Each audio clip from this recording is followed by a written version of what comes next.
old woman, about 70 years old. She's normally fit and healthy and stuff. Nothing wrong with her. She's having a good life. And one day she goes for a check to the doctors just to check herself out because she's getting on a bit. He says, take your clothes off and that. So she does and checks her out. Says, yeah, you're looking good. You're looking good. Turn round. He said, oh, God. He said, you got a tumour on your buttock. Right? So she goes, oh, what, can you do anything to sort it out? So they go, yeah, we could book you in for an operation. It's best if we remove this. Books are in for an operation. Operation day comes, strip her down and that. They're all stood round, the doctors. Start to operate. It only turns out it's a pork chop that she sat on 5 years earlier and it had stuck to her buttock. Right, Karl. I can forward you. Serious. Right, okay, Karl, I'm telling you now, I'm leaving. I'm never doing this show again. No, I'm serious. Honestly, you're talking. I've never had such. What do you mean? You couldn't believe it? No, when I read it, I said I've got to tell Ricky that. This woman had a pork chop stuck to her arse for 5 years. You mental case. Of course she didn't. I didn't know that much about it. Autism. Okay. Oh, good. With some more entertaining stuff on XFM 104.9 to cheer up people. Go on, then. What? Go on.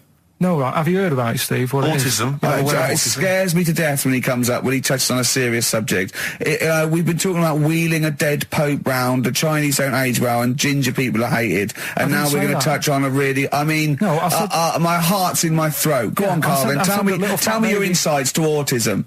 Right, well, there was this, again, Channel 4 coming up with some good stuff at the moment, right? It might have been Channel 5. But what's the name? It's the attention span I like! These people who, they've got like this autism thing going on. Yeah. And they sort of take in a lot of information. They get sort of they get so into it that they know everything about that subject and what have you, right? And there was this lad who, he knew everything, right, about EastEnders. Right. He sort of, the cameraman was saying to him, so, you know, why EastEnders and that? And he said, I don't know, I just like it. And he said, I remember when I first watched it was a Thursday, it was 5 to 8, Pauline Fowler walked in, she had a pink jumper on, she said, all right, love. And he remembers everything from that moment on. Yeah. Right, and everything, which is great, but then the way the programme was making out, it was almost like they were saying it's a disability. Right. When in a way, it's more like a superpower. Sure. Like Rain Man. But if you can take it's Rain Man. No, he has special autistic powers. Oh God! We must send for Rain Man. I don't know what to do. So I don't know what to do. So he would be a great contestant on Mastermind. So if autistic Mastermind, he'd be dynamite. What I'm saying is, don't be watching EastEnders though. Sort of, why didn't they give him an encyclopedia and say, get into that? Sure. That'll be useful. Yeah. Keep him away from EastEnders. Wasting his time there. But I don't think it is a disability. No. Yeah, there are other things, and they're not. It's also autism is a matter of degrees. From what I know, and I'm sorry to have to do this, but I feel that I have to at least be the voice of reason, as ill-educated as I am on the subject. But I think there's degrees of autism. I think some are higher performance than others. There's other issues with it. It's not they're just got good memories. They don't go around doing tricks for people because they can remember stuff. There are other issues with it. Do you know what I mean? Right, well, I mean, they seemed a bit... But you watched the programme. What did you learn? That he knows when Pauline Fowler came in. Yeah, I mean, there was other bits where they couldn't control their emotions and stuff. Oh, that other little bit, yeah. But the main bit of it was he can soak up information and stuff, and I'm just saying it didn't seem really bad. Do you know what I mean? There's disabilities where people say that's a bad disability. It's like how people say about... This is brilliant. This is just like this is amazing to be in a room with this man. It's incredible. You just wind him up and listen to what comes out. And I'm going to sit back now. I'm not going to defend you or explain anything. Just go on and tell me about the other disabilities that are worse. No, what I mean is how people can sometimes easily get mixed up. How people are scared of like a cyclop. When at the end of the day, he's got a disability. A bloke with Who's scared of a cyclop? No, it's apart from Jason and his Argonauts. Where's this cyclop that you're scared of? No, I'm just saying in history and in books and that. No, not in history. History happened. Yeah. But what are you thinking of? You're mixing history with Greek mythology and Roman mythology and every other type of mythology. What do you mean? There wasn't really a giant cyclop that went round picking up ships and throwing them around. That's not history, Carl. Do you think Batman's history? No, but this was it was ages ago, wasn't it? When we were sort of forming. No, I'm not saying it didn't happen ages ago. I'm saying it didn't happen. Well, he might have done. There's no. I mean, what's so ridiculous about a fellow with one eye? In the middle of his head, and he's big and scary and lives in a cave. Why is he scary? Because he's got. What if he had 8 eyes? I'd be scared of him. At the end of the day, he's got a disability. We'll talk about it in a bit. Me and Carl went out for a beer, and it was great, wasn't it? Yeah, I enjoyed myself. We started off, good. and you met my mate Robin, didn't you? Yeah. And some of the stories. Do you want to tell Steve some things about Robin that you done? Do you know him well? Yes. Well, do you know about his worm problem as a kid? Go on. Right. What I can remember is he had worms as a kid. Not sure how you get him. He never answered me. He was getting a bit touchy about it. Right. This is like the second time I met him. I think he was a bit annoyed that Ricky told me about his problem. What now? Now, straight away, you not being there, instinctively, what do you think went on with this story about worms? My suspicion is rather like when you told a group of people that Robin had once suckled milk from a cow's udder. Yeah. Did you mention that as well? Yeah. Yeah. My suspicion is that, like the cow story, the worm story is not true. But why would he get so sort of uppity about it? Well, imagine if that wasn't the first time he'd done it. Imagine if he did that every single time he was with somebody for the first time and Robin was just met them. He will tell that story to anyone. But they do say there's no smoke without fire. Robin. I also told him that the way Robin cured these worms was because the doctor told his mother, right, to hold a piece of ham or cheese near Robin's anus so the worms would come out for the food, and he believed it. I'll tell you why, though. I said to Robin used to sit on spam to try and get the worms out, and he believed it. But Steve, right, do you remember that story about 3 or 4 years ago where there was some bloke in the army? He went away to somewhere, Vietnam or whatever. He was messing about in the woods. Messing about in the woods? Shouldn't he have been fighting? Whatever. Yeah. Right, and he walked through some lake, and I think he'd cut his toe or something on something, and some worm of some sort crawled in the gash. Yeah. And it was in his body, and the doctor said, we've got to get this out of your body. So what they did was, they said, right, the thinnest part or something of your body that things can crawl through is on the top of your head. So they wrapped where the skull is. So they wrapped some bacon. No, they didn't. They did. That's right. Thing. So he's gone in via the toe. So what we do is, I'll tell you what, that worm's probably heading straight for the head. We'll put a bit of bacon on it. The thinnest part of the body is the skull. Of course, it's not the thinnest part of the body. It's where your brain case is, isn't it? It's the skull. There was a reason for it. And it was like they stuck some bacon on his head. And as ever, the vital piece of information, i.e. the reason, Carl seems to have forgotten. Because the worm was in his body, and they said everyone likes to smell of bacon. Including worms. Even a Vietnamese lake worm. They love bacon. Remember last week when I said about the little fella with the bone with no brain, and you were proved wrong? No. We were saying it wasn't a little fella. We were saying it was a stillborn child. It wasn't a little fella. You're changing it now. You weren't having any of it last week. Right, hang on a minute. I'm getting confused. There was a Vietnamese snake that went inside of a soldier. A little, like, maggot or some sort that you have to get out of your body because it causes problems. Yes, and so in order to get it out of the body, they strapped bacon to his head. Yeah. That is great. This doctor. And did that work? I think so. They had a picture of him smiling. Oh, God, what, the worm or the bloke? The bloke. Oh, dear. Honestly, I hope someone knows the story. And it was about 3 years ago, I reckon. Okay. And, it did work. GI bacon. So this is why the worm burrowed out of his head to get the bacon. Get to the bacon. Right. That's great. So this is why when Robin was telling his story, I was a little bit disappointed if it wasn't true. Right. Because in a way... You know Robin's never been to Vietnam. No, but what do you really think that Robin, well, as Robin said at the time, Carl, why would I sit on ham then tell Ricky Gervais? It's a very good point. Because if you was a kid, you do daft things like that as a kid. Right. You know It's what I the mean? telling Ricky Gervais, though. Yeah. And then, oh, bless him. Okay. And then anyway, then Robin left, and I tried to chase him, but he got away. He knows that we, and then we had a few pints, and then Carl embarked on some of the greatest stories ever told. Can you tell the story about your dad? Let me run it by. I haven't spoke to him all week, so let me run it by him. Okay, play records. Because, What we got? we've got one of Steve's... Yeah, well, bizarrely enough, this comes from the Teachers 2 soundtrack, the soundtrack to the current TV series. There's a slight whiff of nepotism in the air. Yeah. Rick, would you like to explain why? Well, that's why you're doing it. My girlfriend worked on it. But Yeah. you were going to play this anyway, weren't you? Well, I was actually. Bizarrely enough, I was going to play some I Am Clute, and this is from, as I say, the Teachers soundtrack. This is called To You. It's a good track. That's I Am Clute, a track called To You from the Teachers soundtrack. That's also got, I noticed the Electric Soft Parade, The Hives, Star Sailor, Feeder, Turin Breaks, Mercury Rev on there. It's a good little collection. Lovely. Carl has just had confirmation. He's looking smug because someone phoned up and went, it is true. It's a Laogai chi worm and you wrap bacon around your head. That's all the bloke knew as well. Yeah. And his name was Gary. Yeah. So I'm not having it.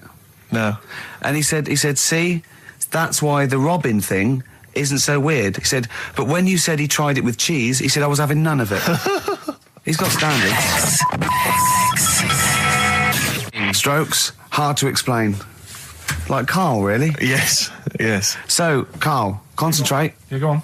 So, we'll leave the worm with the bacon wrapped around the head, shall we? Well, if you're ever caught in the jungle, Yeah. Always carry some... bit of Danish.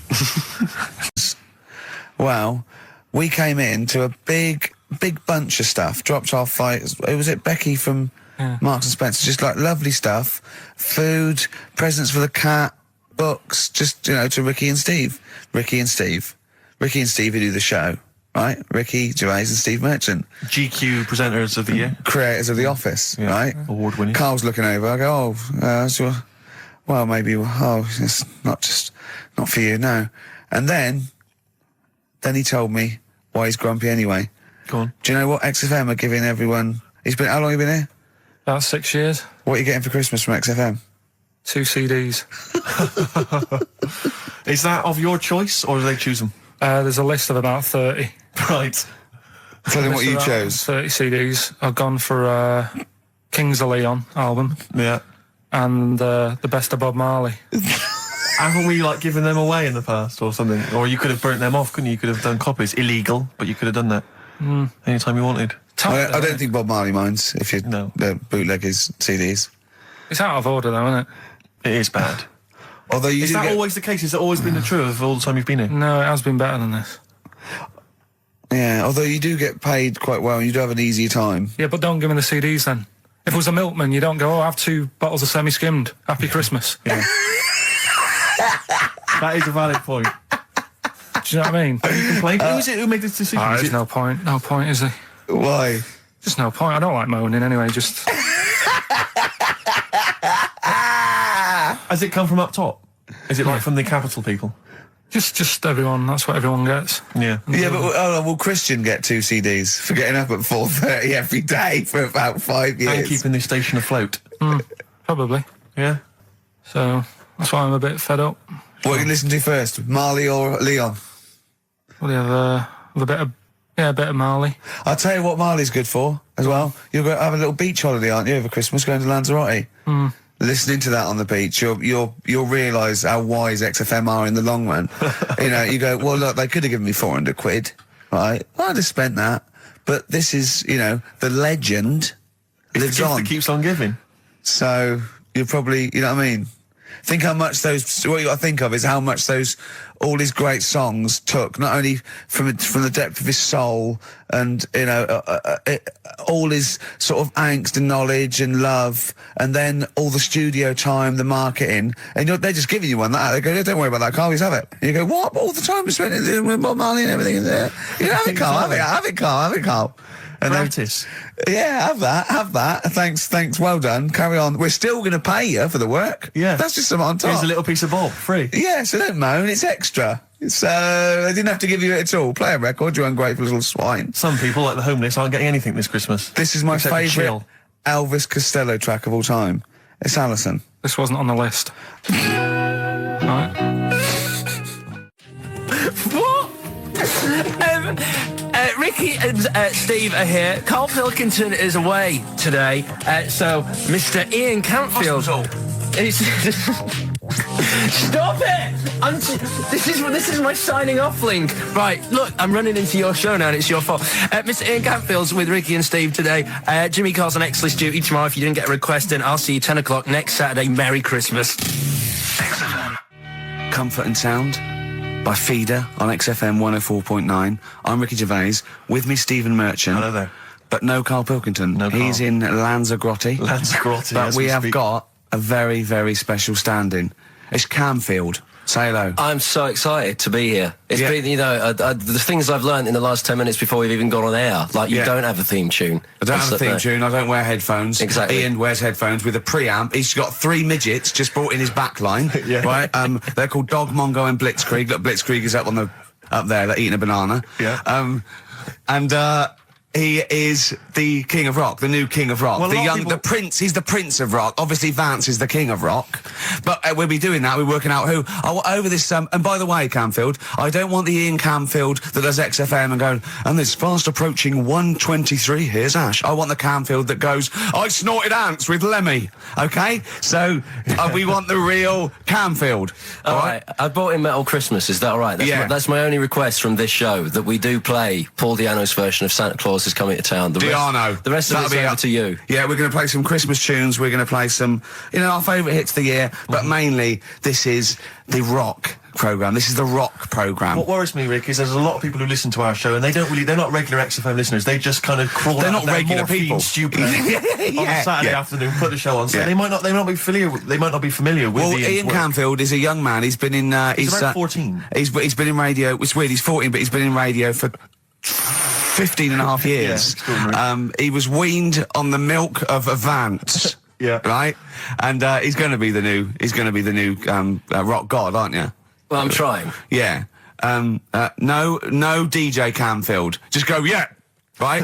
And over the 2 hours, I want to work out the 4 pillars of rock, right? I want 4 names, 4 pillars of rock, right? Huge rock pillars, and then I want the king who stands astride them like the archangel of metal. So we'll be asking Ian, every few minutes we'll be asking, right, who's your first pillar of rock? And then, keeping the one that stands astride them, okay? And how many do we need? Well, we need 5 names then, don't we? The 4 pillars of rock and who stands astride them. Right, okay. Like the Overlord with these Axe Attack albums. Yeah. Yeah. This is ISIS. Chris, you've got to do by law when you're buying, right? I was looking at one in London, right? It's haunted. They've got to tell you now. Right. Don't talk shit. I'm telling you now. Play a record. I'm telling you now. Yeah. There's no such thing as ghosts. That is ridiculous if that appears on a legal document. Right, if there's anyone who sells flats and does that for a living, yeah, right, email in, because I'm telling you now, that is a fact. She sort of dropped it in. I said, oh, nice feel here. And she said, yeah, well, that'll be the ghost. Just dropped it in, that's all they've got to do. And then I was like, what? And they went, oh, yeah. That's all I've got to do, is it? So that's the legal thing. Did you drop it in? So in court you go, did you drop it in? Yeah, I dropped it in. Play a record, you're an idiot. Did you have to have that thing done where they say, what side do you wear your member? What side you dress? They don't say what side you wear your member. That would hardly be a euphemism, would it? So they say what side you dress, sir. It means what side your little John Thomas leans, doesn't it, on rest, usually to the left, isn't it? Your little left testicles. If I said to you now, what side do you wear? Hang on. Do you know? It would be left. It would be the left. That's what I mean. If standing there, right, with nothing restricting it or holding it in or holding it up, right, it sort of leans. Your one ball is sort of like slightly back and lower, isn't it? And your little John Thomas rests there, so it's left. And the reason they ask it is so they don't put the tape measure up on the left and squash your willy or touch your willy. So it's nothing to do with like, well, you'll need a bit more room of sort of more material on that side, or Well, no, I don't think they compensate. It's just when they put when they stick that up into your groin, they don't want to come in contact with your little... The thing is, I don't know what side I wear stuff on. I just sort of pull my pants up and wherever it wants to go that day. But maybe it's not big enough to sort of make any, real decision. But, like now, I'm sat here, right, with my jeans on. I don't know where I am. Well, that's clear from hearing you talk. No, but what I mean is, if a fella said to me, what side are you, what side do you member on? Member? What is this the use of the word member suddenly? I'd go... Well, it's usually not appropriate, and also, I imagine in the old days they had big baggy pants that used to sort of like hang down, and now, like with those stretchy boxers and briefs, it's sort of held up in a nice neat little parcel, isn't it? So it's probably not appropriate. It doesn't come in contact with your little snake. So, did you ever, have you ever heard that? Are you telling me a tailor has asked you that and you went, what do you mean, mate? No, I've never, I've not really had one made to measure. I had one made when I was a kid, but since then I've sort of bought a suit off the hook. But when you were saying about buying a suit, I know that question sort of crops up and I don't know what the answer is. It just annoys me the way I don't know, there's no surprises anymore. Do you know what I mean? People know. What do you mean? He's going to go, right, I'm going to measure you now. Which side shall I measure? Go, well, pot luck, go on, have a look. Right, there you go. Oh, you got it. You check me out. What do you mean there's no surprises anymore? What are you talking about? Everything you say is a surprise. Everything you say, every opinion you have is a surprise to me. What I mean is, why aren't people just happy just to go, well, depends, doesn't it? I'll just pull the pants up wherever it wants to go. I'm happy. What do you mean? Why is this such a big issue? But Carl, when they ask you this question, they're not making a note of it somewhere. It's not statistical research to find out what the kind of common leaning is. It's a question so he doesn't touch it when he's using his tape measure. Just be careful. But he is being careful by asking the question. But what's wrong with him touching it anyway? If he's, it's only a slight... Fair enough. But if he just sort of, knocks it a little bit, you can just go... Do that again? To me, it's the same as the prostate thing. It's just happening all over again. But a doctor doesn't go, what side's your arse on, sir? Trying to avoid the arse. He wants to go, he knows where your arse is and he's aiming for it and he wants to get it up there. He's aiming for it for a good cause. This little fella's going, well, I've got to measure his leg. I don't want to touch the knob. I'll just ask him, sir, do you mind telling me where your cock is so I can avoid it? It's a big difference. But like I'm saying to you, I'd have to have a look first to let him know. I don't know where it is now. I don't know. It could be the left, could be the right. Are you telling me you don't know where your knob is without now? looking? Well, what do you mean without looking? How could... Well, you're saying it as if like... Should we have a guess? Well, have a look and tell us where it is. What are you wearing? What sort of pants are you wearing? I've got my jeans on. But you got pants on underneath them? Yeah. What are they? Briefs or boxer shorts? Boxer shorts. Boxer shorts. Well, it's probably free, but the jeans are probably strict in it. I think it's probably either in the middle, dressed in, or just slightly to the left. Have a look, and we'll tell the listeners after the break where's Carl's knob. It's a good competition. Oh, brilliant! We've got to send this to the Sony Awards people. Well, big question: where was Carl's knob? That's what people have been hanging on for. Yeah, where was it? Well, I can't believe people have been texting in. Hey, what, guessing where it is? People saying, is it in the middle? Is it in the left? It cost them 10p. It cost them 10p to find out. Just wait, I'm going to give out the answer. You don't win anything, right? Like, strike it lucky. Right? Bottom or middle? Right. It was to the left. Oh! Yeah. I went with the right. That's annoying. See, I thought it would be to the left. If not, maybe if it was all scrunched up, sitting on your lap, right, it might just pop up to the middle. Just pop out, like, Well, next week we'll be finding out where... In the week, I called Carl up. I said, how are you, mate? He went, not too bad. Now, as you know, his girlfriend's been away for ages, hasn't she? Yeah. Covering the World Cup, the African Nations Cup. She's a sports journalist. Well, yeah. All right. Okay. I love the fact you're thinking, what does that mean? Like, well, she's not much of a journalist, Rick, to be honest. I've read some of her stuff. No, but she's not on air. She does stuff, Yeah. Behind the scenes. Yeah. Sure. A lot of journalists do. You always want to make clear that you're not going out with Kate Adie. That's what you want to make clear, isn't it? Yeah. Now, so she'd seen none of the meteoric rise of Carl as a broadcaster. She's been away for the whole time a since you've sort of raconteur, become... a wit. a cult figure, to be honest. And he hadn't told her this, so apparently he went home and she was sitting there, looking a bit grumpy. He went, all right, so yeah. She went, should we go out then? She went, I'm not sure I want to go out with an idiot. Right? Oh no! Yeah, and she went, Loch Ness Monster. Why don't you just think? Of course the Loch Ness Monster lives in Loch Ness. And she was giving a bit of a hard time. And she went, that's why he said, that's why I didn't tell her. I didn't tell her really. Same thing happened when I was at school and I had to play drums in Little Donkey. I didn't tell my parents, right? But my dad turned up anyway. And what happened? How old were you, Carl? Well, it was the school that I used to go to. Oh yeah. Oh yeah. You used to go to the school you used to go to. No, but what I mean is, I didn't go to secondary, did I? So I missed a lot of that. Sure. But primary, I liked. Oh, it was all colouring in and stuff. Yep. And it was a Christmas play, and I managed to get a part in it. And, did you audition? No. Got a part in it, and I should have been playing the drums to the one about Kings. We Three Kings. Yeah. I was meant to be doing that, but Little Donkey came on, and it was one of those. What do you mean came on? That was like next up on the next song. Right. And it's one of them songs that you can't help sort of tapping along to. Yeah. Do you know like if I was to go yeah, you'd have to finish it with. Yeah. Do you know that they actually send that into space? Do they? And what, hoping that aliens will respond with that? Yeah. They do that because apparently it is one of them things that you can't help. What, even if you're an alien life form? Yeah. They know that, do they? Yeah. But anyway, what, because they watch Star Trek or something? Hello. Knock knock. Yeah. No, seriously. Is it true? Like if you send out knock knock into space, they have to say that. Oggy. Oh, that is great. Seriously. Oh, hold on, what's something out there? Was it a little green fellow? That is great. Yeah, so anyway, that is Little Donkey is like one of them tunes that you can't, and I was there and I had the drumstick and I thought, oh god. The drumstick! I could feel myself. And anyway, just wanted to do it, yeah. I started going along and playing Little Donkey, which I wasn't meant to do, but it went down such a storm.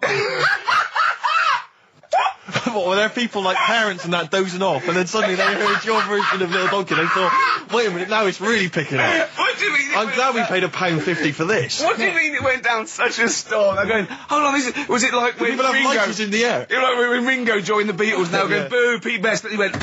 Yeah, they went, whoa! Oh, God. No, but the teacher just said, oh, it went down really well, you can do that again tonight. Right. When you're in it again. But anyway, so my dad was there, and you hadn't told him about this performance, so he just turned up off his own back? I never took the letters home and stuff to show my mum and dad, because it just put me off. So, anyway, he turned up, don't know why, he must have heard from someone else's dad. Yeah. He turned up, and he swore about me, which... Did he? I don't... Could you use a word that's allowed to be said? The word? Of course it is. Right. If you got a kid in the car or anything, you can turn it down now. Yeah. Right? But he said... there was a guy stood next to him with a camera, big video camera, filming it. And he said, yeah, film it, but try and avoid getting the twat in the hat in the shot. Because I had one of those porters, you know, the little round pork pie hats on. Right. This is so sad. What, was this a nativity play? It was about Jesus and stuff. Yeah, well, there was a porter there helping with his bags. Of course there was, I forgot. I mean, Mary and Joseph, they got there. Yeah, because it was the hope, because the inn was full, but I think the porter doubled up with the inn and the stable. Right, that was nice. So he carry bags over, yeah. Yeah, no, so yeah. You're right, though, I don't know why I was wearing one of them. But I was, and... and your father said that, and how did you know your father said that? Did you hear it? About it later. Oh, he told you about it later? Yeah, I was talking about stuff I'd done at school, and he said, oh, God, remember that, and I spoke to him the other day about it. Right. And, oh, God. So that was the end of your sort of drumming career, really? Because it could have been, I mean, you know, the audience loved it the night before. Yeah. You could have, like, been on, who knows, a whole new world for you. Yeah. I've never done any stuff. I've never drummed. I wish I had, man.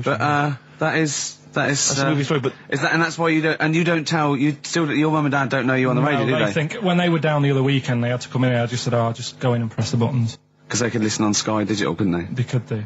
But you wouldn't want that, would you? I don't want that. No. Play a record, and I want to talk to you again a little bit about this later. Yeah. This is the Best Of Show on XFM 104.9. I'm Ricky Gervais, with me, Stephen Merchant. Yes. An honest mistake by The Bravery on XFM 104.9. I'm Ricky Gervais, with me Stephen Merchant and Karl Pilkington, our producer. In inverted commas, heat put. Yeah. They know. How you doing, all right, Karl? Yeah, didn't they also write something about me, bald round head? Yes, perfectly round little bald man head, they said, so... Because you need to know that when you listen to the radio on that. Really matters what my hair's doing.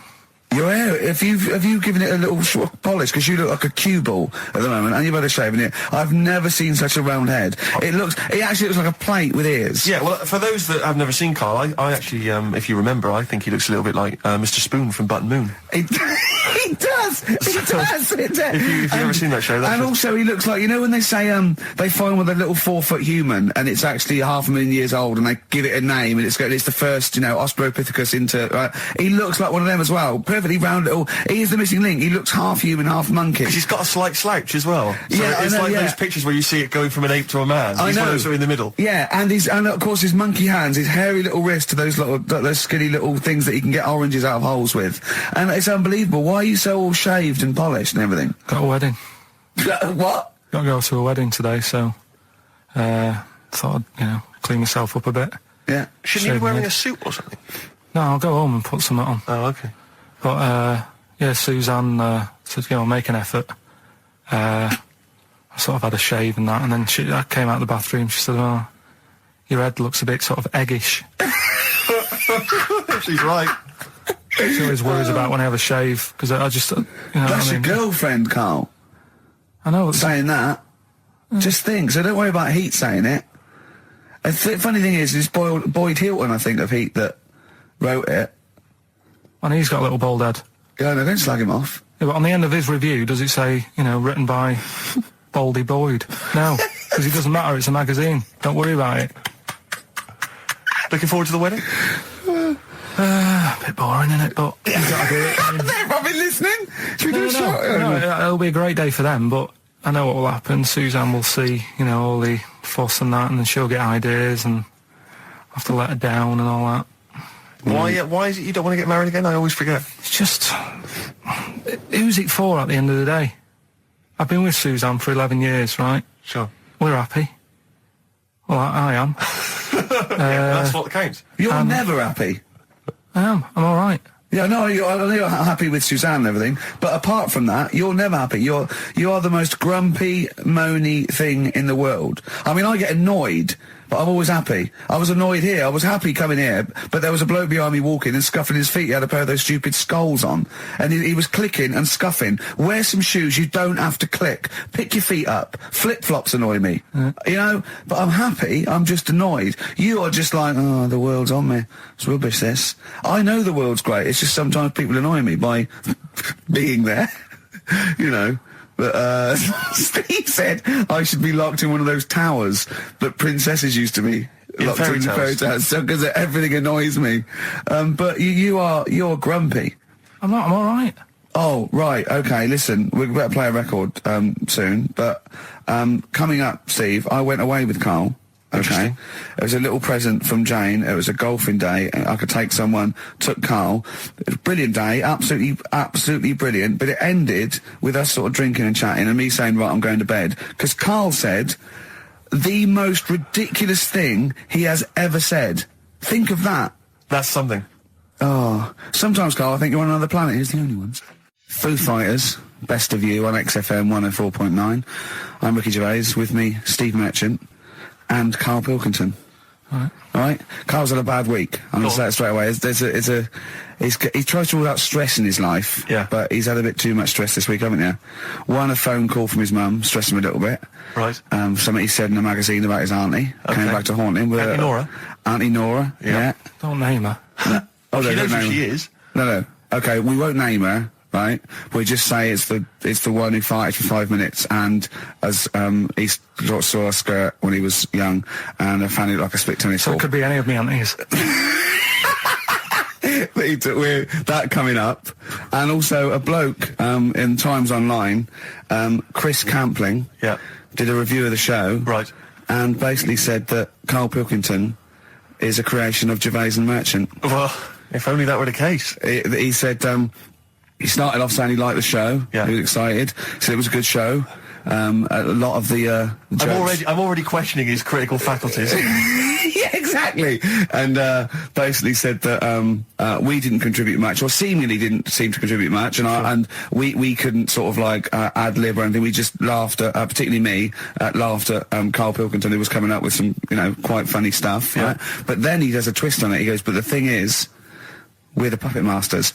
He's a created person. We've created the persona Karl Pilkington for our own amusement. Right. He bases this on simply that we talked about... What was it we talked about?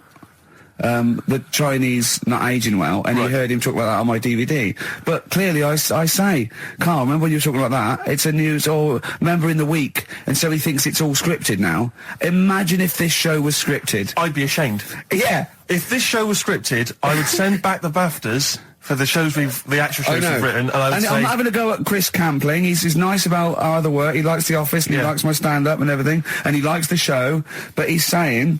Because we're not spontaneous, we scripted this and invented Karl. So he's like, we've invented another Gareth. If we had created Karl, I would not have squandered a character that good on this poxy radio station. Absolutely. Also, does he know that we spend about 3 months on half an hour script? So how long does 2 hours of drivel? But the main thing is, as if this could be scripted, it's dreadful. It's shocking. Or maybe this is scripted. Hang on, you've lost me there. Let me just check the script. Maybe Chris Campling does not exist. Maybe I've made him up. I don't know what to believe. See, the name doesn't wash with me. What was his name? Chris Campling. Sounds odd. That's something that I made up, isn't it? Campling's almost like a joke. It's almost like a gay name, isn't it? Oh, he's a Campling. See, I think this is scripted. Yeah. I think I've probably made this whole link up, and Karl is a creation. Campling, that's not a real name. I made it up. I should have come up with something better. Yeah. Sorry. Forever Lost, the magic numbers, and the magic number is 104.9. Oh. XFM. I'm Ricky Gervais, with me, Steve Merchant and Karl Pilkington. Right, 2 more shows. 2 are off air for don't know how long. Is that 2 more including this one? Yeah, no. 2 more after yeah, this one. yeah, no. No, it's this is one, and then there's another one. Right, 2 more and that's shows. the last one. There's Okay, 2 right. more shows, yeah. Including this one. We're starting now. Starting now, it's 2 If more I'd have said this at the end, it might have been ambiguous, That was but I've said why it at the beginning, there's 2 hours, that's a whole show, Right. so there's 2 more shows. 2 more shows including this one? Yes, well, Okay. obviously. So 1 more show after It's this only one. 1:05. After this show, 1 more. Yeah, one more, yeah. Next week there's 1 more show, that means 2 altogether. Oh, no, it's only 1 more show. Good night. Okay. Now, it better be a good one, Karl. Have we got Rockbusters? Yeah. To win those prizes? Check.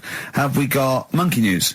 Check. Is it a real Monkey News, or is it something that's is. slightly made Always up that is. you... What? Always is. Check. Okay. Knob News?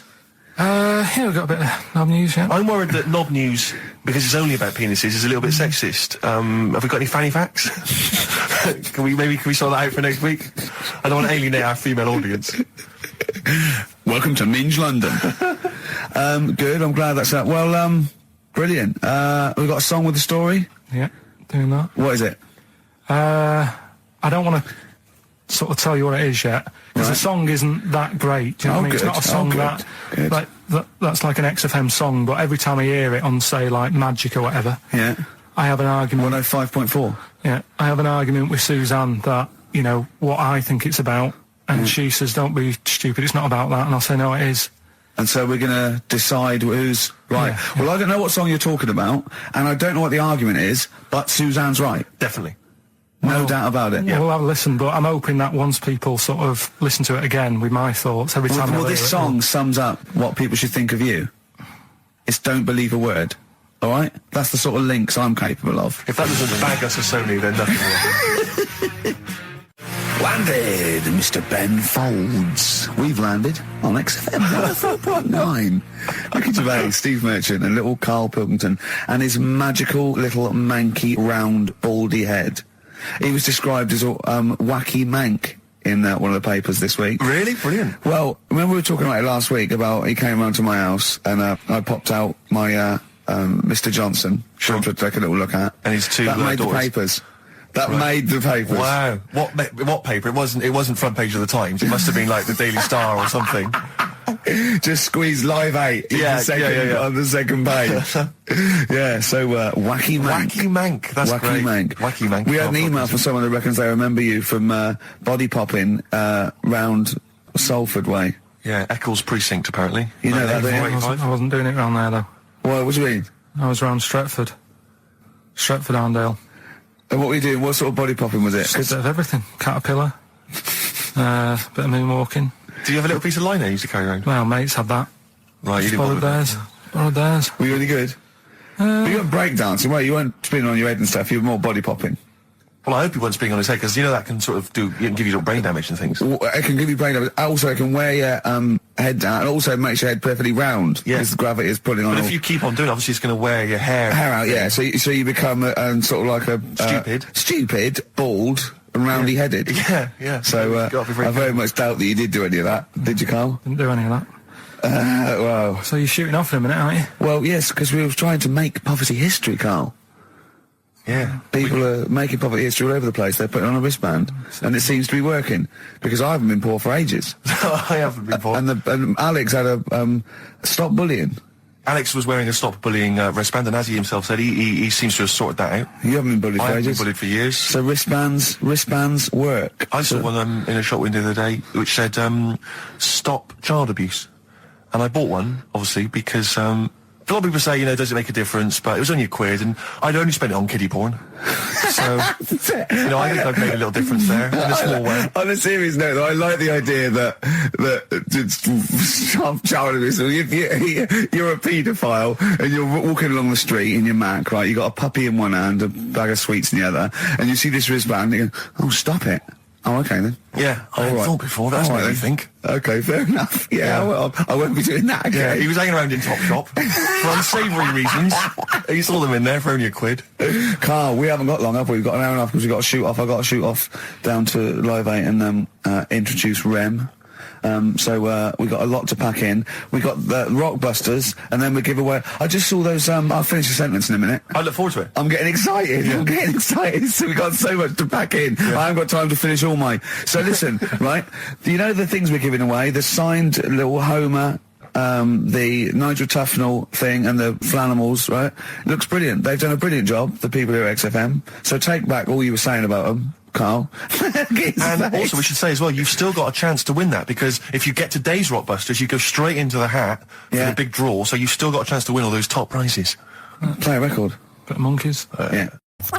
Right, Carl, it's a questionnaire about happiness. Oh, yeah. There's one person...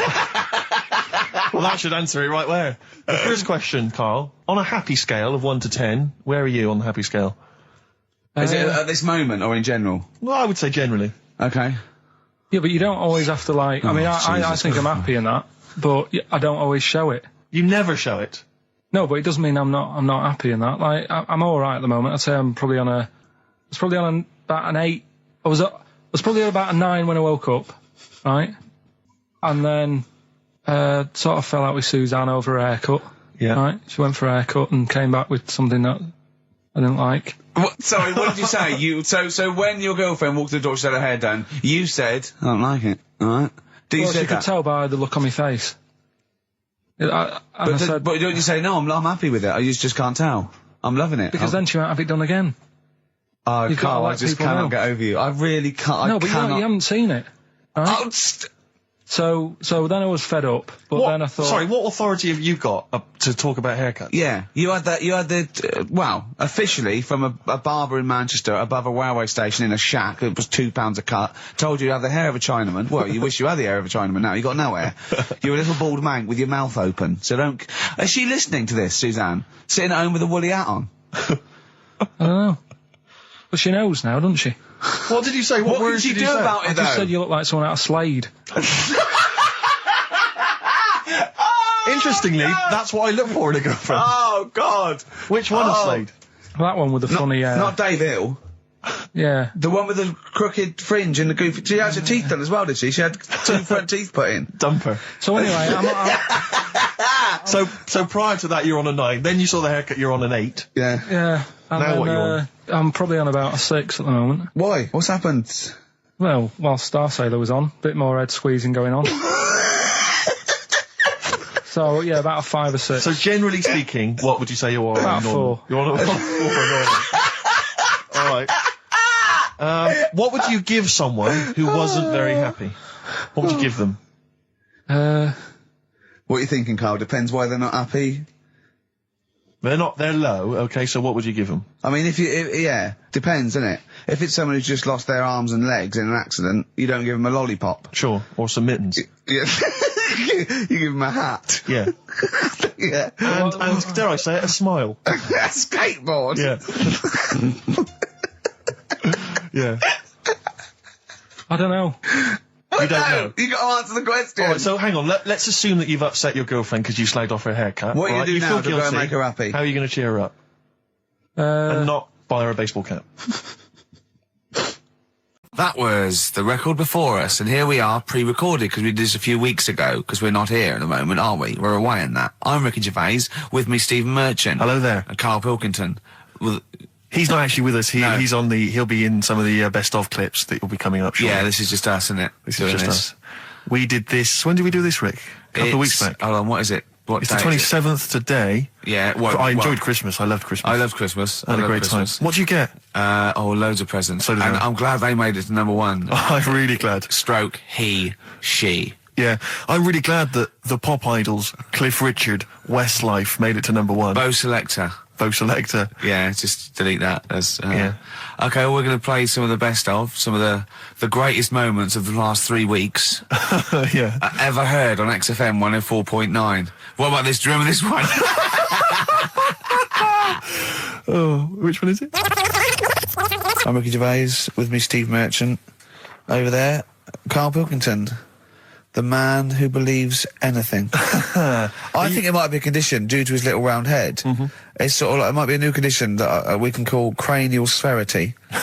And because it presses on his lobes, and the only sort of upshot of that is he's normal in every way, but he believes everything he reads or sees on Anna Nova. Alright? Talking of which, Rick, I don't really follow the news. No. It's mainly boring, innit? Wars and stuff. Yeah. But I didn't know. Well, yeah. Well, it is a war. It's all this nonsense before and after. When it's a war, it's, it's in the middle of the war. You can watch it on telly. True. You get results. You know what I mean? Like, do you know what I mean? Yeah. Like a test match or something. But it's all this rubbish before and after. It drags on. This recent war seemed, I thought, just generally, it was better presented than the previous one. Because I remember the first Gulf War, it was often during the night, and I couldn't stay up. Yeah, because I think the American had rights to it, like the Tyson fight, so we had to get it at 2 in the morning, Exactly. which is annoying. They had it at, their prime time and that. And a lot of it was in black and white as when the bombs went in. With the bombs going So, this time there seemed to be a lot more colourful stuff. Yeah, it's much better coverage. I think there should win awards. Yeah, well, I'd like to see for it. awards, So, yeah. like Channel 4 won for cricket. Yeah, I mean, a few times as well, I was quite pleased to see they actually had footage of the bombs exploding. Yeah. No, good. Well done. Generally, good on you. Well done. Good on you. Yeah, It costs a lot though, doesn't it? Isn't it costly? War's a lot more when you got something like a Jimmy Carr game show, which probably costs about £100. Yeah, like half an hour war costs millions. It's almost man. as expensive as like Terminator 3 or something. Yeah. But I mean, But then you got a variety. Exactly. Sorry, Steve, you were talking, mate. Well, no, I just wanted to make sure you're aware that the World Elephant Polo Championships have taken place. I did get it. I think they mentioned it on. Yeah, we won, didn't we? England won. Yeah. Well, my question is, where have they been practicing? I don't know. Do you remember ever at school anyone ever saying to you, "Are you interested in playing polo with elephants?" Do you reckon it was 5 blokes in pith helmets kept sneaking into a whipsnade? Possibly. What are you doing, lads? We're practicing. Get down. Yeah. Get off them elephants. Yeah. I didn't even know we had a team. I can't believe it. No, but it's like Johnny Wilkinson and the rugby lads, they're going to get MBEs, all sorts. The elephant polo boys, nothing. They're going to get nothing. I haven't seen the sun talking like them. To be fair, it's not like horse polo where I don't think there's a stick long enough. I think the elephants kick it, don't they? I think you might be right. I think they're not allowed to use their tusks. They'd burst it, won't they? I think They go, start again. Raheem! Yeah. What do you mean the elephants kick it? All right, I've opened a can of worms here. Normal polo on a horse, they have like mallets. Yeah, they whack them, right? But I think it's obviously they're too high up. I think I might be wrong, but I'm pretty sure they just train the elephant to kick it. So why are people something about? Why not just let them have a kick about without? Imagine that! And why does horse racing have to have a jockey? Well, they just let the horses go, okay, lads, no cheating, on your marks, get back here. Brilliant. Okay. Play record. Right, Adams? Yeah. Yeah. Oh, this is absolutely fantastic. His version of Wonderwall. If you've not heard it Beautiful. yet, you'll be loving it. You'll be loving this.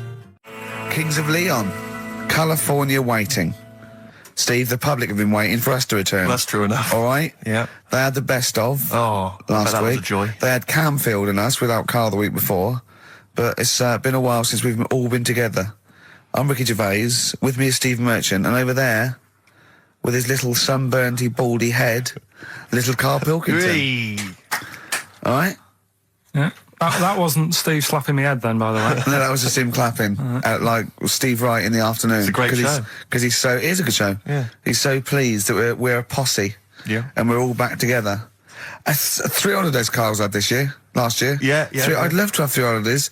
You've got to start putting the work I in had there. 2 holidays then. No, you had 3 holidays. You went away with Suzanne and her parents. Yeah, well, that doesn't count. It does count. If you book 2 weeks off the firm, you go away and you go on XFM 104.9. I'm Ricky Gervais, Steve Merchant. Karl Pilkington is in the middle of educating me. Educate me. Did I tell you the time when the doctor said I was going to die? All right, keep talking. Right, ages ago. Must have been about 15, right? And at lunchtime there was this. We used to have a choice of stuff to do at lunchtime, right? We used to have like a burger place that had an arcade machine in it, right? So we used to go there and play on that and have a burger. Or there was this baker's, right, that my mum worked at, and did great cakes and stuff, right? So she used to like bring some home and that, but she couldn't always bring them home every night because, you know, they'd cost money, and she used to get them for free. And they used to say they'd rather chuck them away than give them to the staff because there's a chance that the cream might be off. Right. Right, so they used to chuck them round the back. So I used to go around the back with my mate and eat a load. Brilliant. Eating out of bins. No, it wasn't out of bins. They were still in trays, but they just stacked them up near the bins, right? So this got out. I mean, it used to be chocker. Once the school found out, everybody used to go there, and it'd be like, well, have a cake. The headmaster crawling through, fighting the kids off. Right, so I'd have, like, you know, you just eat, I don't know, 6 jam donuts or something, and then you'd spend your dinner money on the arcade machine. Brilliant. Right? So it was a good afternoon, really, right? So you'd do that, and this one day I must have had 6 or 7 jam donuts, a few Congress tarts. What's the Congress tart? I love them. I can't get them in London, right? So I'd have some of them. If anyone can get a Congress tart for Karl in London, please let him know. So anyway, this day, that was just a normal day. Do you know what I mean? You'd twice a week, you'd have a load of cake. In your life, yeah. Yeah, that's So normal anyway- day in your life. Were the frog boys there with the webbed hands and the big heads? So- and the horse in the settee? Yeah. But the day after one of these days, I had really bad cramp in my belly. Right? I was like in agony, could hardly walk. So I said to my mum, You could hardly stagger to the free cakes. So I was in absolute agony. I said, I don't like doctors, but you'll have to get a doctor in because I don't know what it is. I can't walk. She gets the doctor round. I won't say his name, but he said, well, doesn't look like he's got long left. Blimey. So I was a bit like, hang on a minute, I've only had a few cream donuts. Yeah. My mum was panicking. Sure. He went. My dad came in from work. She said, something's really bad with Karl. I think it's serious. You know, the doctor said he ain't got long left. So he said, what? He said that and just left. So she said, yeah. He said, I'll have to call him then. So he called him up, said, what's all this about? You know, Karl hasn't got long left. How long's he got? So he goes, I was only messing. It's just had some bad cream. Can you believe that? Well, the thing is, I like the fact your mum didn't ask any questions. I know. She didn't But go she into doesn't detail. know. Can you explain more, doctor? No, I got a shoe off. But she doesn't. She doesn't like talking. you know, I don't want to diss you or your family, but I imagine if I was there, I'd have known the doctor was joking. Yeah. That's all I'm saying. I mean, I sound very arrogant there, but I imagine he went, what's he been doing? Yeah, I had about 6 cream cones. Oh, right. Oh, wow. He hasn't got long to live then. I'll see you later. That's what I think the doctor did. Yeah. I just like the idea your mum just let him go. Yeah. Terrified, thinking, well, I'm not going to probe him. He's that's it then. Dad comes in. Hi, honey, I'm home. Anything happened? The doctor said Karl's going to die and then left. Did he? I'll call him. So, how was your holiday go? Well, I didn't really count. It wasn't a really good holiday. Can I have them days back, please? My New Year's resolution is to be nicer to you. But Well done, you've already broken that. No, but talk sense. Talk sense. You've had 3 holidays this year, and I'm just saying, you're in your 30s now, and 30s is when you should be really putting the work in. That's true enough. To reap the benefits in your 40s, 50s, 60s, 70s, 80s, 90s, and 100. Carl, what's your New Year resolution? What about think before you speak? It's worth. I mean, see, I'm allowed to laugh. I'm allowed to laugh at things other people say, Carl. That one, that is a good suggestion. How was your holiday, Carl? It was all right. Right, brilliant. But that I don't see on the ratio of good to bad in Carl's mind. That might be amazing because we never It might hear be him amazing, sing the mightn't praises it? of anything. I'll tell you what. Can we have a cracking little tune and then come back and hear about Carl's holiday? I'd love to do that. Let's keep it tight. Snow Patrol and Run on XFM 104.9. I'm Ricky Gervais. With me is Stephen Merchant and Karl Pilkington. Yep. So that's 3 for 1. I don't know. All right. Exciting. News. Breaking news is that there's only 2 more weeks of us before we have to go away on a little extended break again. So can't give any more details yet. We don't know when we can come back because we don't know what we're doing. We're going to America. We're doing the Golden Globes, and then we're going to watch the Office pilot being filmed. Yes. And then we got bits. I'm doing a bit of a tour, so it'll be sort of the summer times probably. Yeah. I'm saying it like they care. Oh, they don't give a damn. Do you know what I mean? I sometimes think that because you think, you don't want to let down the people, you want to keep it consistent, you want to give, but really, I know I like doing this more than anyone listening. Definitely. Do you know what I mean? Definitely. I love coming in, I love squeezing Carl's head. Yeah. I love playing some records. I like sort of sitting in the room with you. I know you love it. Oh. I can't wait. I can't think of anything else I'd rather be doing on a Saturday. Yeah. So we got our Saturdays back though. Yeah, that'd be great. I mean, my alarm went off today, and I was a bit tired because we had a couple of drinks last night, didn't we? Last night, yeah. We had party. We were party animals. I've been looking for an office this week, as you know, and it's so stressful. Just walking around, just talking to agents, right, okay. So my method is this, right? I walk around the area that I want to be an office in because I don't want to hear anything else. I don't want to, you know what I mean? So I walk around. To be fair, it is about a square 500 yards. Yeah. Right? It's sort Your of house is in the centre. yeah. I walk, and so I walk around and look at placards. I go, that's a nice office, and I phone them up. There's loads of different people I'm dealing with, right? And they went, we got one in so-and-so street. I think it was 5th Street or something. I went, I went along to, I'll see you there in 20 minutes. I got there. You were there, if you remember. I looked around and I said to Steve, it looks all right. There's no pawn shops or anything like that, right? And Steve went, well, it is next to a brothel. And I looked, and there on the next thing, model, 1st floor, Susie, 03. And I phoned him and I said, do you know what? Don't bother coming here. No, I said, no. I said, because it's next to a brothel. He went, yeah. I went, right, okay. Just for future reference, I don't want an office literally next to a brothel, right? When I go to work, I don't want to walk past prostitutes. Call me old-fashioned. Yeah, right? as you're going into work, there's a prostitute. Yeah. Morning. Morning. Oh, she's got a cappuccino. Yeah, Starbucks, yeah. Business good? Yeah, it's a bit slow at the moment. But it picks up later this evening. Does it really? Good.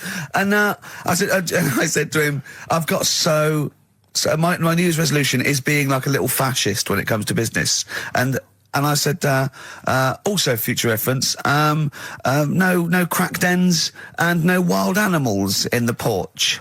And I just can't believe it. There's always something wrong. We went to one, right? We got there, right? And a woman said, I'm new here. She didn't know what keys she was using. And she went, it's the 3rd floor. And she went, there's no point, we won't both get in the lift. I went, right, will you get a desk in the lift? Right, she went, I've got a chair in the lift before. Brilliant. So, just find me an office, Rathbone Place, sort of Percy Street, Charlotte Street, Dean Street. Yeah. Yeah. 1st or 2nd floor. I'm worried we're going to get emails from estate agents, phone calls from them. You know what those people are like. I don't look at the emails. True. Fair enough. So, play a record. Enough. Fortune Faded by Red Hot Chili Peppers on XFM 104.9. With Ricky Gervais, Stephen Merchant and Karl Pilkington for the last time. Yes, we've said that before, of course, so don't get your hopes up. Yeah, we've had some highs, some lows, some laughs, some tears. Karl, you concentrating? A lot of tears, mainly from the audiences. Yeah. Now, before we get into that, before we get into talking about maybe some of the hijinks we've had, looking back, looking forward as well. Yeah. I came in Karl was sitting at the desk. He went, all right. I went, all right, yeah. He went, see that Alan Clark diaries? I went, no, I didn't. He went, no, a lot of people talking about it. He went, I've never kept a diary. Keeping a diary will always get you into trouble. And I said, like Anne Frank. What did you say, Karl? The woman in the cupboard? That's what he said. The woman in the cupboard. And I went, save it. Save it. You never speak to Karl off air. Save it all for when we're on the wireless. He went, but what did she do? What did she do except be in a cupboard? What did she have to write about? And I said, well, her thoughts. Do you know Anne Frank? That's all I know about Anne is. There's no point pretending it. Anne! That I know stuff. Yeah. Right. Well, tell us everything you know about Anne Frank. She was in a cupboard. Yeah, what else? If she didn't do that, I wouldn't know about her, seriously. That's all I know about her. Yeah. So what did she do? But what do you how do you think we know that? We know about her cupboard because of her book, don't we? But hang on, what in the bigger scheme of things, why was she in a cupboard? I don't know. Right. I honestly don't know. You don't know anything else about Anne Frank beyond the fact that, to quote you, she was in a cupboard. Well, what's she done then? You tell me. Why should I know more about Firstly, a woman in a cupboard? I don't think she was in a cupboard. She wasn't in a cupboard. She was in an attic. All right. Yeah. So what was she doing? She was hiding from the Tidying Nazis. She was hiding from the Nazis. But isn't that the first place they'd look? Sort of work from the top down. Carl, they weren't specifically looking for Anne Frank. They weren't going, where is she? Where's Franker? If she gets that book out, we are in the deep shit. We've got to stop the book. They were just looking generally. She was 13, 14, she was hiding, she was Jewish and she was hiding, lived in Amsterdam, didn't she? Yeah, as much of her family were having to hide, being helped by, friends, non-Jewish friends. In a cupboard. Cupboards, And how long did she sort of hide up there for? Until she was caught. Long enough to write a book. So she even got caught after all that? What do you mean, so she even got caught? We're talking about one of the great, humanist tragedies of our times, and you're going, she couldn't even stay hidden. What do you mean, didn't she get caught? No, I'm just saying, it's not a great tip then, is it? Do you know what I mean? She didn't do it well. She didn't hide and say, well, I escaped it. She her got diaries caught. are not a manual on how to hide from people. It's not how to win at I don't know anything about her, and we might be going down some ground that's a bit dodgy. I don't know enough about it. Maybe it's best just leaving it. All I was saying is diaries. Do you know, what do you do them for? Have you kept one, Steve? Never kept a diary, no. Right. I can understand your fear that it might get discovered, someone might read it, find out all about your inner secrets. Of course, the good thing about you is you tell everyone what you think about them. Yeah. Yeah, but... no one's going to find a diary and go, oh, God. Can't believe it. Carl doesn't like my haircut. Yeah. Carl thinks I look like Dave Hill from Slade. Yeah, I told you that, didn't I? Yeah, I told you that. Do you think they'll last, though, diaries and that? No, because they were a bit of a time killer, weren't they? It was something to do at the end of the day, whereas now there's iPods and that. Do you know what I mean? It's fantastic. The iPod of Anne Frank. Yeah, no, that's what I mean. New from Sony. That'd be great, wouldn't it? All her greatest hits. Who could forget? Oh, well, dear. Leave that then. I didn't know it was that deep. I thought it was just like a, You thought it was like, didn't you? Adrian Mole type thing. Yeah, what are we doing?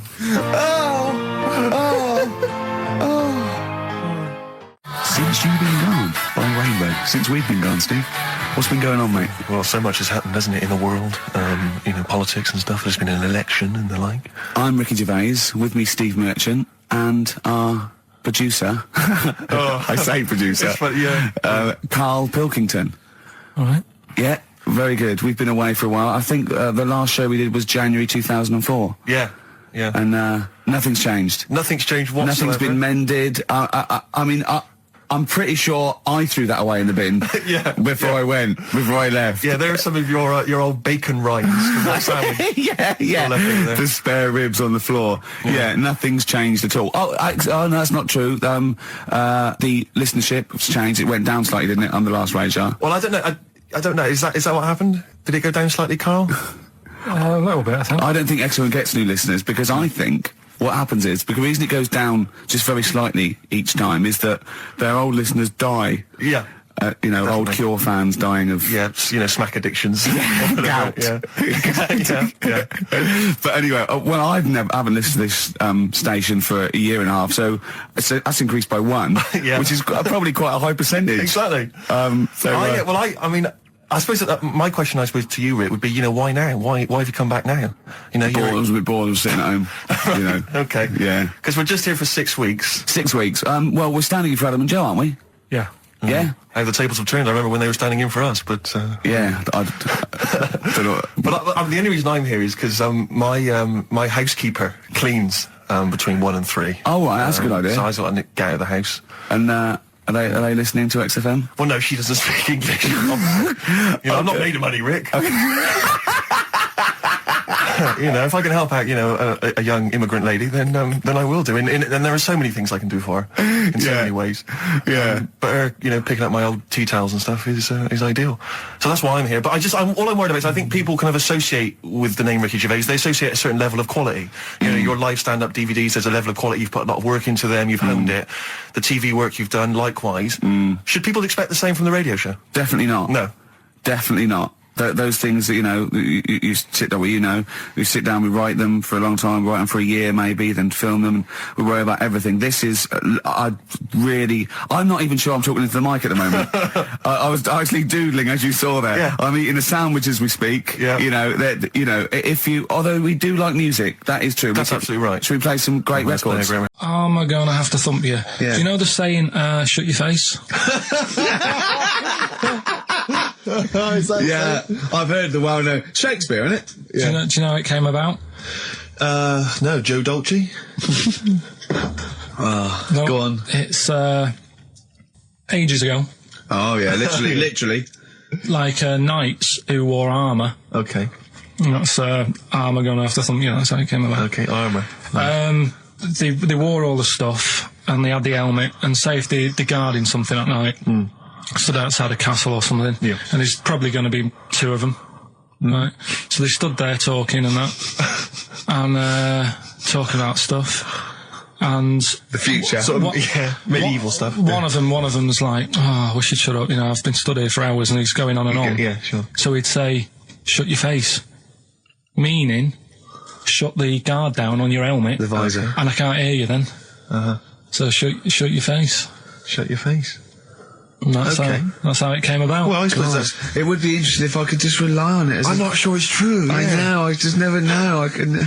It needs to be corroborated. It's like, I don't know where he got it from, but anything via Karl is precarious. Yeah, I mean, I feel like maybe you should give us your sources next time. Tell us where you got this information from. Got it off the internet. Yeah, but where on the internet? I can't remember where that one was. I mean, I always go through like the news pages and stuff, and yeah, go on that one. Right. In Turkey. Nice. It's not, actually. That's where I went, and there was them little fellas after Suzanne in the kitchen. What? What do you mean? We went to Turkey. You went to Turkey and there were some little fellas? Well, they had quite a few sort of midgets working in the kitchen. Why? Is it a theme? No, was it a theme holiday? I don't know. Might get them cheaper or something. Was it... So they were working cheaper. They were working in the kitchen, and one of them fancied Suzanne and kept sort of eyeing her up, and she was winding me up saying, "Oh, not eyeing up and down, just eyeing her up." Yeah. Anyway, no. So what was she doing in the kitchen? No, it's like a pick what you want to eat type buffet, but you have people clearing the tables and that ready for you to come along. Are they low tables? And he was just keeping an eye on her. What did he say though? Was he Turkish? So I don't know what he was saying. But he was a little fella, yeah. Did he? What do you mean a little fella? What do you mean little fella? Sort of dwarf-like. What do you mean dwarf-like? He had magic powers, or he was 4 foot? No, what do you mean, Karl? A little bloke, just like a normal bloke, but small. If you stood him in the desert, you wouldn't know. But he'd be hot at first. Right, Karl. You should watch out for the monkeys. Yeah, underground. Those underground monkeys are dangerous. You can't just say there was a little midget fella who was eyeing up my girlfriend and then leave it. What do you mean? What was happening? This is a story to us. This is much more interesting to us than, and she was deaf, right, and she hit her head. That's much more I don't interesting. understand how it manifested itself. Did he come over and say something? No, do you know when it's like girls know, don't they? When someone fancies them. What do you mean there was lots of them as well? Do then? they? That's worth knowing. Listen, right, go on. Right, so you went into this holiday, yeah? Yeah. And you went into the dining room or something? Yeah, downstairs. And you looked over. You thought, this is odd, there's no one serving. Yeah, and they go, Wait a minute. hold on, you looked down and there was a little waiter. There was loads of them running around busy. Why though? Why did they Because get it's summer. What do you mean? Because it was There's loads of them. summer. They had more of them They on. come out in summer. They come out in summer. What do you mean they had more? What do you mean? Because it's busy, isn't it? no, but they hibernate in the Why winter. were they all midgets? I don't know, maybe it doesn't heat stunt your growth or something. No! Well, they just happened to, maybe it was a thing that they did for tourists or something, I don't know. I just got on with my meal. It was a holiday, do you know what I mean? God! Right, So it's a midget serving. I'm not going to ask any questions. Right, okay, yeah. So they're all little fellas running around, and this one always was like, you know, oh, do you want a new serviette? You know what I mean? Going out of his way to sort of... for turning on the yeah, charm. Yeah, he was going out of his way. The others weren't. Right. I think what was happening is he'd been working with Santa all the winter. Yeah. This is like a little summer break. This one He was hadn't your seen a girl. waiter, and so he was being polite to you. Maybe. But what did Suzanne say then? Well, she was using it to wind me up. What was she saying? Oh, he's... Oh, just like, you know, look He may be small, but he's well, built like a... Yeah, he's all man. so Were you jealous of a midget then? You were jealous of him? it is a bit annoying, isn't it? Why? It wouldn't bother me as much now, because I've been with her for ages. Right. But at the time, that might have been one of our first holidays, and it's like, you don't know, want everybody what's going throwing on? I away paid by for this holiday. Yeah. And then you get off with a midget? Yeah. Oh. So anyway, But it doesn't matter because you got chatted up by a bearded lady. So. yeah. tell you what, no, that's got nothing to do with that. What were you going to say? What were you going to I say? was going to say the hotel was half board, and maybe Oh, right. Just get this educating Ricky out of the way. So, Turkey, yeah. So what is this again? This is educating Ricky, is the tip included. Right. Apparently a fella was on holiday in Turkey. It's just having a normal holiday, weather's good, you know, he's having a good time. Waiters are all normal height. Yeah. He's having his meal. He hears a load of screaming going on in the kitchen. Hold on. Has his girlfriend wandered in there? And they do, With a stepladder. the circumcised people in the kitchen, and apparently... What are you talking about? Whoa. Slow down. We were sidetracked there for a minute. What are you talking about? Well, I'm excited about two things at once here. One, they circumcised people in the kitchen. Two, I guessed it was someone losing the end of their knob. He did, yeah. I started thinking like Karl Pilkington. Extraordinary. That is amazing. Apparently it was going on. It wasn't just a one-off either. Well, when I say a one-off, I mean they did it more than once. Yeah. Right? And there was... it was there for a week, and apparently the first night it was quiet, and then the rest of the week, every day, it'd be like having his breakfast, or even his lunch, or even his tea. Yeah. Right? He'd be doing it all day. Oh. You'd be hearing Lunch and screams. breakfast, fair enough, really. Yeah, but Circumcision at tea time. Don't do that. And apparently it's a tradition over there. You can't even make a complaint about it. It's like, well, you should have found out before you come over. See, I can't believe this is Sorry, true. I'm a little I bit can't lost. believe this is He was true. in a restaurant, in a hotel, and there were people having circumcisions in the kitchen. Yeah. Is that right? I'm even worried that we're bordering on the racist here, suggesting that is tradition, that Turkish people cut the end of their cocks off in the kitchen Yeah. at meal times. I think you're wrong, Carl. This just sounds ludicrous, Carl. No, I don't think it happens everywhere. Right. I think this Just in Oh, this at this hotel. certain places, Certain hotels. certain hotels. What, is it like 2-star? Yeah. Why did he go to the Foreskin Inn? It was his own fault, wasn't it? So that Sorry, that's it, is it? Have they closed? Sorry, no, wait. That's the story. You educated me, right? Once a fella saw some Turkish people cutting the tip of their knob off in the kitchen. Thanks very much. Thanks very much, Carl. Got any more? Well, there's things you can learn from it. Either don't go to Turkey, No! don't have calamari when you're over there.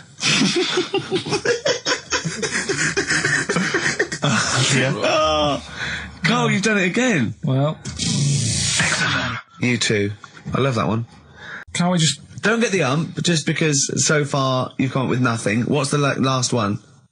Give us the teaser clue It again. was, I want to come here in hindsight. I wouldn't have come here in hindsight. Yeah. Right, what give you me some want? education. This will be the thing that teaches me something. I can feel it in my bones. Come on. There's a kid in Kenya. He was messing about with some beans. Magic. We guessed that as well. You did, yeah.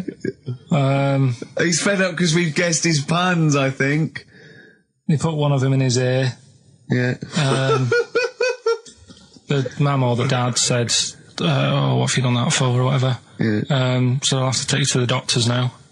So they took the kid to the doctors, and the doctor said, he said, I can get that out, I can sort that out for you. So he took it out, and the doctor said, right, that's £3.50. And the dad said, I've only got £2.70 on me. And the doctor said, right, well, and he put the bean back in his kid's ear.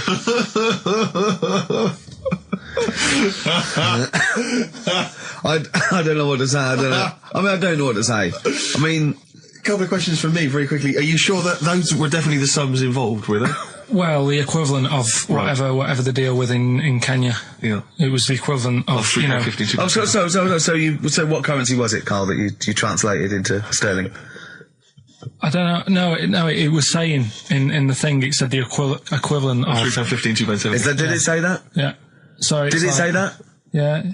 Carl, look at me. Look at me. Did it say that? Yeah. It said that was the. Did it say that? Yeah. Yeah, it did. It definitely said that. Definitely. Yeah. This is what we do this show for now. Educating Ricky. Yeah. Go for it, Carl. You said that learning can't be fun. Yeah. Yeah. Okay, I'll go for the one. What's the one about the butcher going down the butcher shop? You've got get your kit on. We're off down the butcher's. Yeah. You going for that one? Yeah. Well, do you know the saying? Don't let the cat out of the bag. Yeah. Do you know what it means? Yeah. Well, don't give away a secret. Right. Well, do you know how it came about? No. Well, ages ago. Before, like, ages ago. 17th century? Yeah, before, like... Yeah, 17's good. Yeah. Before, like, proper butchers and Jewhursts and supermarkets and that, you used to get these blokes who sold meat. Right. Butchers, they were called then, I think. Yeah, but the difference was they didn't stay in the same place, they moved about. Right, so they'd turn up on a street corner, and he'd have, like, loads of carrier bags of, like... Carrier bags? Yeah, with meat in and that, and people would plastic be like, carrier bags. Yeah, with mobile butcher on them. Yeah. Right, so and an email address. Yeah, go on. People went, right, yeah, I need some meat. Right, so they'd go up to this bloke and say, what have you got? And he'd say, well, I've got a you can have a bag full of pig, or you can have a bag full of chicken, whatever. Yeah. And they'd go, yeah, how much? They go, call it a fiver, whatever. Yeah. And they'd buy them, and to make more money, they didn't always fill the bag with what they said was in it. Oh, and yeah, I thought that might be the case. Like when Ringo joined the Beatles, now going, boo, Pete Best, but he went... Yeah, and they went, whoa! Oh, God. No, but the teacher just said, it went down really well, you can do that again tonight. Right. When you're in it again. But anyway, so my dad was there, and you hadn't told him about this performance, so he just turned up off his own back? I never took the letters home and stuff to show my mum and dad, because it just put me off. So, anyway, he turned up, don't know why, he must have heard from someone else's dad. Yeah. He turned up, and he swore about me, which... Did he? I don't... Could you use a word that's... allowed to be said? The word? Of course it is. Right. If you got a kid in the car or anything, you can turn it down now. Yeah. Right? But he said... there was a guy stood next to him with a camera, big video camera, filming it. And he said, yeah, film it, but try and avoid getting the twat in the hat in the shot. Because I had one of those porters, the little round pork pie hats on. Right. This is so sad. What, was this a nativity play? It was about Jesus and stuff. Yeah, well, there was a porter there helping him with his bags. Of course it was, I forgot. I mean, Mary and Joseph, they got there. Yeah, because it was the hope, because the inn was full, but I think the porter doubled up with the inn and the stable. Right, that was nice. So he carry bags over, yeah. You're right, though, I don't know why I was wearing one of them. But I was, and... and your father said that, and how did you know your father said that? Did you hear it? About it later. Oh, he told you about it later? Yeah, I was talking about stuff I'd done at school, and he said, oh, God, remember that, and I spoke to him the other day about it. Right. And, oh, God. So that was the end of your sort of drumming career, really? Because it could have been, I mean, the audience loved it the night before. Yeah. You could have, been, who knows, a whole new world for you. Yeah. I've never done any stuff. I've never drummed. I wish I had, man. That is That's a movie story, but is that, and that's why you don't tell, your mum and dad don't know you on the radio, do they? I think when they were down the other weekend, they had to come in here. I just said, just go in and press the buttons. Because they could listen on Sky Digital, couldn't they? They could do. But you wouldn't want that, would you? I don't want that. No. Play a record. yeah. I mean, I'm a little bit concerned about your toilet discussion. What exactly is your point again? I was just a bit bemused.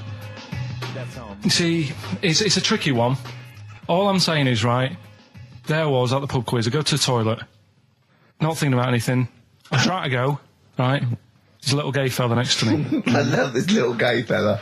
Now, the weird thing is, there's nothing stopping him having a little glance, right? Because he's allowed in the fella's toilet. Yeah. Now, I'm not allowed to go into the woman's toilet and have a little look round. Right. So all I'm saying is, should they have another toilet area? What, for gay people? Yeah. And so this would be gay men and lesbians? Is that going to complicate things? Well, I mean, I can only assume. I mean, to what point? I'll ask you a question, right? If you're intimidated, that's a shame. But you know, most gay men aren't looking at your knob. You know that. What do you mean? I can only say that 99.9% of gay men who use a urinal standing next to what they assume is a heterosexual man aren't looking at his knob. And what they're doing then? They're emptying their bladder. No, but the thing is, I can't talk. You're saying like, you know, about would you have one toilet for lesbian women and gay fellas, right? What does that mean? Would it be mixed? Would it just be? Well, would it have a man on one? That's heterosexual man. One little picture of a woman on the other, and then what? What would the little icon be? A man and a woman? A man and a woman. Just having a chat? Yeah. In pink and Doc But you couldn't mix them, because then what would happen is you'd get people who are going, I'll play up to this a bit. What, pretend to be gay? And yeah, you know, sort of grow a moustache and shave their head. And pretend to be a lesbian. Right. Yeah. So, right, I see. So, you know, people pretending to be gay so they could go in and have a look at the lesbians. Yeah. Right. So that would mean that we need 4 cubicles now, wouldn't we? Yeah, no, this is fine. 4 cubicles. So every pub How many toilets do we need at Every the moment? pub's now got 4 toilets. Oh, Carl, bisexuals. Yeah. Now, interesting. Bisexuals. How many toilets do we need now? Call the council. Will you use any? Huh? No. No, because they're interested in everything, aren't they? Because the little bisexual fella will be looking at your knob. Right, with them, Yeah. what you do, you just have a door, you open it, and there's one urinal there, so you can't get a queue. They have to sort of wait. I just thought that, well, why can't there just be a thing between the urinals? So no one can look at anyone else's knob. Wait a minute. Just to go back to Ricky's point, what stops, even if we've got the toilet for gay men, what stops the gay men who want to have a look at your willy going in the regular toilet and pretending that they're straight? Most men don't wear gay across their No, head. exactly. They don't have a tattoo. There's no branding yet in the British house where they have to declare. So we're going to have to expand this. What So we've do all you- got to carry identity Do you know cards. you can see a gay, can you? Coming a mile off. No? No, I'll just hold it in next time. No. Can you tell gay men? Do you know a gay man? I'd say probably if you did if you lined some people up and said point them out, I reckon I'd get. But hold on, we're not talking about people dressed in leather with the arse cut out and an handlebar moustache. Yeah. We're talking about the everyday No, non-seen. of course. Yeah, but I mean, suppose I put you in a room and there was 10 naked men, right? Yeah.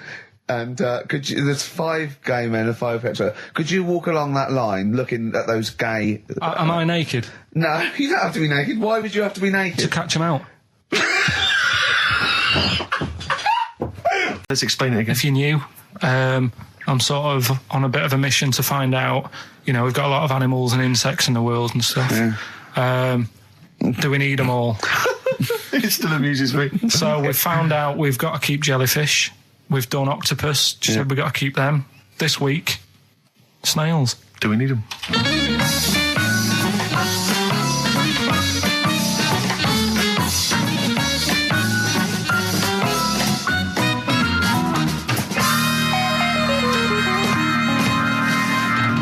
just doing some research, right? I'm sort of working my way through different creatures and insects and stuff that's on the planet. Yeah. Right? And finding out if we need them or not. Right? Yeah. Do you know much about snails? Well, sea snails? Well, yeah. Snails in general. Don't know much about snails, land snails. I know a bit about sea snails, like whelks, top shells, that sort of thing. Would you say they're important? What sort of sense do you mean by important? Say if we had to sort of get rid of some animals and insects and that because we're running out of room. Right. Do you know what I mean? Because I'll tell you what I know about some snails. I don't know if this applies to sea snails as well. I mean, I called you today because a lot of other places are shut. Yeah. Right? So I know they like to eat stamps, apparently. The glue on stamps. They love it, right? Right. Apparently a lot of letters and stuff aren't getting to where they're meant to be getting because snails are crawling into letterboxes and eating the stamps. That obviously doesn't apply to the sea ones, but that's a problem they're causing. All right. Were you aware of that? No, I didn't know that. Bet you're glad you answered the phone today. Right? They love beer. Beer, yeah, who doesn't? And also, I don't know if this is right, but I heard that they sleep for 13 years, or can do. Right, I wouldn't know if they can sleep for 13 years or not, but... I mean, sea snails are pretty important. Yeah, they do quite a good job in the sea. They graze on algae and they provide food for other animals. I mean, you can say that about any fish, or any animal. Why do they exist? Would you be upset if, someone said, we're getting rid of them? Oh, yeah. You would be? They're an animal, I wouldn't... Forget being like favouritism and all that I get for them, right? There'll be other things knocking around you can sort of spend your time looking after. You'll still have a job. Don't be worrying about that. Because I'm not going to get rid of all the fish. Jellyfish need looking after, so you're safe. Yeah. But do we need them? Come on, there's loads of people saying, come on, we've got to move on through the animals, and you're holding them up saying, well, I want to keep them. Well, who's saying we need to... That just sounds a bit crazy to me. Just imagine. Do you know what I mean? And they would come to you because you work in an aquarium, so they'd be asking for your advice. Right. And you're slowing it down. Well, they asked for my advice and I'm giving it to them, so, that's what I think anyway. Yeah, but snails, like I say, they drink beer and that, What did they do apart from some food for a whelk? They were around, their descendants were around a lot longer than we have been. Yeah, they've been around a long time, but what have they done? Well, they've survived that long, so they must be doing something pretty good. Well, apparently they sleep for 13 years, so really, even though they've been around for ages... I think that sounds a bit... But I don't think they sleep for 13 years. Not all of them, just the tired ones. So, snails, do we need them? Well, yeah, I just think they've got to...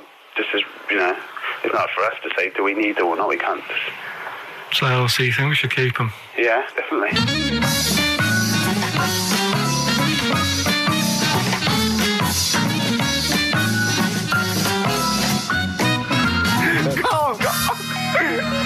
Carl, I'm proud of you. That was getting really quite annoyed. I know. What did he think he was doing? What? I don't know what you tell these people. I mean, you don't get their permission to play this out, do you? You just don't say the that. thing is, right, I sort of told him what it was about, but we won't say who he is or where he works, because it doesn't matter. I just needed to speak to someone who knows. I know the fact that you were trying to get an answer out of him by suggesting that he would be safe, because he could look after jellyfish if he gave the okay to destroy snails. He was getting livid, you can tell. Oh, God. Brilliant. So you've been around a long time, but what have they done? That was great, Carl. Play a record. Well done. You were filling in a form, weren't you? It was all like your girlfriend thinking you're a div. And it's happened before, isn't it? Because she came home and you'd filled out a form to get a job once, hadn't you? Yeah. What was that for? Granada Telly. And on it... Well, let Carl explain. Yeah. You see, this is what annoys me with job applications, because rather than just saying, do you want the job and what can you bring to this business? Yeah. Do you want the job is a good one. Because the thing is... That's sort of the one for the boys. No, listen, right? Because if they say no, I don't think they want the job. Yeah, but listen. Go on. I mean, I presume with what you do, you have to take people on and stuff. What, in a fight, you mean? You know what I mean? Yeah. And I think it's more important that you're willing to graft and put the hours in. Sure. Than say that, you did well at school. Yes. Sure. Because if I wanted to, I could have done well at school. Of course. I just didn't want to. Yeah. So where's this going? So you had the application form. So when it came to the qualifications bit and that, I couldn't fill them in because I didn't have any qualifications. And it was also asking about your languages. And I put down English quite good. English quite good. And his girlfriend came over and seen the form that he'd sent off. This was a copy of it. Yeah. And so she went, oh, you know what I mean? So that's what started, you know, the disappointment. So they're going to get that and think that you're not English. I don't think I've got it. It was ages ago. Right. How long ago was it? Oh, well, it was when I was still in Manchester, so 5 years ago. I don't think you've got to know. No, I think you... There could be a long list. I mean, there's probably a lot of admin problems in that organisation, but they probably... But what I meant by it is that you know, I can speak English, but I don't know all these long words that people use all the time. Yeah. Oh, God. Oh, can I just tell this quickly? In the week, I'm talking to you now, the listener. Usually I don't. Yeah. Karl said, about embarrassing him on air and that, and he's worried about his education, and he was worried about not knowing long words. Like, we come up with any long words. And he said, no, I was scared, you were going to ask me something about, someone, and he's Eastern European leader. His surname is Milosevic.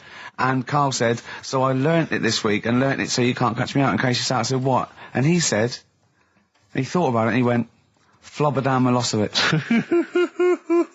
Got the surname right, though, didn't he? So what's his name? Right? What's his name? That's how Bill and Ben would address this leader. How would they have said it? Flobodan Milosevic. What's his name? Slobodan Milosevic. Yeah. Well done. Look at Gervais with me, Steve, and Karl. Karl, why have you got a headache? You got a headache? Just a bit stressful because the moves on this week. Oh, you're moving house? Oh, by the way, the XFM listeners came round to my house and bought the futon and table. Did they? Were they happy with it? Quite normal. They were well happy. Yeah. Couldn't believe the luck with it. What do you mean quite normal? What do you mean quite normal? Well, it's always a bit scared, isn't it, getting people round. I imagine they were scared. No. And were they excited to see you? Could they were, could you tell that they were pretty pleased to see you? No, I don't think so. I mean... You're Karl Pilkington. Yeah, but the fellas sort of... I mean, they brought the whole family round, which was a bit odd. Well, it's not often they get the chance to visit a living creek. Anyway, no, they were nice. And you're moving now, yeah? He said he phoned me up today. You know, it was absolutely tipping it down. Right? He had to cycle in. Right? Because he said, because of the move, he doesn't want to leave his bike round there. Right? And he said, and Suzanne, I can't say this in case he's listening, can I? He won't know. He said Suzanne's hired the oldest removal man in London. You should hear him. And the thing is, right, we booked him because everyone else happened to be booked out, but this fella's free, right? So he called up this morning. I've never spoke to him, but he was on the phone. He sounded about 90. Yeah. Carl thinks that he's going to have to do all the work. And the thing is, right, it seems to be all he cheap. wanted some Werther originals. Yeah, right, yeah. Listen, it seemed to be cheap because it's £50 an hour. But how long is it going to take him? Yeah. Oh, that's genius. When's the move on then? When's the... well, he's coming round. He came round today to bring some empty boxes, and he was struggling with them.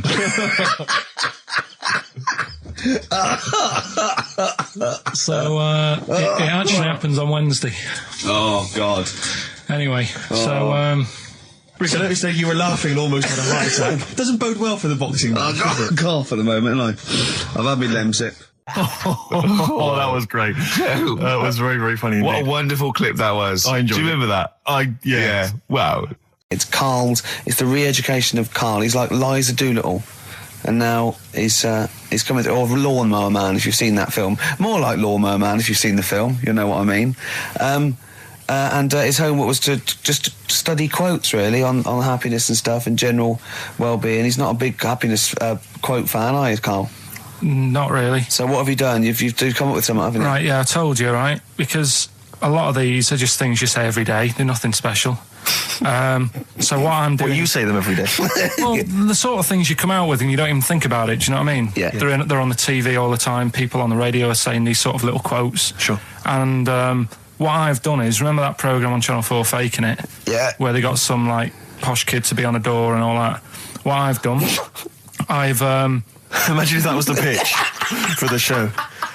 Dear Channel 4. Just going to get a prostitute on a door or something? Yeah, Yours come sincerely, in, Carl. come in. Yeah. TV producer. Yeah, go on. So what I've done, this little book of quotes, happiness quotes. I've picked 2 that are real. Okay. And I've made one up. Right. And we've got to guess. And you've got to guess. Okay, then, go on. Well, I'll tell you what, Rick, why don't we, when we've heard them, we won't confer. No. You'll write down yours, A, B or C, and I'll write down mine and we'll see how it Okay, works. Carl, off you go. Right, and just because I'm looking at this book, it doesn't mean I'm actually reading. No, I know. Don't worry, we're clever. No, we know, we can't see yet. Like, call my bluff. Yeah, go on then. Nothing is worth more than this day. Okay. Yeah. Yeah. All right. Yeah. The way I see it.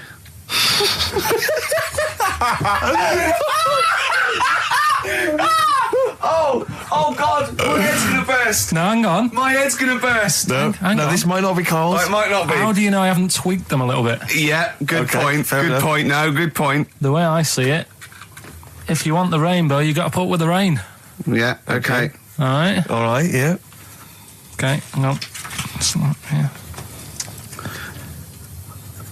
Come on. Cat food. Cat food, come on. It stinks a bit, but if you don't put up with the smell, the little kitten will die.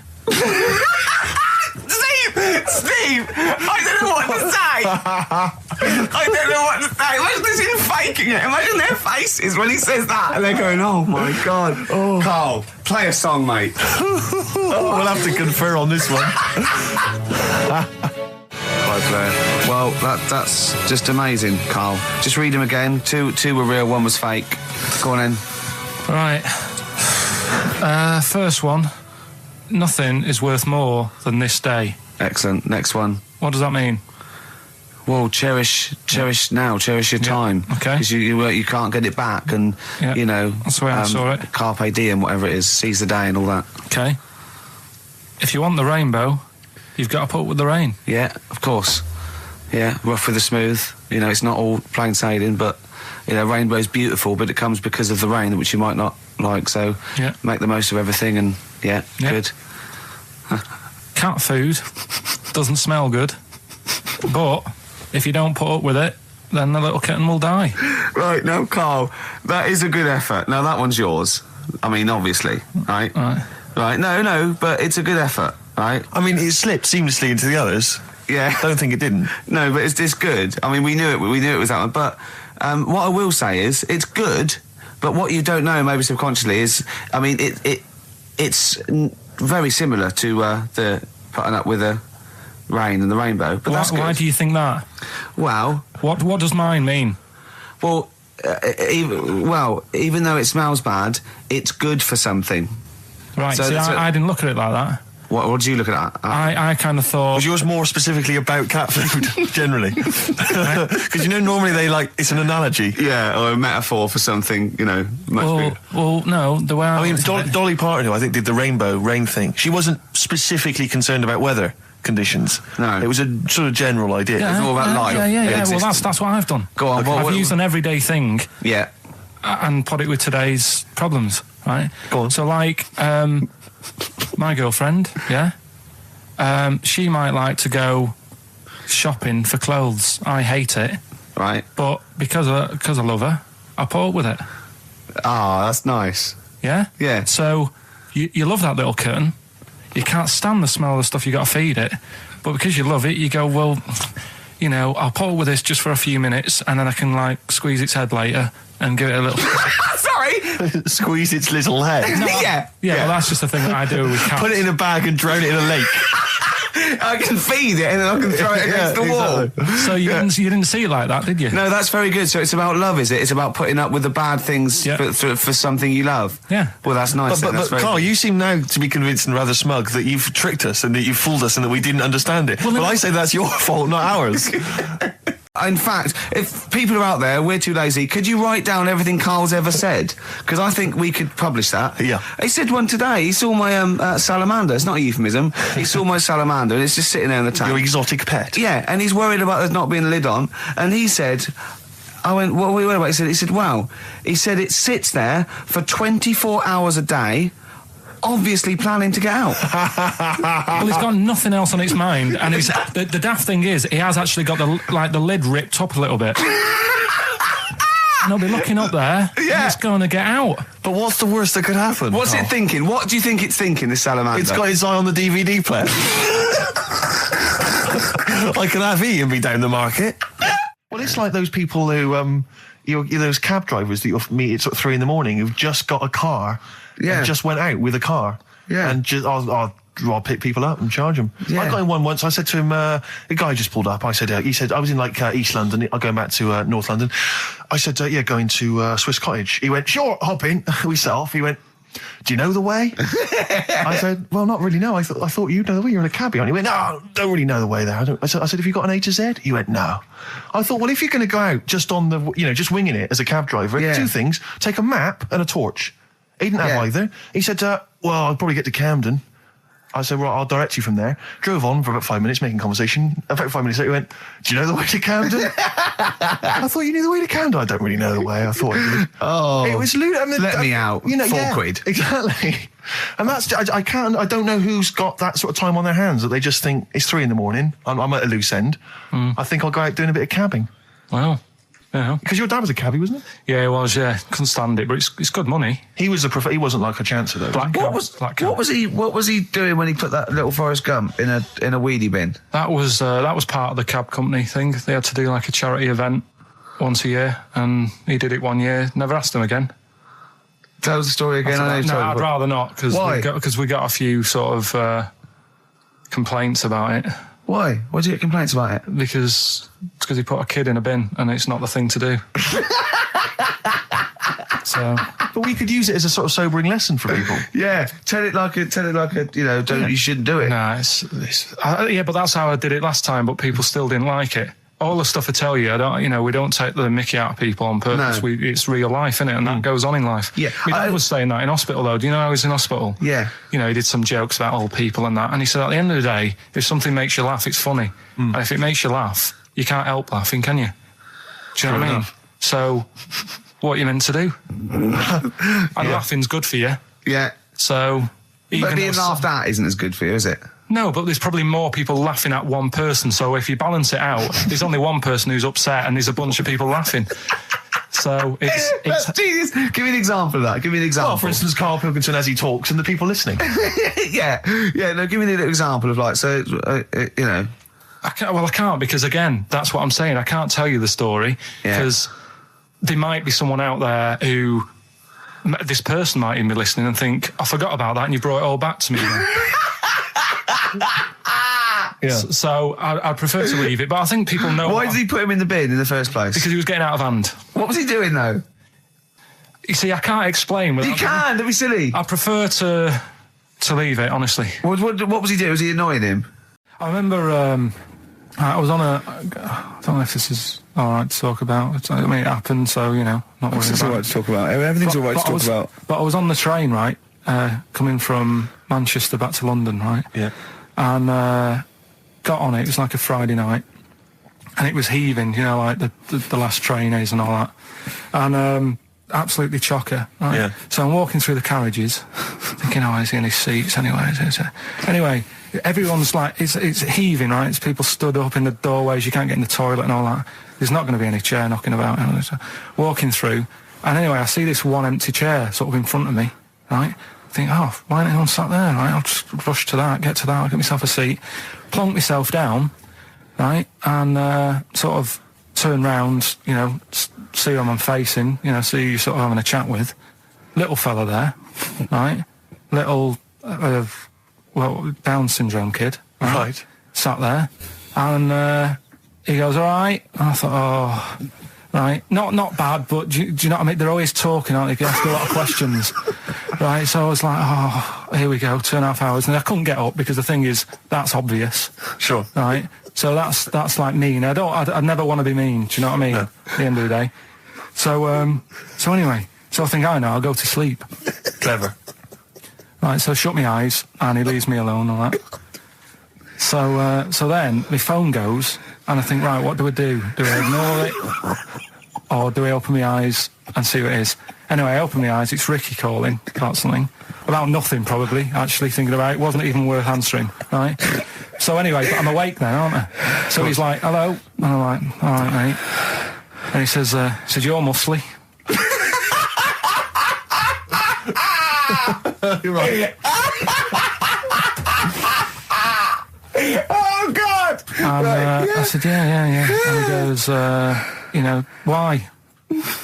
So I said, no, just am. It's, again, stressing me out, because I was thinking, why am I muscly? I don't go to the gym. And, I'm not muscly, I'm in good shape and that. Well. So then he wants an arm wrestle. On a crammed train from Manchester, so I've got another hour and a half of this. When you talk back, he'd soon have got up and left. If you'd have started asking him questions, he'd have got up and left with the drivel you come out with. So anyway, do you know when you're under pressure, you're thinking, well, he's said that I'm muscly. All right, so do I do it or not? And there's people watching, not joining in, not sort of having a laugh and that with me, just like watching but pretending they're not. Oh, and I'm at one of those table seats, and he kept saying, come on, I want to arm wrestle. And he was getting loud, and I thought, I best just have an arm wrestle. What do you mean? I best just have an arm wrestle? Well, what do you mean? Get it over and done with. I had to... if he's going to keep asking, I had another hour and a half on the train. Oh, God. So anyway... Oh, my God. I'm thinking who won. Well, I'm thinking, were people putting bets on? It was working. It was stopped, and just as well, really. What do you mean it was stopped? Was it game? No. He was winning. I was struggling a bit, right? Yeah. And he was really taking my arm down. And then he sort of let go and started laughing. And I thought, thank God he let go, because I would have made. You know what I mean? If I lost that, everyone's in the train looking, and all the rest of it. It's suddenly serious to him. He's got to win this. Anyway, Pilkington. But then he just, then we were chatting about favourite food and that. He likes sausages. And I said, he said, do you like sausages? I said, yeah, they're all right. I like a bit of Chinese and that as well. And he was saying, I can't have Chinese. Not allowed Chinese. Why? Don't know. He just said, it's not allowed to have it.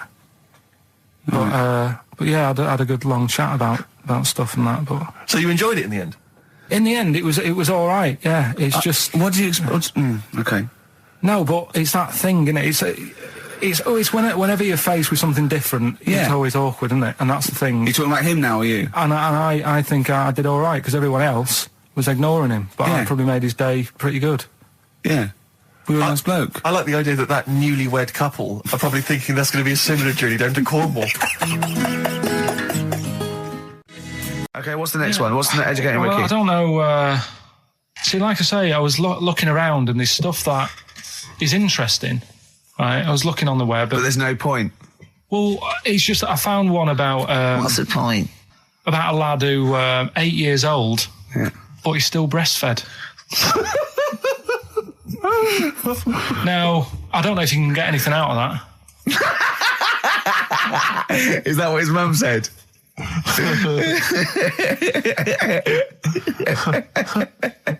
So, what do you mean? I don't know if I can get anything out of that. You don't need to. No, it's just that. Where did you read that? That was on the internet. Oh, well, yeah. You're always unspecific when you mention it. It was on the internet. Well, I'm trying to think what I put in. I think I put in Y to see if I'd confuse a computer. Go! You are... No, honestly. I did a search, put in why, and he came up with funny things that, like, why is this person doing that? Why is that? And it had a picture of this 8-year-old lad, sort of, on his mum's nipple. And it was saying, is this healthy? You sure that wasn't asking you that question?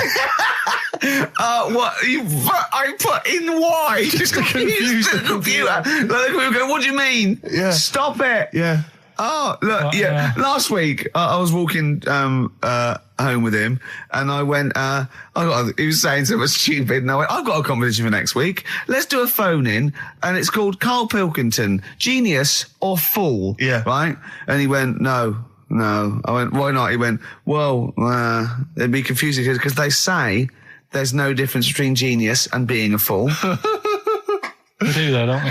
No, but it's rubbish, and people say there's a fine line between madness and genius, and You know, it's a ridiculous soundbite.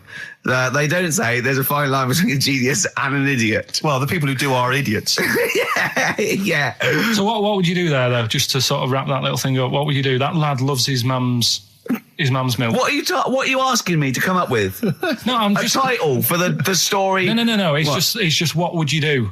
Right? What do you mean, what would I do? Well, it's causing a bit of a problem in the area. Right? What area? In America, I think it was. Oh, America are a problem, are they? George Bush is worried about this kid who's breastfeeding at 8. Imagine it like this, right? Right. No, so, Carl, what are you asking me about this spurious story you saw on the internet? I saw on the internet, there's an 8-year-old lad, he likes his mum's milk, and he's saying, is this right? Should it No, be it's going not. on? But what do you want Ricky to do about it? It's not his responsibility. Yeah. No, but the little town that he lives in, they're all causing an uproar, right? Going, this isn't right. You know, I can't let my kid play out in case he's in the garden with his mum getting a bit hungry, right? So, what should they do? Because his mum's saying, well, he likes it. Yeah. And he, you know, what do you do? I don't know the laws. No, but I'm not asking you to sort out the laws. I'm just saying, if you lived in that neighbourhood, what would you say? If you went up to him and said, look, everyone's getting a bit fed up with this, look. I'd say, what would I do? What do you mean, what would I do? what are you asking me? Right, it doesn't matter. No. What are you asking me? What are you asking me and Steve and the public? I'm just saying, say if you live next door to this woman. Yeah. Right? The kid's hungry, 8 years old. He's out playing on his bike and he goes, Mum, I'm getting a bit peckish. And he goes, all right, son. She whops one out. And he starts having his milk, right? You live next door, you're putting your washing out and you see this going on. You're getting a bit sick of it because it's gone on for months. 8 years, I assume. Why is it your business? Why are you such a nosy neighbour that you're concerned? What would you do, Carl? Let's turn it back on him. Yeah. What would you do? What's your solution? What would you do? Well, I thought I'd say, right, why are you doing this? And she'd say, because he likes it. And I go, all right then, put it in a bowl first. So, and you think that would sort that out? No, because I was thinking about the whole thing, right? And you do that when you're a baby and everything's all right, innit? Yeah. No one bats an eyelid at a little baby having a bit of milk from its mum's breast, right? Yeah. You'd almost say it was natural. But you grow out of it. It's like you don't see. It got me thinking about things you don't see. And you don't see. Did you put this into a computer? Show me things you don't see. What else don't you see? Well, you don't see like an old man having a Twix. You never... So what? You know the terrible thing about all this, Steve, is he's right. You don't see an old man I eating a know, Twix. that's a terrible thing. So what they have got, right, they've made old man toffees, haven't they? They've come up with Werthers. Is that a song? Oh, God. You don't see it. So they've got their Werthers, right? Yeah. So, look at him. You think Forget he's it. giving a lecture at Oxford? It's not going anywhere. No, go on, sorry. Go on. I'm just saying, Right. you grow out of things. Yeah. And the old man, I'm sure when he was a kid, he'd have a Twix. Yeah. But now it doesn't look right, so he's having... It doesn't look right. So... Right. I don't think Werther's originals were specially designed for old people. I think they were sweets that just happened to have been made for years. That's why old people eat them. Yeah. They didn't go, hang on, there's a market here. I've noticed old people aren't eating Twixes. Quick, let's make some old man sweets. But the little advert, he gives it to his grandson as well, doesn't he? He goes, I have a Werther's original. I think it cuts, though, before he throws it back in his face and get me a Twix. Into films and that, it's just that I only... You know, I've just got the 5 channels and flicking about... And I'm not impressed. I mean, I can understand why more people listen to radio and stuff. Yeah. Well, not this one, but go on. Well, when was it? When was the last time I sort of sat down and had time? Because I'm always busy doing stuff and that. Sure. Moaning takes up about 3 hours a day. When did Wimbledon finish? A couple of weeks ago. Right.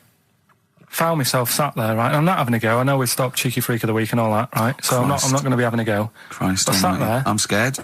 No, I'm not having a go. You've always got to remember that. Go on, just get on with it. Get on with it. I'll apologise after. I'm just saying, watching Wimbledon, it wasn't, one of the major games. It was little fellas in a wheelchair having a game. Little fellas in a wheelchair. Right.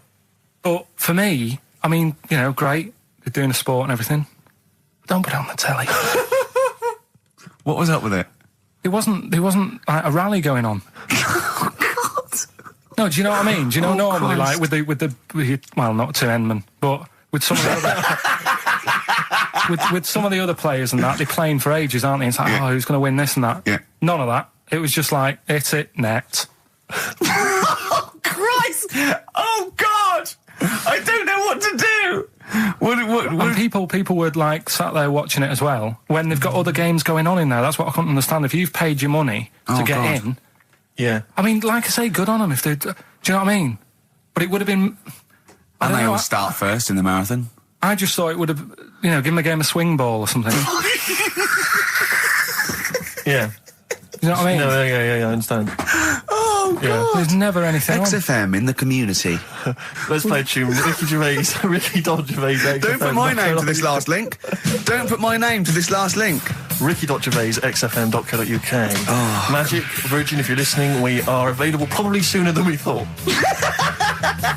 Just check, because there are rules in place, aren't there? Yeah. There was a big bust up in the week. I'm only allowed to wind him up. I'm not allowed to wind him up socially now. I'm not allowed to. What am I not allowed to do socially? I think squeezing the head socially has been crossed off. Right, okay, and I agreed to that because it got to a head where Carl was really upset and he was thinking of just giving it all in, weren't you? Yeah. Yeah. Right. If you don't like well, okay, let's play Educating Ricky. Right. Brilliant. Go. Right. Ding-a-ling-a-ling-a-ling-a-ling. Educating Ricky. Right, what are we going for then? Hanging the bacon, airy Chinese kid, alien gives man a beard. I think alien gives man a beard. I'd like to do that. Right, there's this fella, I think it happened in America, and he saw a bright light in the sky. And God, if you're bored. and he stood there. This is a true story, is it? Yeah. He stood there. Yes, of course it isn't, Steve.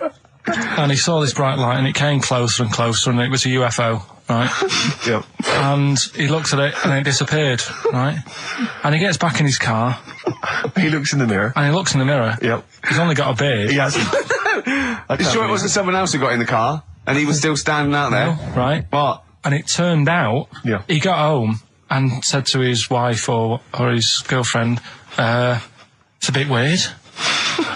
So I just got out of the car to look at a bright light, and I got back in the car and I grew a beard, and she said, never mind your beard, where have you been for 3 days? And what had happened is... He passed out because he was pissed. No. The UFO had taken him for 3 days, but he'd only thought that he'd only looked at it and it went away. Yeah. But what had happened is, he took him and he grew a beard because he hasn't had a shave. Right, okay. I mean, was Will Smith or Tommy Lee Jones anything to do with this at all? Did you see this on a video maybe and thought it was an educational film? No, it's from a book that some kind person sent in to me. Here. Can I just ask again, just again, I'm just throwing this right back at you. Do you think there's any other possible answer here? Right? A man is absent for 3 days from home. He's grown a length beard. of time that it could take to grow a beard, lest we forget. What if he hadn't actually seen a bright light in the sky? What if he was lying? What if he was lying? He got knocked unconscious. He'd had a car crash. Just lying. No, just lying. Or he was just lying. Yeah, he'd been on a bender, getting pissed for 3 days. And that with was his his mates. excuse to his wife. And they went, Dennis, what are you going to tell your wife? Well, wait a minute. Wait a minute. He's not going to believe I was out with you, lads. Just say you're only away for a minute. No, I wasn't away from it because of the beard. Oh, yeah, look, it looks like you've been out for 3 days. Well, we have. That's exactly. Right, okay, we've got to cover that then. Alien abduction. Great one. Okay, let's try that. Do you see? That's a little scenario there that could have been played. So, when you say educating Ricky, what have I learnt from this? Never listen to you again. That's all I've learnt so far. Never listen to you. Yeah. We should run a competition. Who's the tastiest cartoon ever? Well, actually, I threw up Cheetara. I threw up Jessica Rabbit. I've had some people contribute here on the email. We've got someone here, Dom, has emailed us. He's told us that for him, Daphne from Scooby-Doo. Yeah, popular choice. And obviously this is one I've never quite understood. Wilma from the Flintstones. I've actually always felt that Wilma, I don't know, I just thought she was a bit... No, not a bit Wilma. homely. Betty, surely. Yeah, Betty. Well, this is what I mean. Wilma, I mean, yeah, Betty, surely, but Wilma? No, I mean, she's quite homely. But Betty, come on, Steve. You wouldn't say no to Wilma. No, I suppose not. If it was I'd be worried about Fred if he found out. Well, I'd hate to do it, you know. I don't want to do it to Fred. He's a good guy. He is, isn't he? He's a bit of a chump. Whereas Whereas Barney, to be honest, I don't think he deserves Betty. Do they both work in the quarry? Because, I mean, let's be honest, Fred, not a smart man. I mean, he obviously didn't come out of rock school with anything other than a couple of basic O-levels. I know, but he's a hard-working, sound sort of guy. They got a big house, they got like a TV, they got that bird thing. Yeah. I be honest, if I was Fred, I would be a little bit disappointed that my kid does nothing, whereas Barney's can lift up sort of tall buildings. Sure. Bam, bam. He's a very strong... You know. I mean, interestingly, Fred loves his job. He's always yabba dabba doing at the end of the day. He does yabba dabba. The whole day lifting rocks from one place to another. I'll tell you what, I wouldn't take that from that cat, though. I would. If a cat picked me up by the scruff neck and put me out, right, on the doorstep, I'd go mental. I'd get rid of it. It is a saber-toothed tiger, though, Carl, so it could rip him to shreds. It's not like a normal domestic cat you have nowadays. You know when they go to the drive-in at the beginning? Yeah. And they order, maybe some ribs. Yeah, that huge rib, and it tips the car over. Yeah. Was that her first day on the job? Because I've never been ordered before. Yeah, she'd have realised. Yeah, we're out of pig. We've got brontosaurus rib. Exactly. He goes, well, that knock the car over. No, it won't. I don't know. Rick, can I tell you now? That was an accident waiting to happen. It was really, wasn't it? Yeah. And it did. Oh, dear. Mind you, I went to Texas once, and I had some ribs, and it was like the Flintstones. It was huge. And not only did it look too much like an animal that I couldn't actually eat it, I don't know who could eat it. I mean, seriously, it was 2 foot long. Yeah. And all the it was like half a rib cage.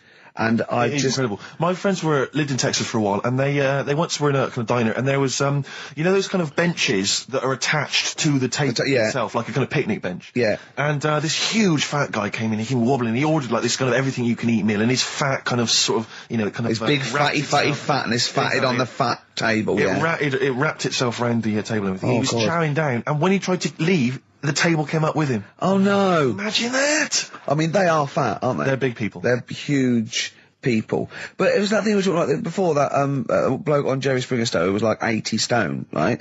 Now, I felt quite sorry for him. He was really sad and he was crying. It is rad, but my point is this, right?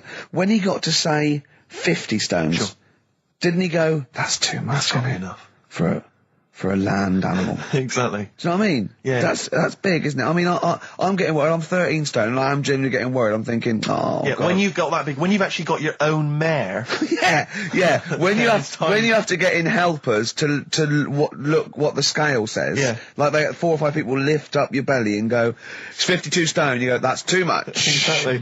I'm going to only have 9 breakfasts when you begin to appear on the Ordnance Survey map. yeah, exactly, yeah. When you've got your own symbol. It's like, we can see 2 things from space now, Fatty and Steve Merchant. We'll be landing there about... Well, no, I'm just saying at all, you're not fat, are you? You're freakish and big. Just another quick thought. Someone's mentioned Daphne from Scooby-Doo, and but I've always had a soft spot for Velma. Velma? Because Velma's no glasses. I mean, I'd have She's clever. Can I tell you what would have happened if I was in that environment? I was maybe on the... Your glasses would have got tangled up. I'd have always had I'd always been making a play for Daphne, right? And Velma would have fancied me, but I'd have always ignored it because I was playing for Daphne. And then when I finally realised it was never going to happen with Daphne, I'd have blown it with Velma. Maybe not, though. Maybe not. Sometimes those, you know, they might, you know, appreciate honesty and go, listen, I've been hitting on the good-looking one. Yeah. Oi, Four Eyes. Yeah. Do you fancy it, Chubbs? Exactly. Something like that. Let's be honest, is what you're saying. Well, yeah. I'm wondering, I don't mean to be libelous, but Velma, she was quite short, the glasses, the short hair. Lesbian. Hung around with the dog and lesbian. The bloke. I'm beginning to wonder if she was... Yeah, maybe. I was like, see, unfortunately, I said lesbian there, and you still carried on with your assessment of what it is to be a lesbian. It's bad enough doing the cliches of having short hair, but you said the dog. Yeah, well, she hangs around with a dog. So do lesbians do that? Well, have you seen some lesbians? They're right dogs. Good night. You see what I've done there? You know what I've done there, Rick? Comedy award winning. Okay, it's the film review. Carl, you just tell it from the heart. Tell us what you thought about the film, what you thought the... Can I just ask, is this the first time you'd seen Gladiator? You'd never seen it before? No. Okay. And what were your thoughts? Okay. The film review. Gladiator. It's alright. Nothing great. It's like an old, sort of an old version of Rocky done in the olden days, really. Right. A bloke fighting other people. Sure. How sort of well known is the story? Do you reckon people know the basics? Well, just very quickly, just do the plot. Quickly. There's a guy called Max. Maximus, yeah. Yeah. there's Caesar, and there's Caesar's kid, and Max goes to war, sort of wins it, comes back. Caesar says, "You're good at what you do. I wish my son was as good as you. So I want you to be in charge when I die." His kid finds out, a bit annoyed about it, kills his dad, because he don't want anyone to hear that he said that he wants him to be in charge. Yeah. So his kid gets in charge and thinks, "I'll show you. You're not going to be a king, I am. You're going to be a slave or something."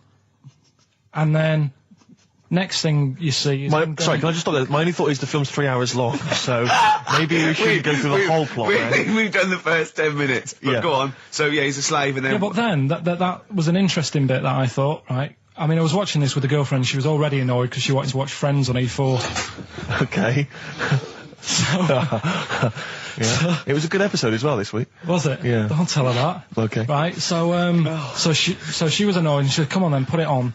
And I got it wrong straight away because it says on the back 149, so I thought that was an hour and 49 minutes. It turned out it was 149. No, I thought it was 1 hour 49. Yeah. But it was 149 minutes. Sure. So it overran anyway. By 40 minutes. Yeah. So anyway, the interesting bit was where he was going across the desert on a horse. And I think to show you how long he'd been going across the desert on his horse, he's showing you a shot of the horse's knees and they were bleeding. And I just wondered whether that's what horses do if they run for a long time. Do you know? I don't. Good. Right, so anyway, so he goes on, he keeps going on like this. He's a slave, and then he has a fight at the end with the Caesar's kid, and he kills him. And that's how it ended. Okay, good. What did you think of it? Just generally, what bits... What do you think was wrong with it? Right, well, I've read up on it, and there's already a fact that is wrong. Right. Caesar's kid, he didn't actually kill his dad. His dad died of a natural death. Right, in real life, you mean? Yeah. Okay. And what's Caesar's kid's name? Comedian or something?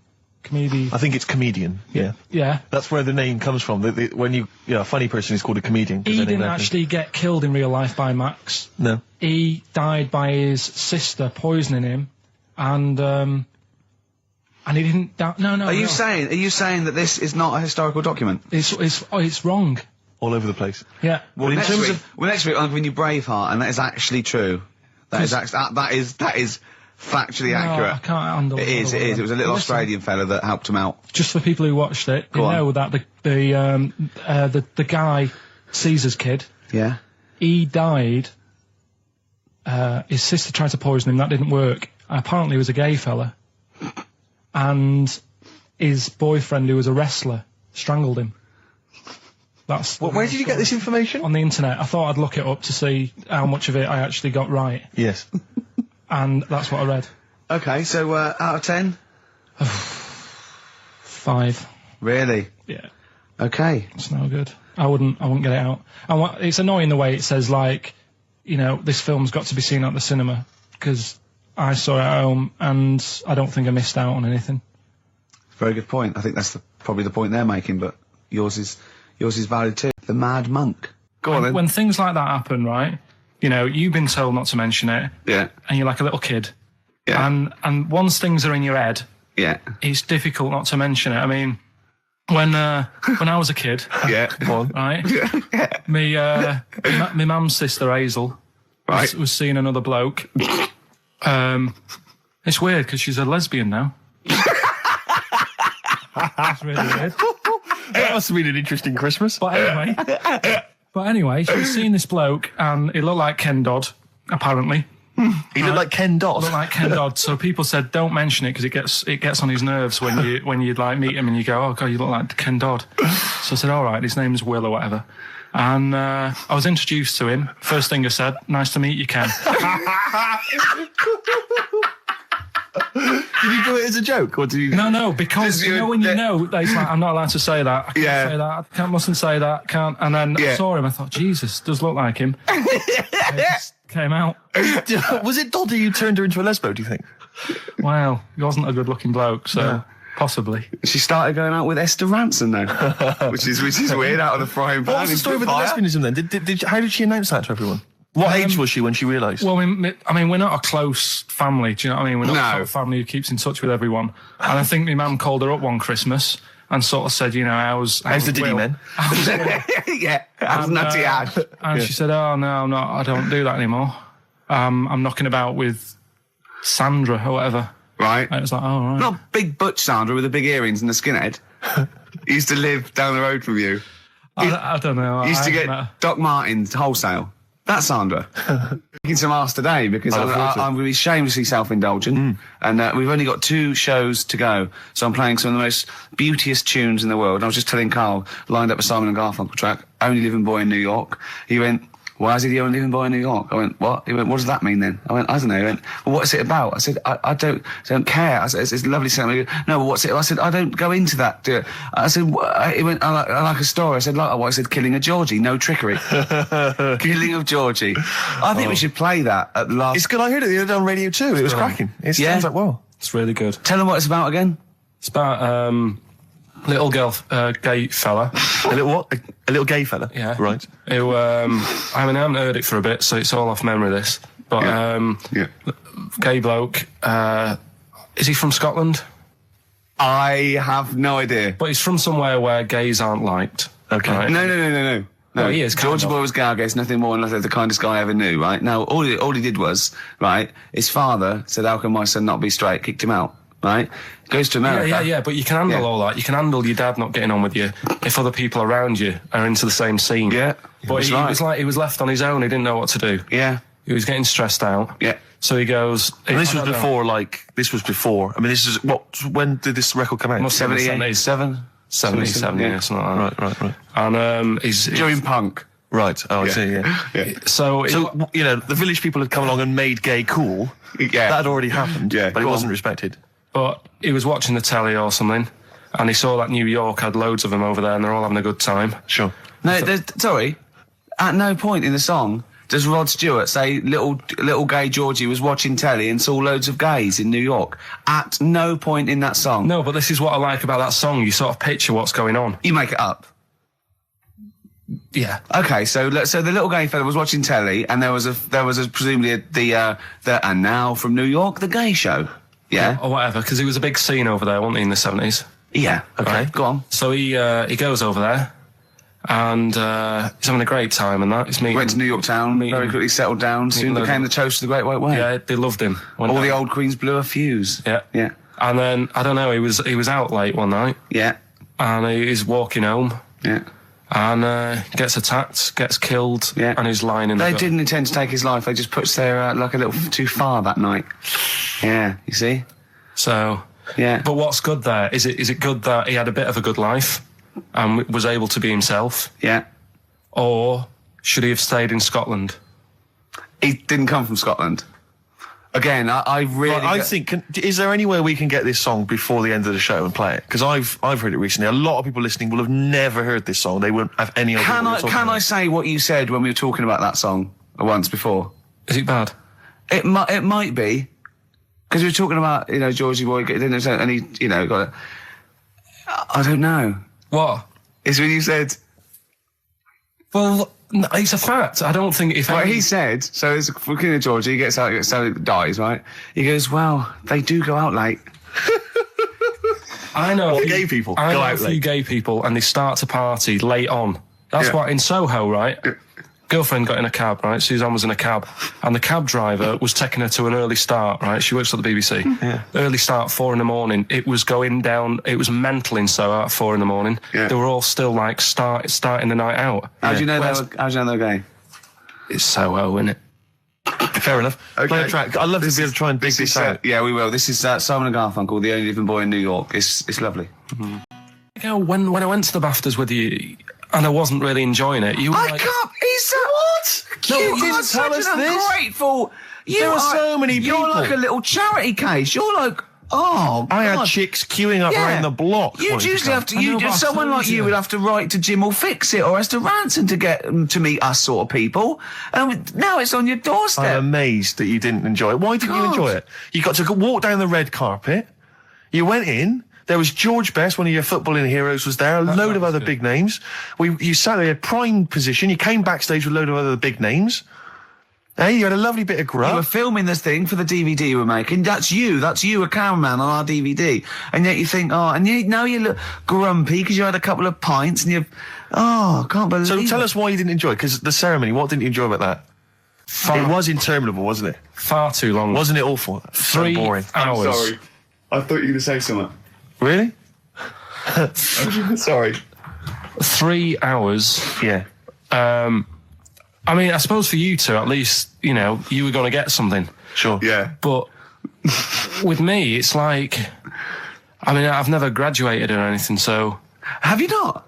I'm trying to think of a situation. Basically, I sat there for 3 hours knowing that I'm not going to get anything out of the night. Yeah. Right? Now...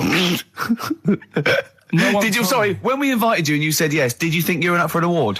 No. But I thought we were going to be sat round tables, having a nice bit of food, whilst people are going up there winning awards. Yeah. But 3 hours of the same thing over and over again. I mean, if a film's 3 hours in the cinema, you go, well, it's long, but, I wonder how it's going to end. Yeah. But this was just like the same thing over and over again. Some guy going up, thanks a lot, cheers for the bit of brass. And then going down, sitting down, the same thing over and over again. Honestly, right, I'd say it was one of the worst things I've ever had to do. I enjoyed the night afterwards when we did have a bit of lamb and a nice bit of veg and that. That was all right, and I went home and I was happy, and I got the little freebie bag that you're talking about that we're giving away. Yeah. Which wasn't much good stuff in it. Oh, all right. Right. No, what would you have done on that Saturday night? Suzanne what would you have done or the Sunday night rather? What would you have done had you been at home? I would have stayed in with Suzanne, right? Watching telly, having a nice bit of pate on toast or something, cup of tea, watching 24. But instead, I had to buy an expensive suit, so I didn't show you up. Right? Jesus, what are we doing? Yeah. How much did you spend on your suit? Well, in total, right, because, the shoes and the suit and the shirt and the tie, it was about 600 quid. That's the most expensive evening ever. And that's what I'm saying to you. And the daft thing is, it's dark in there. I don't know why you've got to wear a nice suit. You can't wear a tracksuit, for goodness sake. It's dark in there. No, just the shirt and that. It doesn't make you a better person wearing a suit. No, doesn't make you a better person, no. We're not claiming it made you a better person. No, but that annoyed me.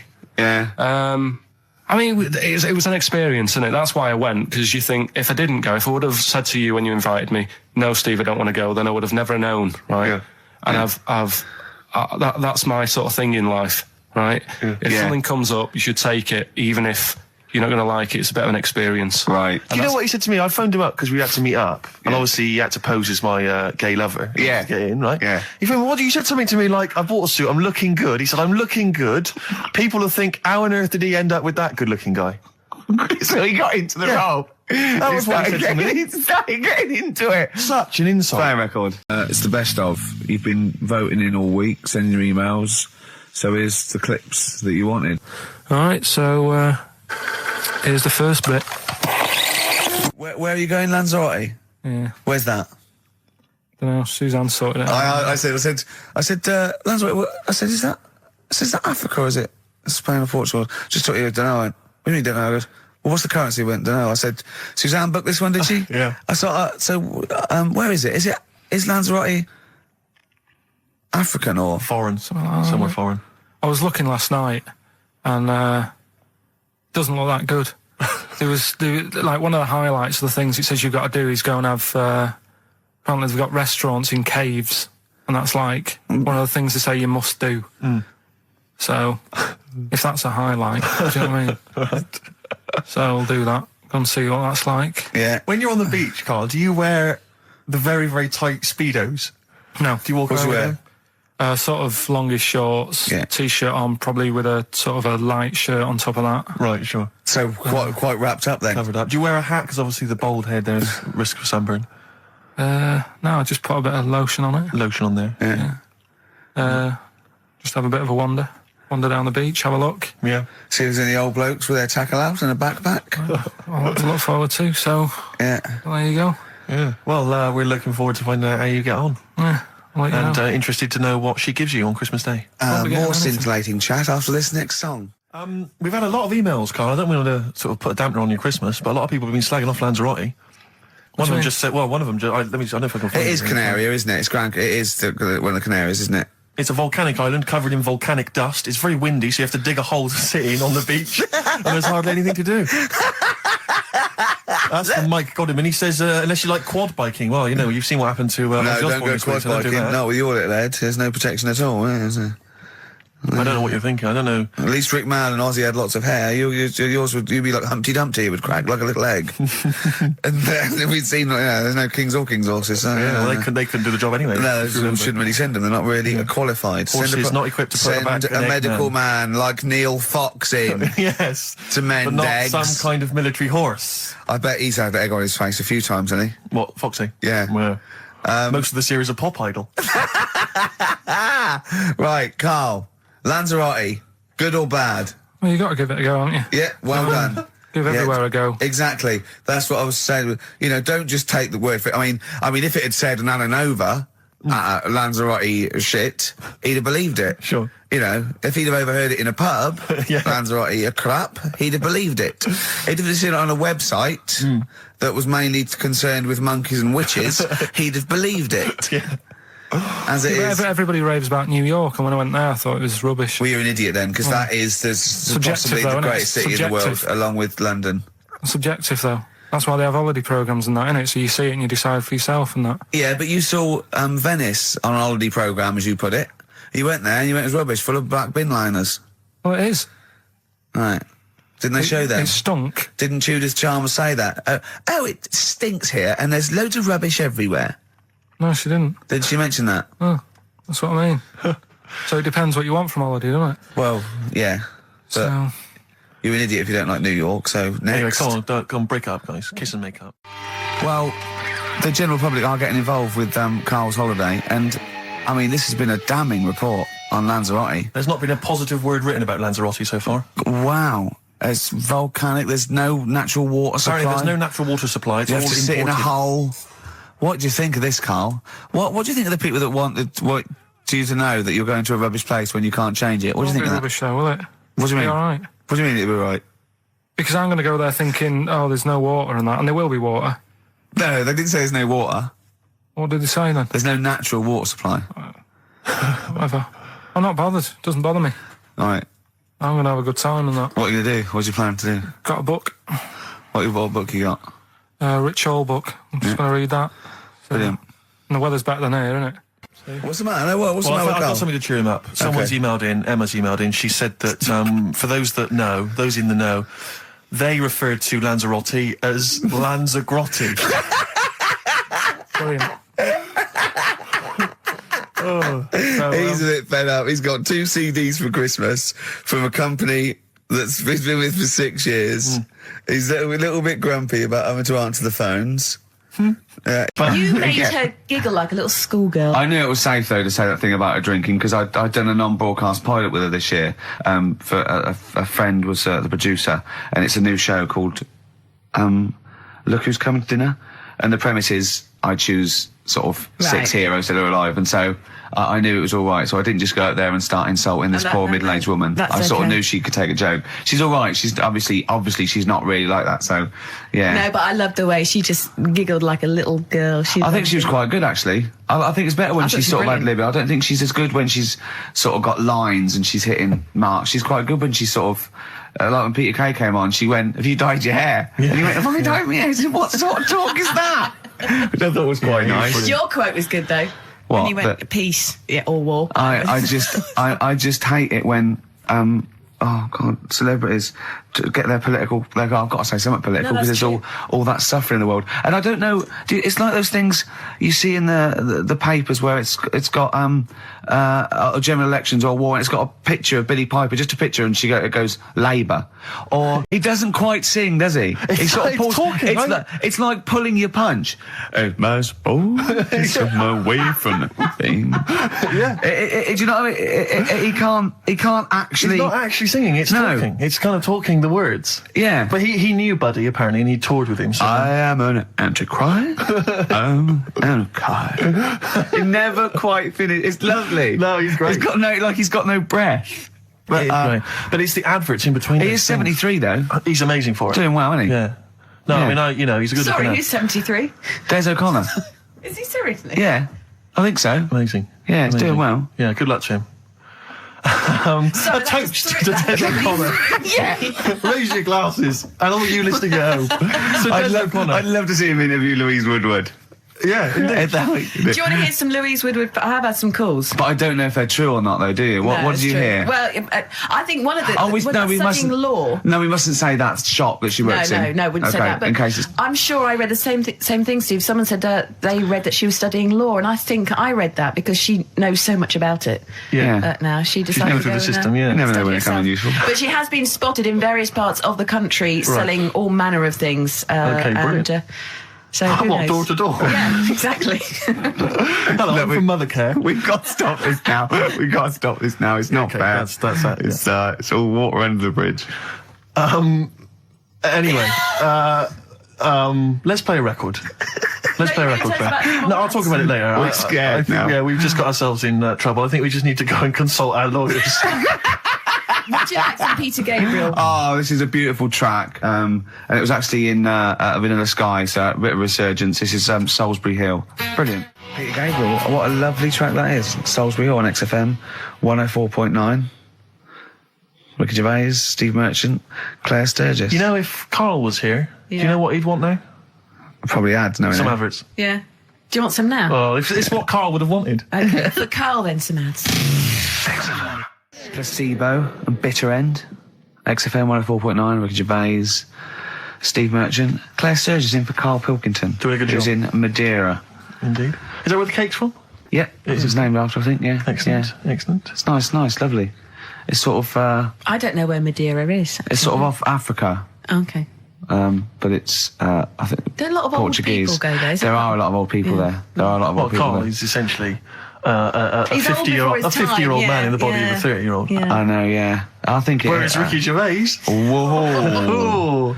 Party by the Pool, it was. It was actually really good. I'd much prefer that than, we went to Greece once, and we wandered in this place by mistake going through this, and it was just full of people in Everton shirts and Liverpool shirts and just drinking lager. Like, oh, where's the fun in that?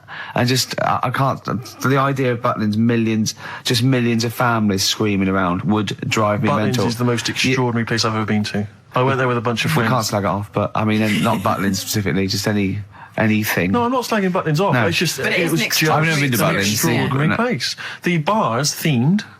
One bar themed in the Wild West style. Brilliant. But a tribute band to Status Quo playing. Really? It was extraordinary. So you walk in the swing doors, and there's Status Quo playing, and everyone else is all the staff dressed in cowboy outfits. And cowgirl outfits, serving drinks.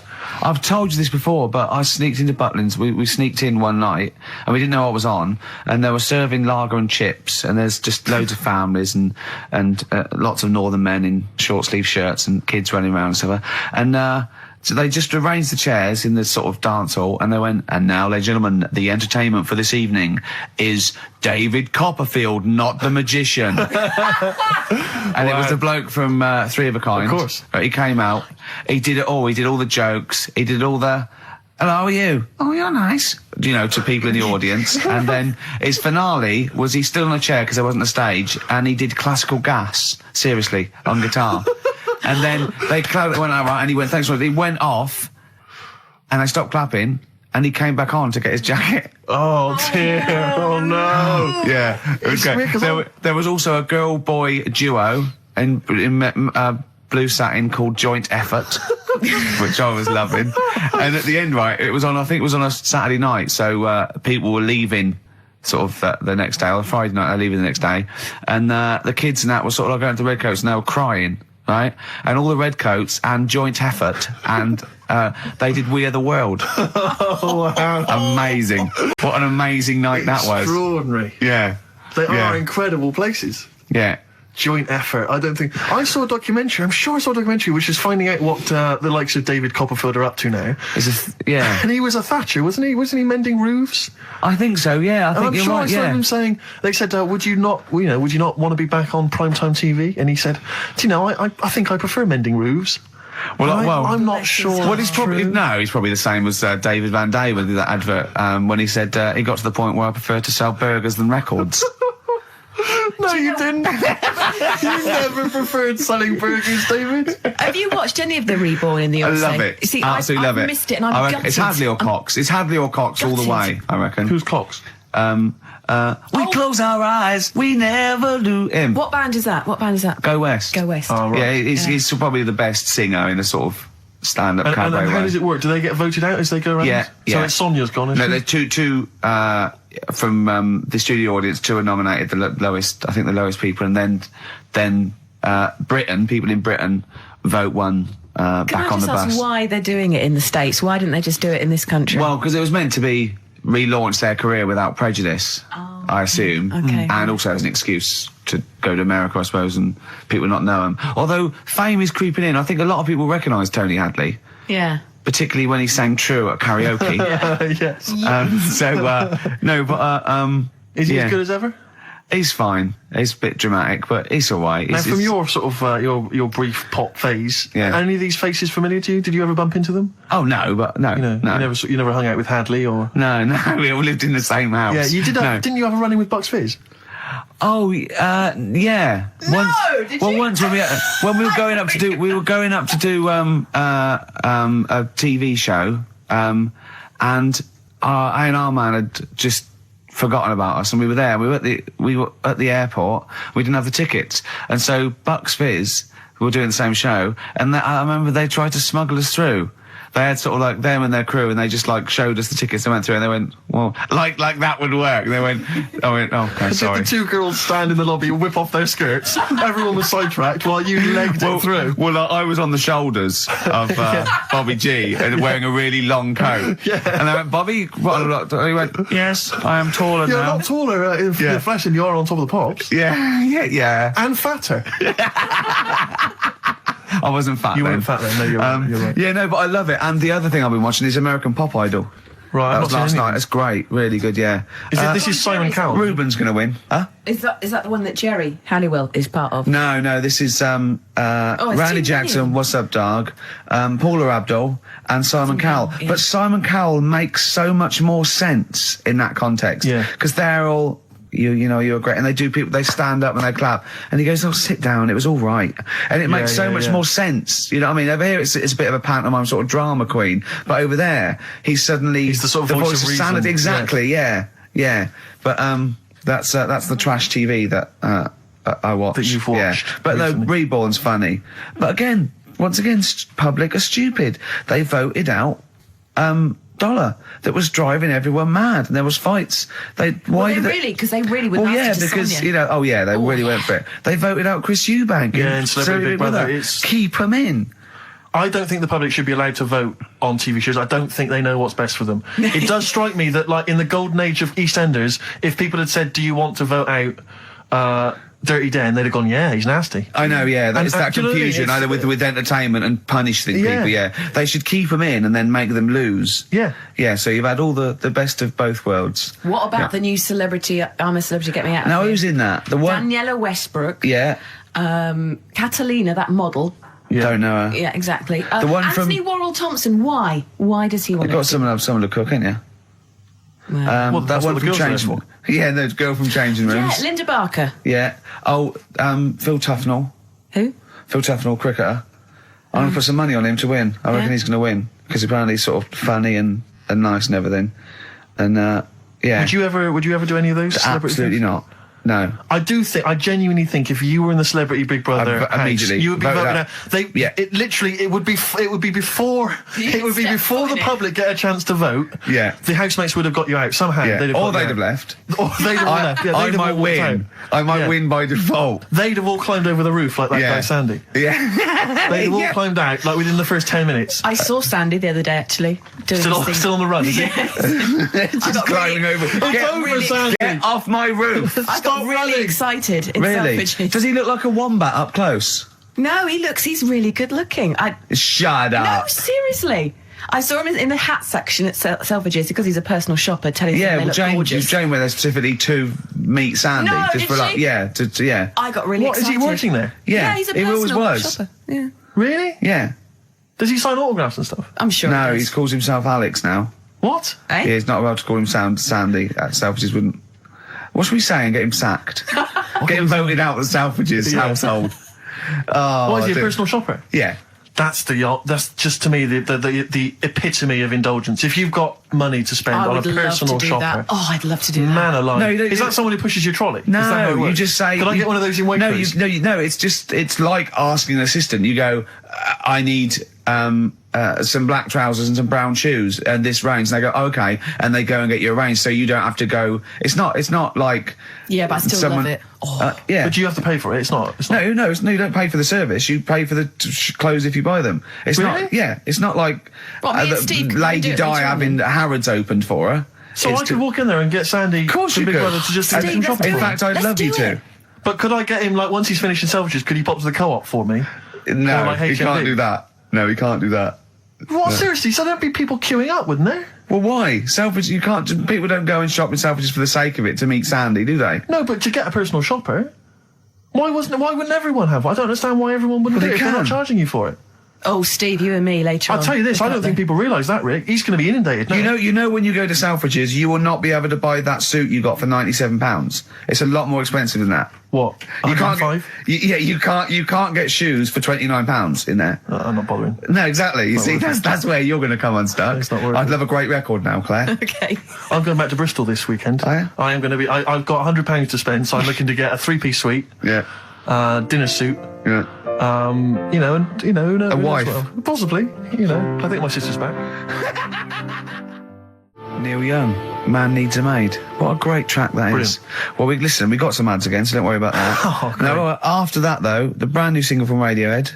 Okay. I'm excited. Yeah. Love Radiohead. I've not heard it yet. I'm sure it's wonderful. I haven't heard it yet, but wow. Imagine how disappointed I've been. It's not. You put your neck on the line. Yeah. So. And we got tickets to give away to a new Spike Lee film, which is we've both seen 25th Hour. That's good. Which is great. So look forward to that. Yeah, that's all coming. Plus, I would imagine a bit more chit chat. A little chat and some other great records. Some laughs. Yeah. Happy end. The new single from Radiohead. What do you make of it? I love Radiohead, so I'm prejudiced, and I like just about everything they do. I still play the Bends regularly. I had to replace it on CD because I wore it out. Really? I just think it's amazing. I think they're great. They're coming in, aren't they?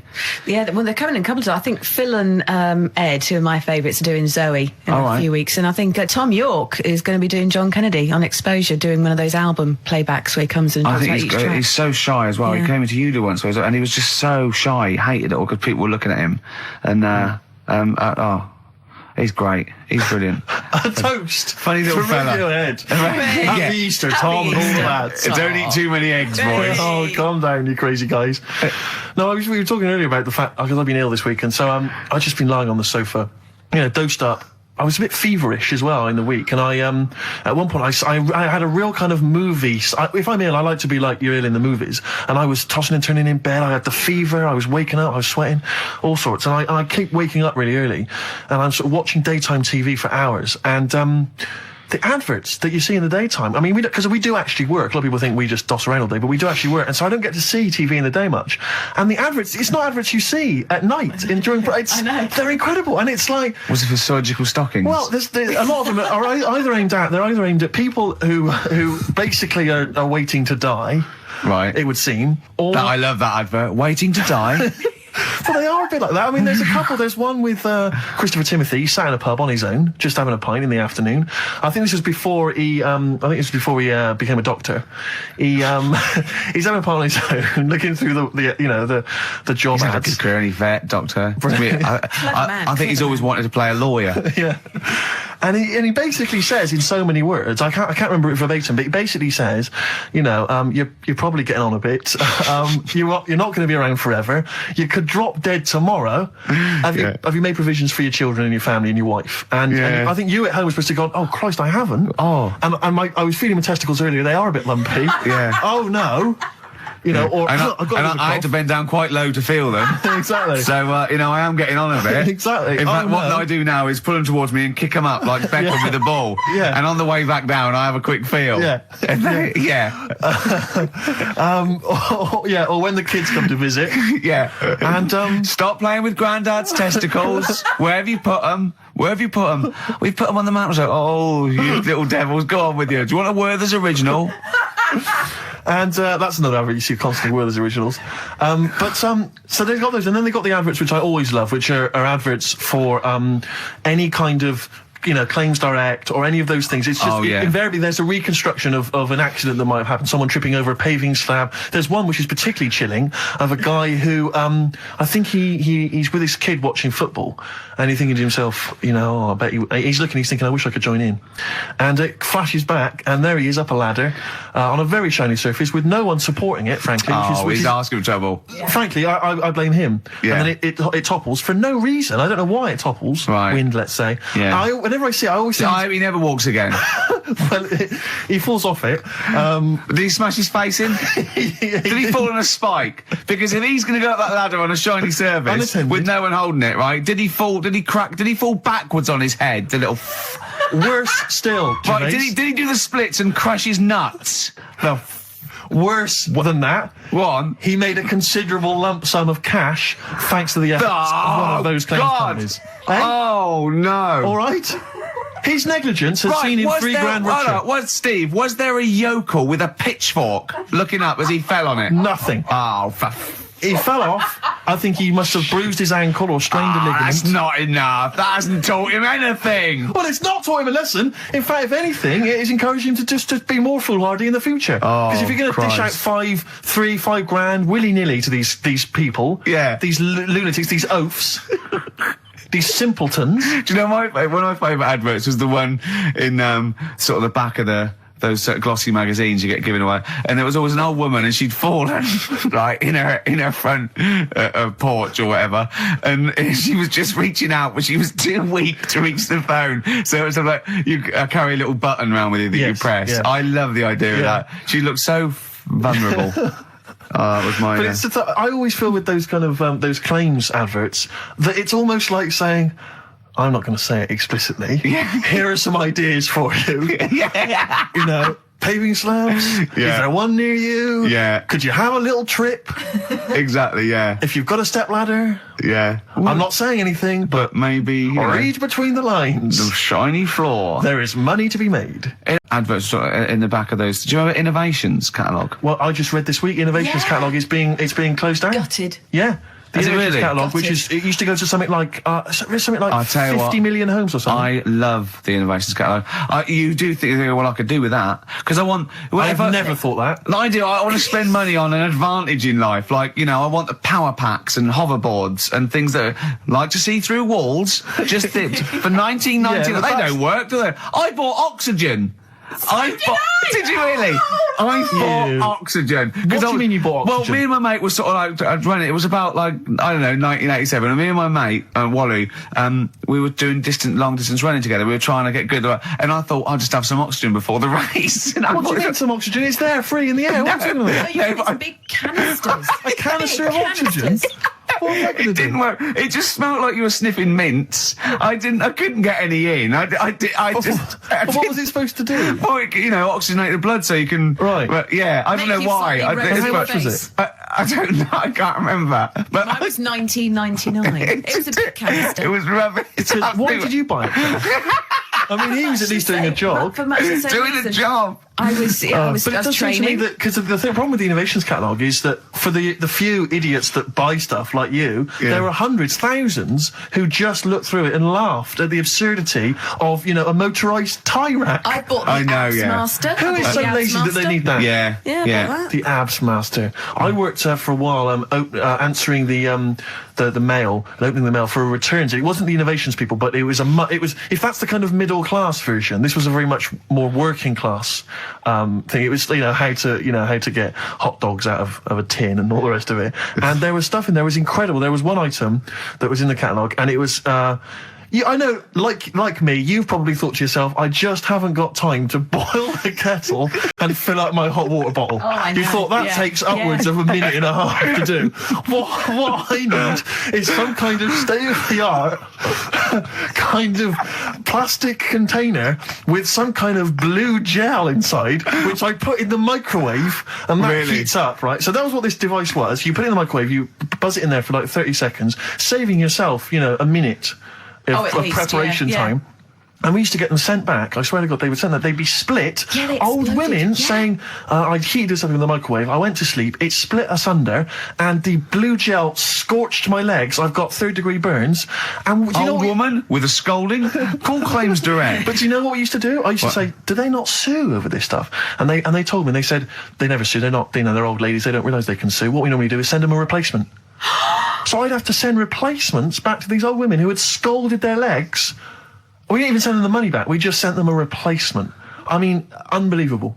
Unbelievable. Sometimes I always felt And a like new pair of tights, at least. at least. And sheets, bed Yeah. sheets, yeah. Oh, dear. Imagine that, though. I did have an abs master. One of those things that, you try it on. Jane bought it for me for a birthday once. And, The the electron thing, you put it on, that right? hurts, doesn't it? Yeah, well, I turned it full up, right? And at one Now, point... what's this? Sorry, I don't understand what this You is. try it, put it round you, it sticks to your body, and it's an electrical charge, and it's like doing sit-ups. Every time it does it, it's like you're doing a sit-up, but without you sitting up, right? Right. And at one point, I had it on, I'd done it for a few weeks, and at one point, I was laying on the couch in my pants with this on, watching telly, drinking a bottle of wine and eating cheese. She said, I don't think it works like that. I thought, if this works, it's the greatest invention of all time. It's like you can eat, and it's kind of working it off for you as you're eating. I know, yeah. Oh, dear. if only. That'd be great. I did see one thing in one of those little magazines once, and this is hilarious, right? What it was, it's a bloke in a wheelchair, right? And then there's another one of him, and it's raining, so he's got a cagoule on that covers him and his wheelchair. Oh, no. And just his little face. So it looks like somebody's covered a motorbike in, and it's just his little face. I thought that was great. Oh, dear. Oh, Innovations is finished. That It's is over. great. It's all over. Should we have a record? over. It'd be lovely. A toast to the innovations. A toast to innovations. You have provided nothing of much use for 15 years. Happy Easter. Happy egg. Oh, well, that's it. That's Merton's embarrassment, not mine. He bought that in. He wanted to play a little bit of It's a great Pink track. Floyd. I went, well, yeah, it's a great track. It's a great track when it plays all the way through. It is playing all the way through, isn't it? Is that a bootleg? Well, it is playing now, but, do you want to run the risk? Stick with it? Well, it's a great song. Okay. We'll get back to you. Toast to Pink Floyd. Floyd. Happy Easter. I mean... Are you sure that's not part of the song?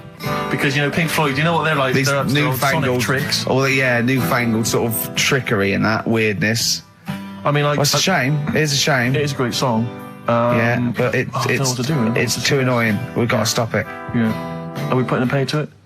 Oh. It's gone. Yeah. I'll switch it off, Claire. Yeah. I don't know, because that always plays fine on my home system, so I don't know if it's something that Sergis has done. You haven't got your big greasy thumbprints over it, have you? What were you eating earlier? Because I saw you eating a huge hog roast as I came in. And throwing the bones behind exactly, her. like Henry VIII. No. Okay. Nothing changes, Ricky. Oh, dear. No. Never mind. Well, See, the problem that's is... ruined the whole show for me. It was going so well. What worries me, Rick, is because this show is so carefully planned, Yeah, that's left a minute and a half That gap. can throw us all out. Timings. Adverts.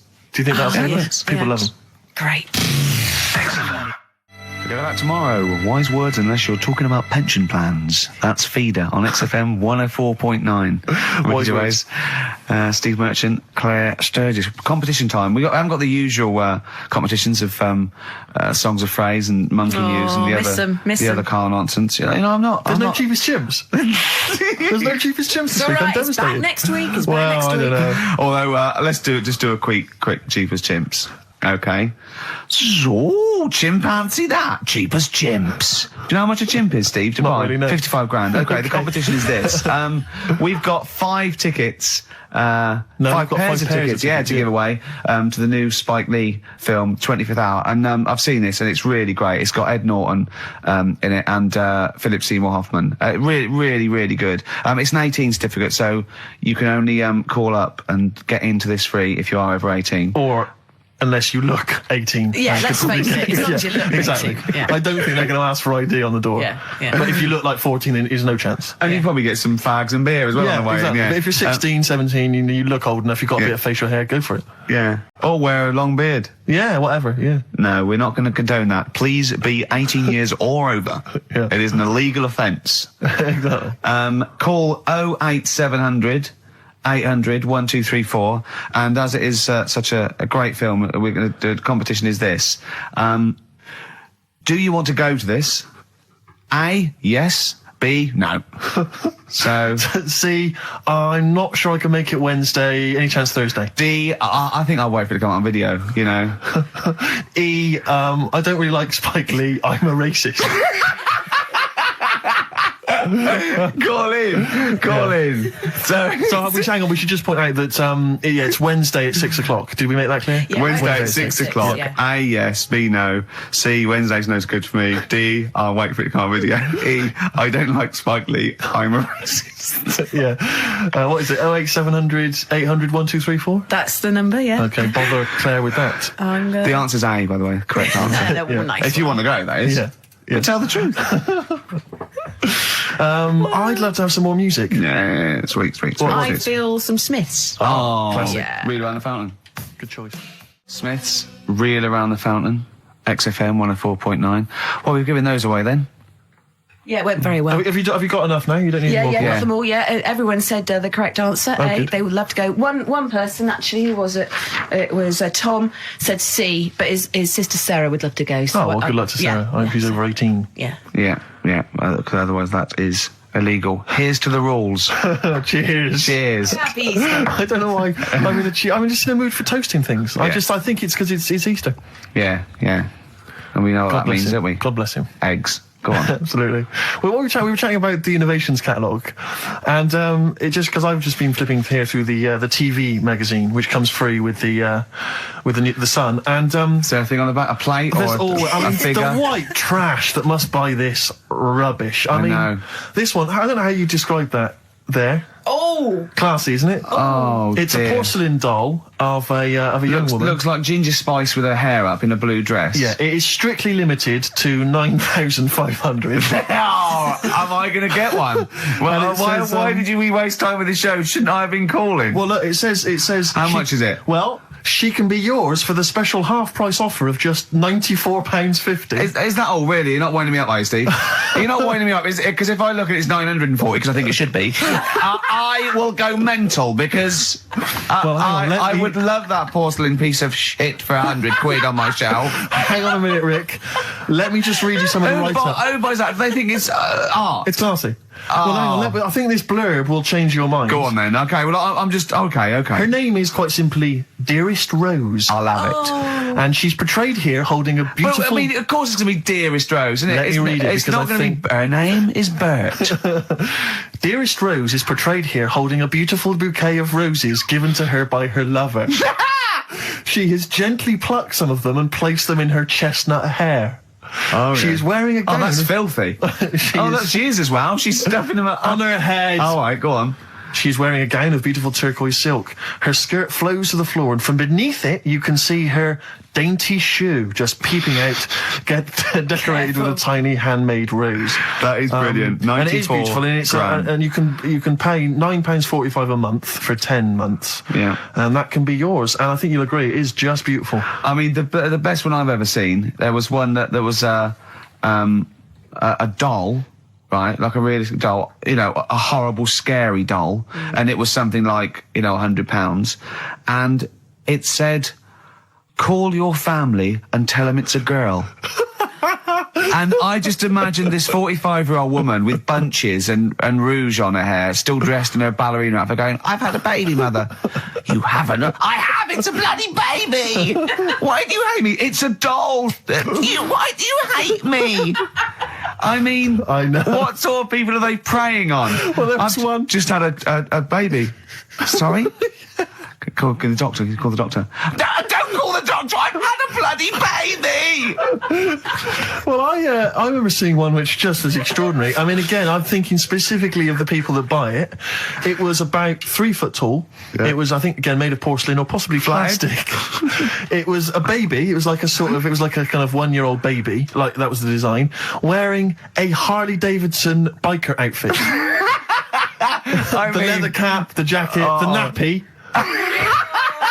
Rather like Marlon Brando did in The Wild Bunch. Unbelievable. Oh, dear. I mean, the scum. I saw recently, I was flipping through one, it was wedding rings. There was a selection of exclusive wedding rings.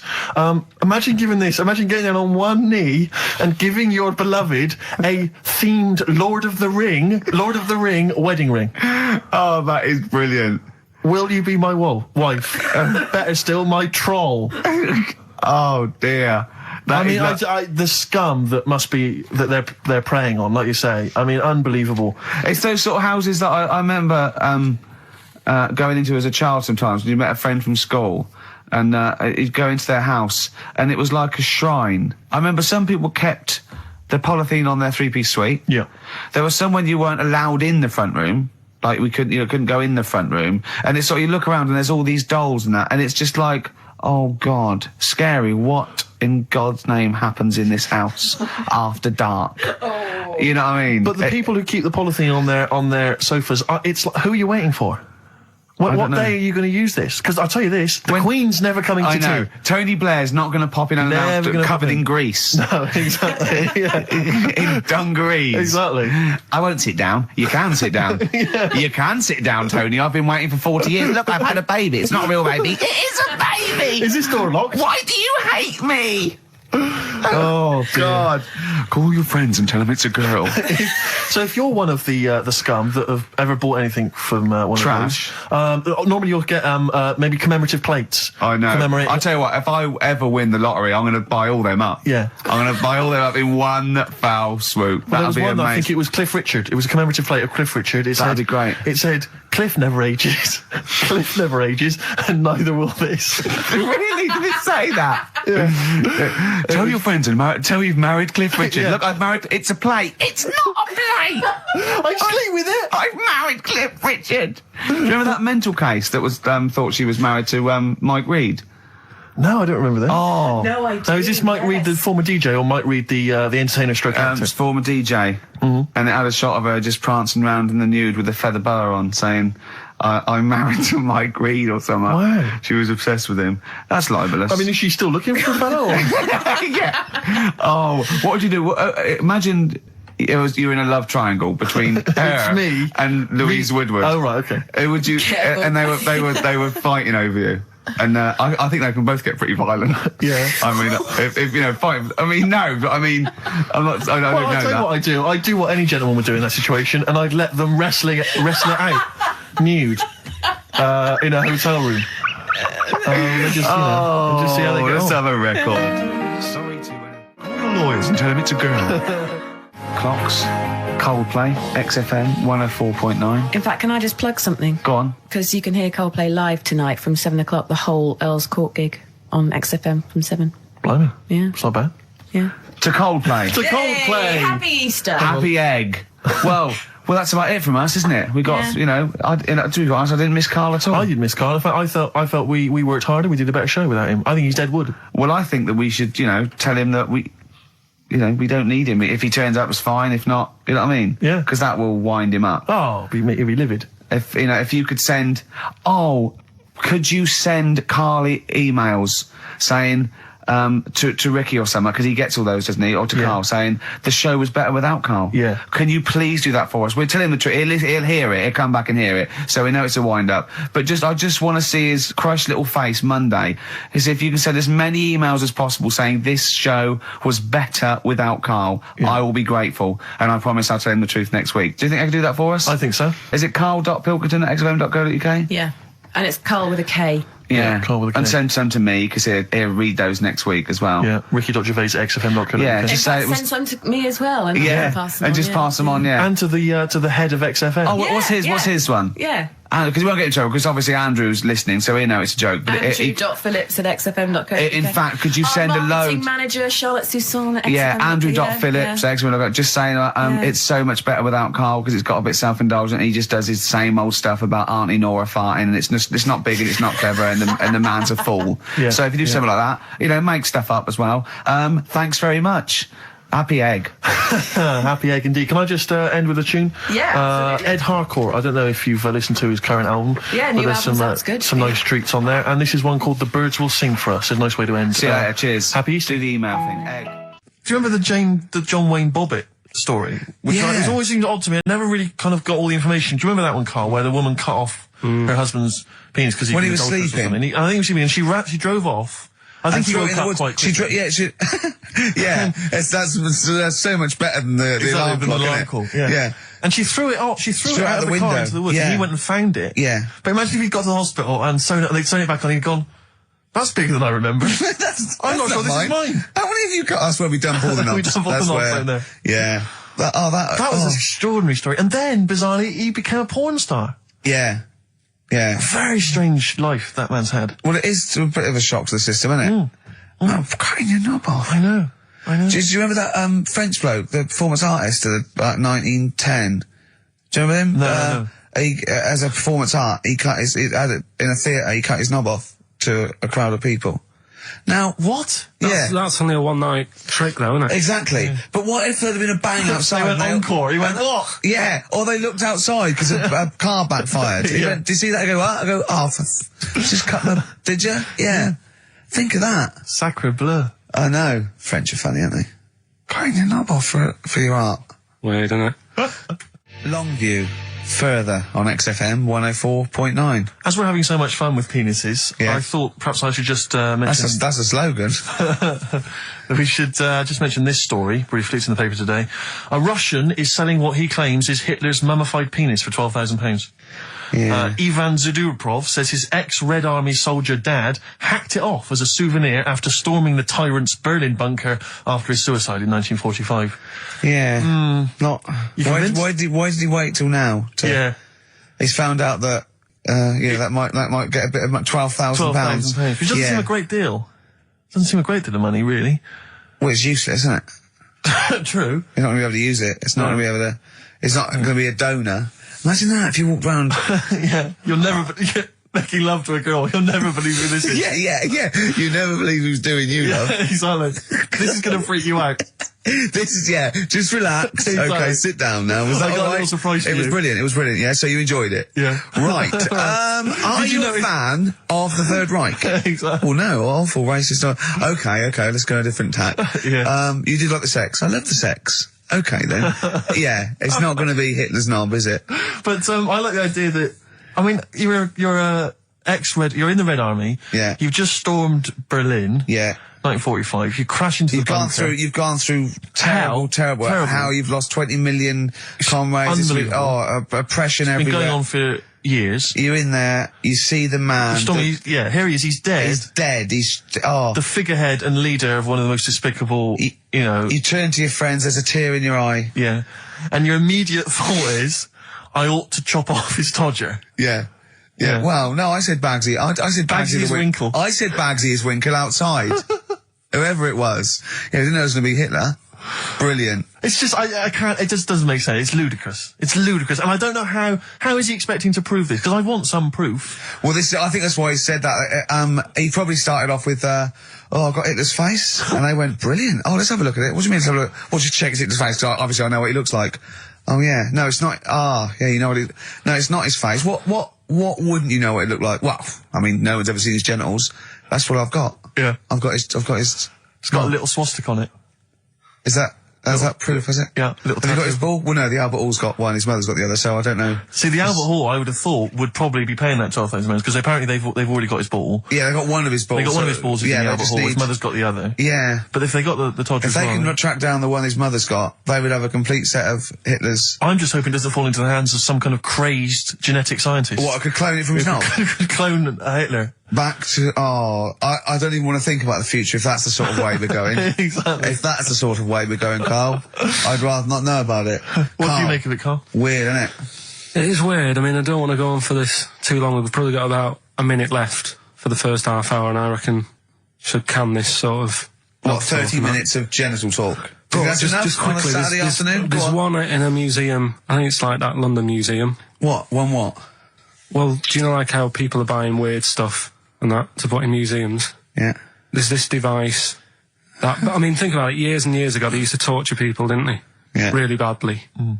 And the device that they've got... There's no real good torture, but go on, I see your point. Yeah, but this device, right, think about it, you've done something really bad years ago. Yeah. Right, and you're thinking, what are they going to do? Do you know what I mean? Could do anything here, it could be the end for me. The device they've got is this thing that you put on your bits, as a fella, and it's sort of metal, so it means you can't sort of, get excited. It puts a stop to you, sort of, That wasn't a torture device. I think it was a Victorian thing to stop adolescent boys wanking. They used to have things like wrist things as well with, like, spikes on them. It's not a torture device. Isn't that? Well, not really. Imagine that being captured by, right, you're never going to get hard on again. All right. Not really a torture device, is it? And there wasn't that many nice-looking women wandering about anyway about them, was there? Didn't get excited about stuff. What are you talking about? Well, they filthy, they stunk and everything back then. What are you on about? Right, we've covered that. No more of that talk now, right? Let's move on. Filthy, all Victorian women, filthy and stinky. Yeah. Oh, dear. Better Rolling Stones than set up the old songs of phrase. Yeah. Stones, Beast of Burden. We've not played it before. It's an absolute gem. I mean, I was watching athletics, right, the other week. Yeah. Right? And I was watching it because there's a lad who I went to school with. He's, like, winning gold medals and everything now in the Olympics and stuff, right? So I was looking out for him. Now, if you went to school with him, I'm assuming he's got 3 legs or something? No, he's normal. Just a regular guy? He used to push me on my go-kart, and so I feel like I was there from the start, training up a bit. Yeah. And watching the programme, and there was swimming in it, and I was watching that for a bit, getting a bit annoyed, because that butterfly stroke, Yeah.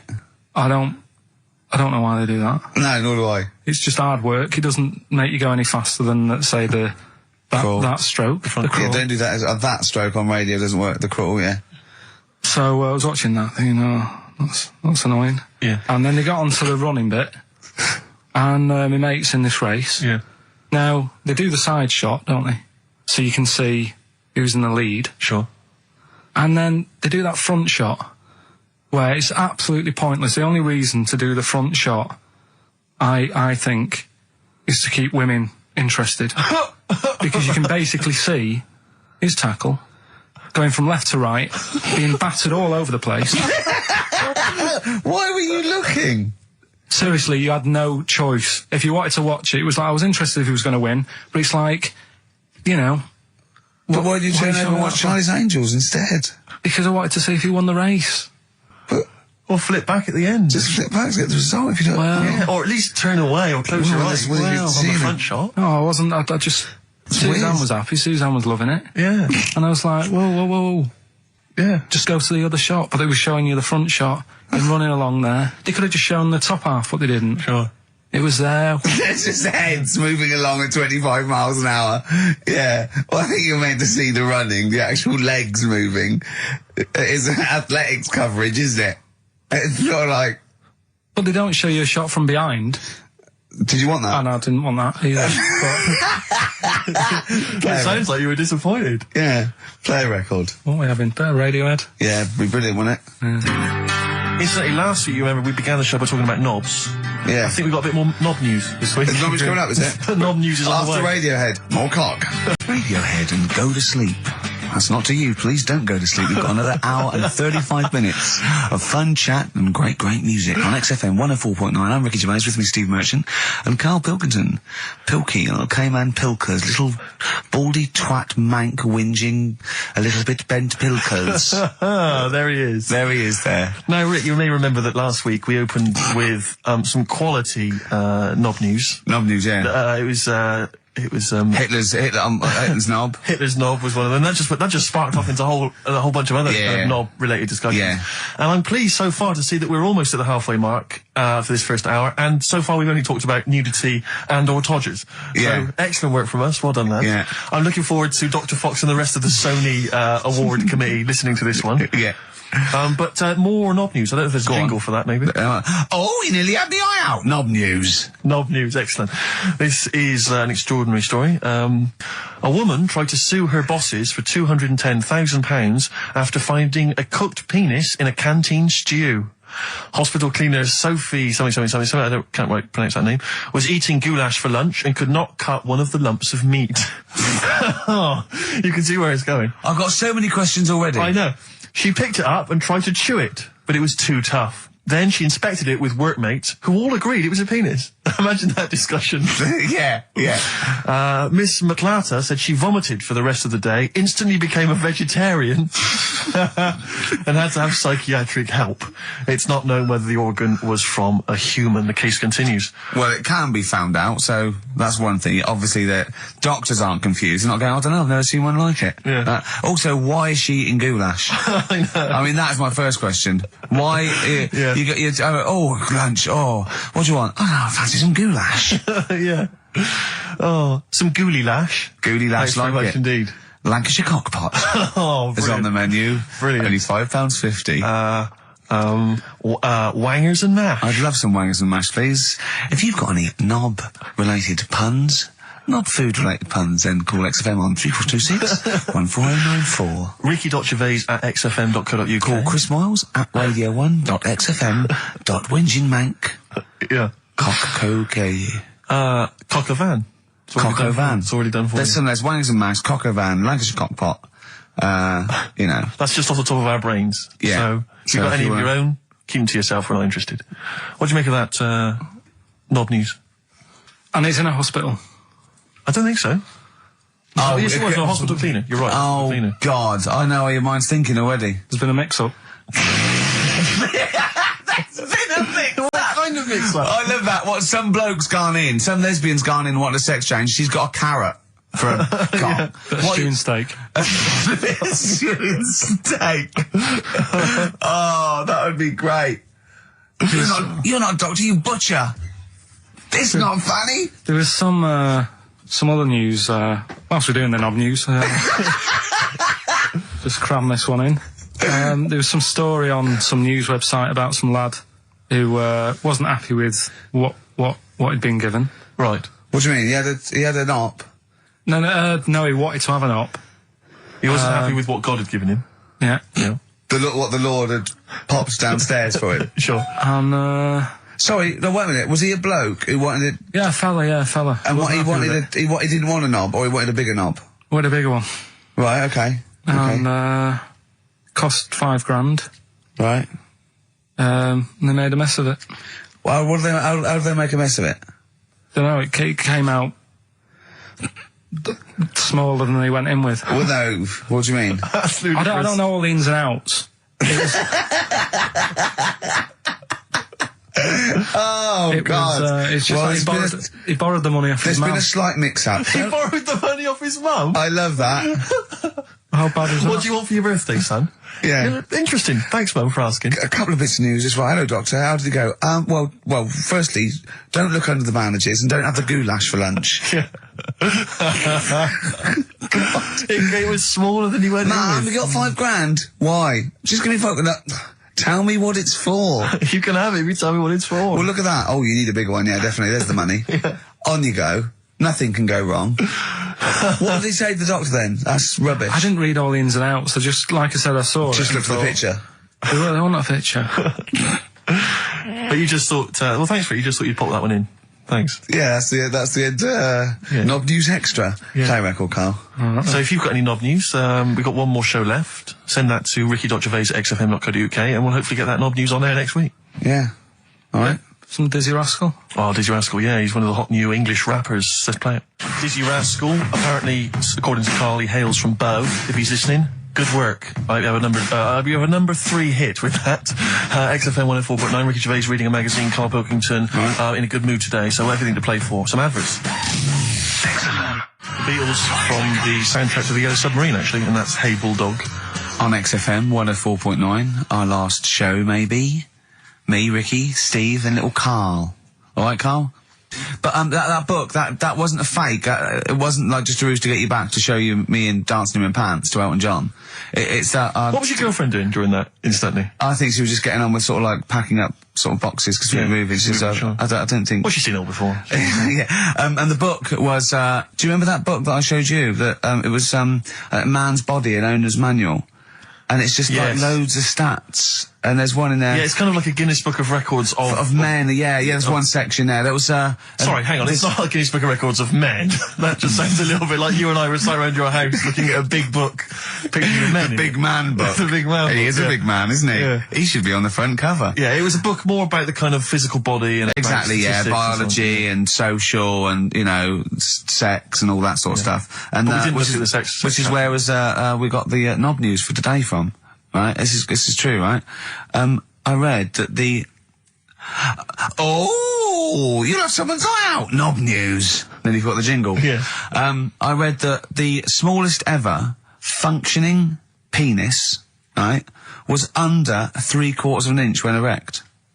Extraordinary. That is bad luck, isn't it? And it's a micro penis, so it's perfectly scaled down. Just a little look at Carl's face. Well, couldn't the fella have said, look, right, I'm not happy about it, so don't print it. It's not the sort of press people want, is it?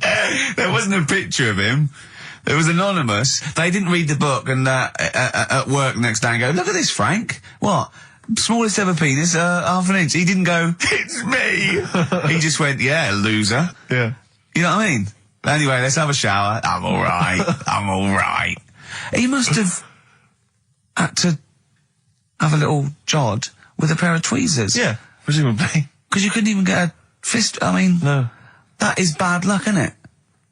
Was he a good-looking fella? What would you do, right, if he invited you round and said, right, and he was like the king, right, and he went, oh, Carl, can you just go in there and just nibble at it? And you've gone under the water, and you're just about to nibble at it, and you come up and you go, that's tiny. Would you be disappointed or relieved? Right, well, that wouldn't happen. No! Carl, I'm saying if it did, would you be disappointed? Would you go, oh, that, I can't even get, I don't know where to start with that? Or would you go, oh, thank God it's not a big one?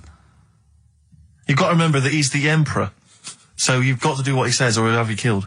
What would you do? Would you go, oh, I lovely set a tackle, or, oh, it's not as big as I wanted, or would you secretly think, I'm glad it's not big because I didn't want to, because I'm not that guy? I'm not even gonna think about it, because I wouldn't do it. I know I wouldn't do it, even back then. Even back then? What do you mean? Even when When was Nero at it? What? Well, the Roman Empire was sort of like 2000. Well, it stretched up for to years. about, yeah. So, it's a long time ago. Yeah, I wouldn't do it. You'd have to. I always remember, we're still doing knob news? Yeah. Just it's just knob news extra. Knob news extra, excellent. Well, I didn't do that well at school and that, right? But we had biology. Mm-hmm. And I didn't take much of it in, but there was one day when it was about, knob news and stuff. And it was all about how blood, is what makes... engorges the erectile tissue. Sure. Yeah, it was all about that. And there's this girl in our class called Paula, right? We were sat there watching it, and she fainted. You just heard her go, oh! And she hit the floor, right? Because we were all sat on top of the desk watching this. I wasn't that interested in that. No. I wasn't looking at it and that. But Paula, right, she fell over. And the funny thing was, right... What was it, a video? Yeah, a video of, like, this blood doing the business to this fella's member, right? And she fell over, like, and everyone's like, oh, what's up with her? And the teacher was trying to, like, wake her up and give her water and that. And it was really weird, because then the nurse came in, and yet this video was still playing. And the nurse came in, what happened? Well, do you seen this? Yeah. And you could hear, like, then it was going on to, like, sex education on the video. It was all done from start to finish. What happens? And by the end, and she was still out cold by the time it got to, like, and then they had a baby. Yeah. Right? And that just reminded me of it. So it seems to me that was her sex education class. She fainted when the penis got erect, and when she woke up, a baby was born. That's probably what she thinks happens. She's wandering around now. And the whole class just missed out a bit because they saw someone's face. If she's ever with a bloke and he gets an erection, she just goes, oh, no, well, that's it. She was a bit of a class tart, really. That's why everyone was like, what's up with Carl. No, but she was. Everyone was like, what's up with her? It's not as if she'd not seen it before. But just reminded me then. Weird. But anyway, yeah, so I wouldn't, He would be loving it. Anyway, He'd be let's down leave Nero aside. there. Yeah. The other thing in this, should we play a record and come back? Yeah, There's another yeah. interesting fact. There is some extraordinary facts in that. Yeah, well, more facts. we're running over. It won't be knob news. Won't be knob news. There'll be all different types of news. Good show, though? Enjoying the last show? Yeah, it's alright, and, you know, I hope it gets better because, Telegraph are listening today. The Telegraph, the paper? Yeah. Why are they? Why did you say that? Just, Jenny, the PR woman, said to me yesterday, she said, just, you know, do some good topics and that, so you don't have to worry there. What they phoned up to say, hello, it's Telegraph here, we'll be listening tomorrow. I don't know what they're doing. Are they doing a review of it or something? I don't know. Why would they do that? There's no reason to. I'm a bit... why didn't you mention this earlier? So the Telegraph have said, why would they call up to say we'll be listening? It's because a free country. Because they said they'll be listening, but also, can you make sure you record it? Because if we can't listen to it because of the pirate stations that are on at the weekend, because it affects our signal and stuff. Whoever's listening must listen and know there's a problem with pirates, and they said, can you... Well, they're probably just doing a feature about radio shows or something then. They're going to tear us to shreds. They're going to... I mean, listen to... seriously, the drivel we've talked today. I mean, what are they going to make of it? That's a broadsheet newspaper. I think I know what Monday's headline's going to be. I don't think it's going to be like, you know, they're going to forget about the power cuts. It's not going to be about, you know, the inquiry or terrorism or anything. It's going to be no more to knob news. Yeah. It's going to... They're going to love that. I mean, seriously, I have a little bit of self-respect. And if I'd known something a quality newspaper was going to be listening, I wouldn't have turned up today. Because I mean, I'm an award winner, you know, and I'm a respected television writer, and I've, you know, won awards, sort of classy. Don't worry though. And don't worry. What have we talked about? Knobs. We've had the worst quiz on radio. We've had you trying to explain relativity. You didn't even understand what that word meant. Yeah. You know, you just mentioned there about sort of no knickers and that. Is this going to be your Auntie Nora? No. Right. It's just, you know, like the last flat that I lived in, I always had a good view across the road, and I could see, it was the hairy... There was the hairy Chinese not hairy Chinese kid, he was just a Chinese kid, actually. Yeah. Because that's rare, isn't it? Hairy Chinese kids are very rare, isn't it? Yeah. There's only one official sighting, isn't there? In one of those shit little magazines that you buy. Yeah, he was running around in his underpants. Sorry, you just swore ironically. I mean, I imagine if there's any newspapers listening, you did that. Because he's sort of jokey and... Yeah, go on, let's not swear. And there was the old woman who didn't move, she was just sat there reading a book all the time. Who we think possibly died and no one came round for weeks, But, and now I've moved, right? And it was quiet for a bit. I always look at what view I'm getting, right? Looked across and it was just sort of empty, sort of flats ready for people to move in and that, right? Anyway, people are in there now, right? And they've put all the furniture in, but I haven't put any curtains up, right? So anyway, I'm sort of washing up, just having a look out the window, right? Girl sort of wandering about, you know, knickers on, right? With no knickers on? You mean naked? Knickers. Well, she had a bra on. Right, okay. But, she's probably looking for a knickers. So I thought, and I don't know how long I was looking. No. Right, but anyway, she looks across. Oh God! I think she spotted me. Yeah. I think, oh God. I felt really bad. Yeah. I said to Suzanne... Sorry, is this some sort of Peeping Tom confession while the Telegraph are listening? I've no idea. Well, it's not... That's the thing, though. Peepington. If I was peeping, she was peeping as well, because she was looking over. Works both ways, doesn't it? Yeah, but yeah, all she could see of you was your bald head. Yeah. No, but and your hands moving as you were washing up. And some white-looking substance frothing up. Particularly stubborn stain on this glass. Yeah. Oh, God. Imagine that. Imagine if she looked across. I'm assuming your sink is lower than the window. But didn't she just, just cover up or something? Or she looked back and go, oh, you're looking up a funny? Well, the thing I did... What? I thought, just sort of drop me boxer shorts. Because I thought... Well, Suzanne said, what are you doing? What are you talking about? What are you talking about? No, just so they can see me cheeks of me. What are you talking about? No, because I thought if she thinks I'm walking about in the nude as well, then we've both got something out of it. Carl, this sounds like a bad excuse in court. I know. This is or the plot of a film on Channel 5. I mean, this is like the doctor who got done for exposing himself to a patient and then painted that little thing that you look down their throat at pink. Yeah. And go, this is what they saw. yeah. No, so sorry, you immediately, so you were looking at a woman dancing around naked, right? So the only thing you could do was immediately drop your boxer shorts. So she looked across, saw you fully clothed, saw you took your boxer shorts. She wouldn't have done, because it's sort of just the top half and the sink's at a side angle, so I was sort of looking out. So she wouldn't have seen your trousers then anyway? No, she did. I moved in front of the window more. So you then made you actually climbed in front of the window. Oh, this is amazing! So you climbed in front of the window to show off No, your it wasn't naked obvious. lower half. Suzanne said, "What are you doing?" I bet she did. What are you looking at? I sent you in here to clean up. What are you doing? I'm just taking my trousers down, stand over the window. Why? Because there's a naked woman across the road. What do you think I'm doing, Suzanne? I'm exposing myself while looking at some free fame. Leave it. What's up with you, Suzanne? Leave it then, leave it. Christ. Are we doing Rockbusters? Or? Yeah. Oh, she sent you in there to read up on Einstein. Oh, brilliant! Anyway, Wait a minute, can I just say...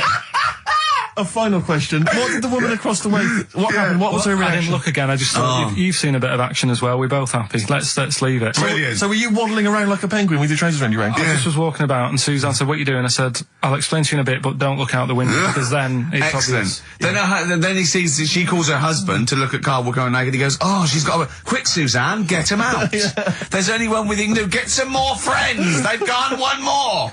Anyway. Brilliant. Right, play a record and come back to Rockbusters. And Monkey News. We haven't got enough time. Do Rockbusters. Oh, God almighty. I make it clear now, I do not condone in any way, shape or form what Cheryl Tweedy did. But I have to say, they wind me up. By they, you mean toilet attendants? Yes. Right, Yeah, yeah, not Pop Idol winners. That's what I thought you meant, Yeah. So, go on. But, because I'll tell you what it is, you go into a club or pubs, or big friendly pubs, you go in there, and there's the toilet attendant in there. He's got his little display of aftershaves, sprays, some sweets maybe, Blue Straw whatever it might. Yeah, maybe a lollipop. Maybe a lollipop.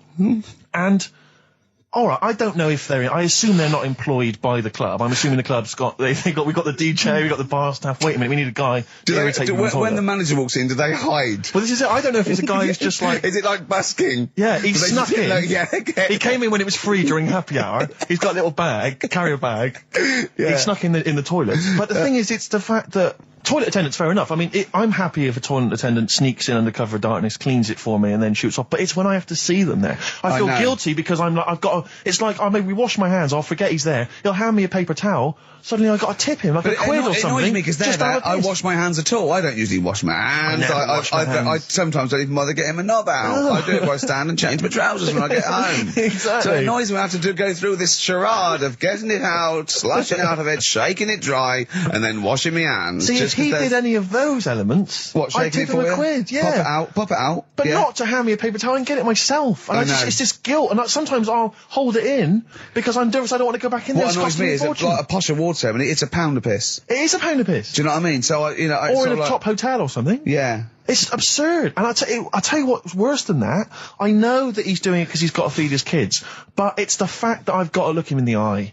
You know, it's like he's humanised. You know, if he was only dehumanised, Rick. Yeah. If I could see him and I didn't think he was a human being, I wouldn't feel guilty. If he could sort of hide under the urinal, perhaps, or if he could hide underneath the sink. Like thing from the Adams side. He just puts out, you know. Just pop a hand out. Doesn't say anything. Just hands me the paper so you don't even see, like, you know, hand over, and then I'd put a pound in, I'd take the thing, put a pound in, nick a lollipop and run away. No aggro. Exactly. It's the fact I've got to see them and I feel guilty because, you know, I'm on the radio, I've got a cushy life. I know. Here's a guy who's just trying to make ends meet. It makes me feel bad, it ruins my evening. Yeah. I'm just pleading for them. Can they not do it anymore? Can they maybe get a job, illegal mini cabin or something? Please. It's 10 past, isn't it? We haven't done a little bit of knob news. No, right? We haven't done knob news, no. But it's been 3 months. It's been 3 months coming. There's this thing. I don't know the full story. I don't know how it happened, right? But little Russian fella. Yeah. He was sort of having sort of emptying his bladder, right? And somehow electrocuted himself. Right. And sort of did a bit of damage. How did he smashed onto some live wires or something? Something like that. So did anyway, it damage to himself or to an electric fire or something? No, to himself. To himself. Yeah. And So the doctor didn't slip and took curling tongs went up his arse when he was pissing, because that's happened a lot. In we've all been there. We've all shoved the old curling tongs up the arse when having a piss. Right. So I can't even be bothered. No, come on, we're interested. We're interested. Come on, we're interested. Don't You can't be bothered. You get Mondays off. Do some work. All right. So anyway, so the doctor says, "Oh, it's not looking good. We'll have to take that off." What? He's like, Novectomy. Yeah. Really? But the funny thing is, right? Nothing funny about that. They've done. You're doing me head in. Just tell the story. It's doing me head in. Oh, you can chill out on Monday. I've only got 15 minutes, but I'm going to talk to you every Saturday. I'm going to get the money's worth out of this, because you get Mondays off, and I can't bear the fact someone getting away with something like that, because it's terrible. So you're going to stick this out, or you're going to have to work Mondays. So take it on the chin, right? Okay. Just finish the story. Yes. I command you. Just do it. Anyway, so they said, he said, will you be able to sort me a little knob out? A prosthetic cock, yeah. Yeah. But they put him out for the operation. Yeah. He woke up. Yeah. Right, and he's thinking, oh, thank God that's over and done with. Yeah. They've only grown it on his arm. What are you talking about? You twat. Shut the don't you an idiot. What do you mean they've grown it on his arm? Apparently, like, that's the way they do it. Oh, yeah, but to then put it on, that wasn't a mistake. It wasn't doctor going, did it go there? Some bloke I didn't do a degree. Are you a real doctor? Yeah, yeah. No, but why put it there? Because it's got to grow, it's got a graft there, so they can control it. To skin tissue. But on your arm. Well, But they're going to your remove it back from the arm itself. What do you mean on the back? on your back. Somewhere, well, we can't wear a t-shirt. Yeah, but you could ridiculous. have a He's in hospital. but this way you can still have a little tug, can't he? But they'll leave it there for quite a bit. It's not... Do you know what I mean? It's not going to be like, oh, it's just there for a few days. Yeah. It's there for a bit. That's not good, is it? So he's got a cock on his arm. Yeah, what's up with that? What do you mean, what's up with that? Well, I mean, he could say it's a thumb or something, couldn't he? Yeah. But they remove it. Be good for And attach hitching. it down wouldn't it? below later. If you had a knob instead of a thumb and you went hitchhiking, just tickle it, and they can see it like a mile down the road, couldn't they? Posting. Yeah. If I'd lost my knob, I'd go, oh, I'm not going to have all that stuff. Just whack a pair of tits on me. Do you know what I mean? I think, oh, just forget it. But why not just put it where it should be straight away instead of messing about? Where should it be straight away? You know. On the forehead. Listen, are we doing a competition? Let's play a tune. Come on, Carl, you can't be bothered. Right, okay, we're going to scrap this and you're going to work Mondays again. Well, I think it was in Hot Tickets magazine. Sure. It's free with the Evening Standard. Yeah. I might get some free Evening Standards now. I've plugged that. Yeah. I just reading in there that I don't know if it's still going to happen, but apparently she was going to do a little cheeky appearance at GAY. GAY? In London. And obviously I was quite excited because I'm a Spears fan. Sorry, do you know that's what that spells, don't you? GAY? Yeah. Gay. Yeah. Yeah. Well, I think it is a gay club. Oh, sure, This is what I was ascertaining from the article. Oh, because they've called it what it is. Exactly. Yeah. And it was apparently she was going to be previewing some of her new album live on stage at GAY, and that's an intimate venue. Normally you'd have to see someone like Spears, probably at Wembley Arena, something like that. I'm thinking I'm a Spears fan, get up a couple of the gang together. Yeah. Some of the lads. Exactly. Yeah. Cruise down there. Yeah. But then I read on in the article that apparently the doorman at GAY were only going to let in regulars, and the way they were going to ascertain if you were a regular was by asking a series of questions at the door. What, testing if you're really... Now, I don't know if the questions would be about the interior of GAY. Or the interior of someone else. Yeah. Or just general kind of... What, do you reckon you'd have passed the... pretend? Well, that's what I was wondering. So you'd have had to pretend to be... GAY to get in to see Spears. Now Can you say gay on the radio? Yeah, I think so. Yeah. There's irony, isn't it? So you're pretending to be gay to get into a club to see a bird, if you like. Yeah. I'll give you a little quick test. Right. Shall I? All right. All right. What's your name, mate? Paolo. All right, Paolo. Yeah. You haven't done a lot with your hair. You just sort of let it grow out. I mean, would you be putting product on a bit later? Because I mean, you don't look very. You look sort of quite masculine, quite... Yeah, well, sort of like you didn't care, like you have no care about how you look, like you're normally it would be shaved, of course. Oh, okay. Yes. We would say normally that looks about, 3 months growth there. Why haven't you... I've been ill. Nothing serious? Nothing serious. Okay. No, that's why I let it grow. So it's grown. Okay. So what time would you normally be going out then, Paolo? Normally I'd go out about sort of, I'd go out about 8-ish. 8 o'clock in the evening you've got? No. That sounds a bit early. That's what... No, I'd go out about 3 in the morning normally. Right, so I take them. Yeah, okay, right, so that's right, yeah. Where'd you go? Down sort of Compton Street for a coffee and then on to GAY with your little shaved head. Yeah. Okay, well, you're doing fine. Gay. Sounding pretty good. Can I just ask you one final question? 20 bender points? 20 bender points. I'm just going to let you in. Okay, I'm just going to tell the guys to let you in. But I've got one more question. Yeah. Do you prefer knobs or tits, Paolo? Knobs. Knobs, you love knobs, do you? Can't get enough knobs. So you hate tits, I assume? Loathe them. You hate tits, do you? Yes. Okay. What? Even Liza Minnelli's? I don't know what to say. I love hers. But not in a straight way. In a straight way. In a gay so way. okay. So you love knobs more than tits, right? Okay. I love knobs. In you go. Thanks very much. Brittany's on, do you? Oh, she is so sexy. Oh. See, that's what would give me away. It'd be like the Great Escape. It's just the last. Yeah. You just. Well, you're. I mean, I think you're probably a bit bi. Right. Yeah, okay. but I mean, go in anyway. Thanks very much. Okay, the drinks are quite expensive. Oh, I thought so. Pop your shirt off, will you? Hey, Outcast on XFM 104.9. I'm Ricky Gervais, Steve Merchant, Karl Pilkington. You all right, Karl? Yeah, not bad. Yeah. Just when you were talking just now about like the gay stuff. Yeah. Right. I don't know if you saw the thing the other week about the fella who's on that quiz show. Oh. Sort of. Oh, right. Okay. Gay fella, straight, sort of man, woman. What are you talking about? Tell me what did you see? Tell me what you saw.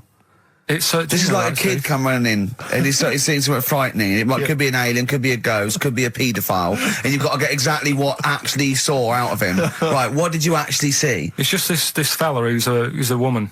Right. Right, okay, right, try and talk like a human being. Right. It's a quiz show that's coming on the telly.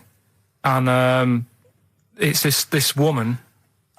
Right, is it a fella as a woman, or is it a woman? Bit of both, that's why I'm talking about it. But what do you mean? Is it a pre-op? Is it a transsexual, a transvestite? Is it a lady boy? Is it an hermaphrodite? What is it? I'll tell you about it. Well, tell me. I'm telling you. It's a woman. Well, it's a man. Forget it. Listen. Play a record. No, listen. Come on. What? It is a man. He is a man. Well. Oh, Christ's sake! It's a TV programme where they've got this... Transvestite or television? It is a transvestite, yeah. But the problem is... I'll tell you, just because you don't know about it, the programme is... I don't know, I still don't know about it. I don't know anything about it still. I don't know. It's a woman, man, woman, TV programme, look, TV. No, it's a man who is now sort of half a woman. And... A man who is now half a woman! No, well, this is what's weird about it. He's got the top half, but not the bottom half. What do you mean? He's got breasts and a wig? But he's still got his boys downstairs. His Captain and the boys are still there with his wife fronts. But upstairs, he's got a lovely pair of dumplings. Why do that? Well, he's halfway through. But why not get it all done in one go? Maybe he couldn't afford it. Well, wait until you've got all the money. That just looks a mess.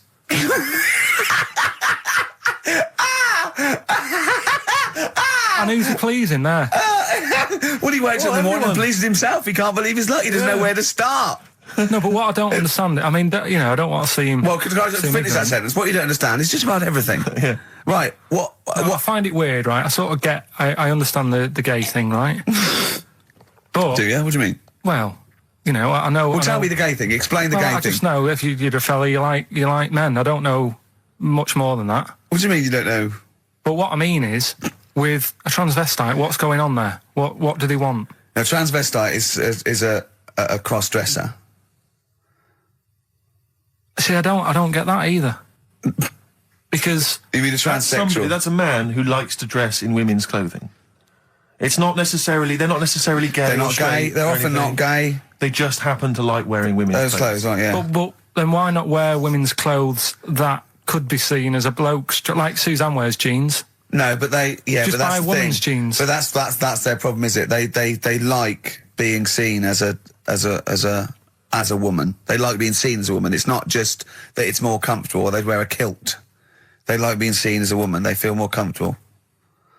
All right, and what's the deal with this fella who's got... We don't know who this fella is. No, we don't know this man who's half a woman. He's called Miriam. Oh, that's helps. yeah.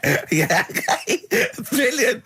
I love this scientific basis. No, So all he's done, he's had the tits done, he's probably had the hormones, probably lived as a woman for a while. The last step, because you can probably reverse the breasts anyway, because they're probably implants and hormonal things, and whereas you chop your knob and boys off, that's...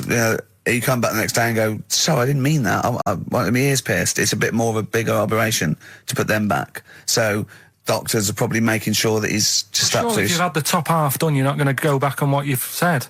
But no, what's the top half being done? I could get you breast implants, give you a bit of hormonal treatment. No, that would be a great idea for next week. and you could reverse it. What you can't do is grow a knob back.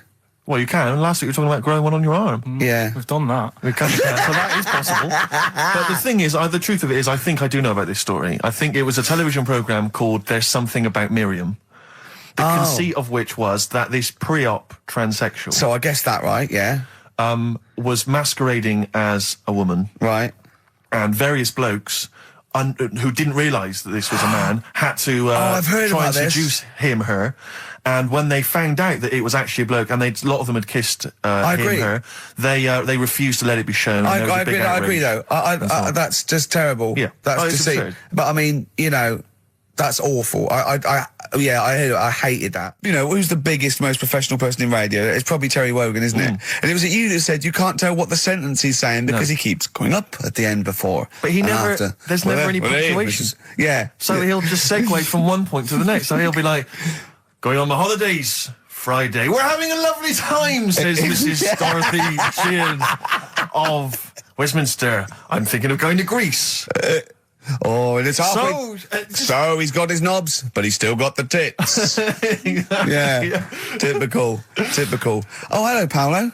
Do you want to come into my club to see? Yeah, I'd love to go. Britney Spears, I'm a massive fan. Yeah, well, it doesn't start for a while. It's it's only about 8 o'clock, and you're not going out for hours yet. No. 8 or 7. But might as well watch a bit of telly. We've got FA Cup final. Ooh. Oh, yeah. That's a good one, isn't it? Or we've got the Eurovision Song Contest. What do you want to watch, Paolo? Oh, blimey. Well, I love all the camp and lame of the Eurovision Song Contest. Yeah. But is that David Beckham playing? Because I love him. And his hair and his legs. See what you've done. You see? So you will watch the football, but you'll be mainly looking at the legs and the tight shorts. So while Beckham's knocking them in, you'll be exactly knocking one.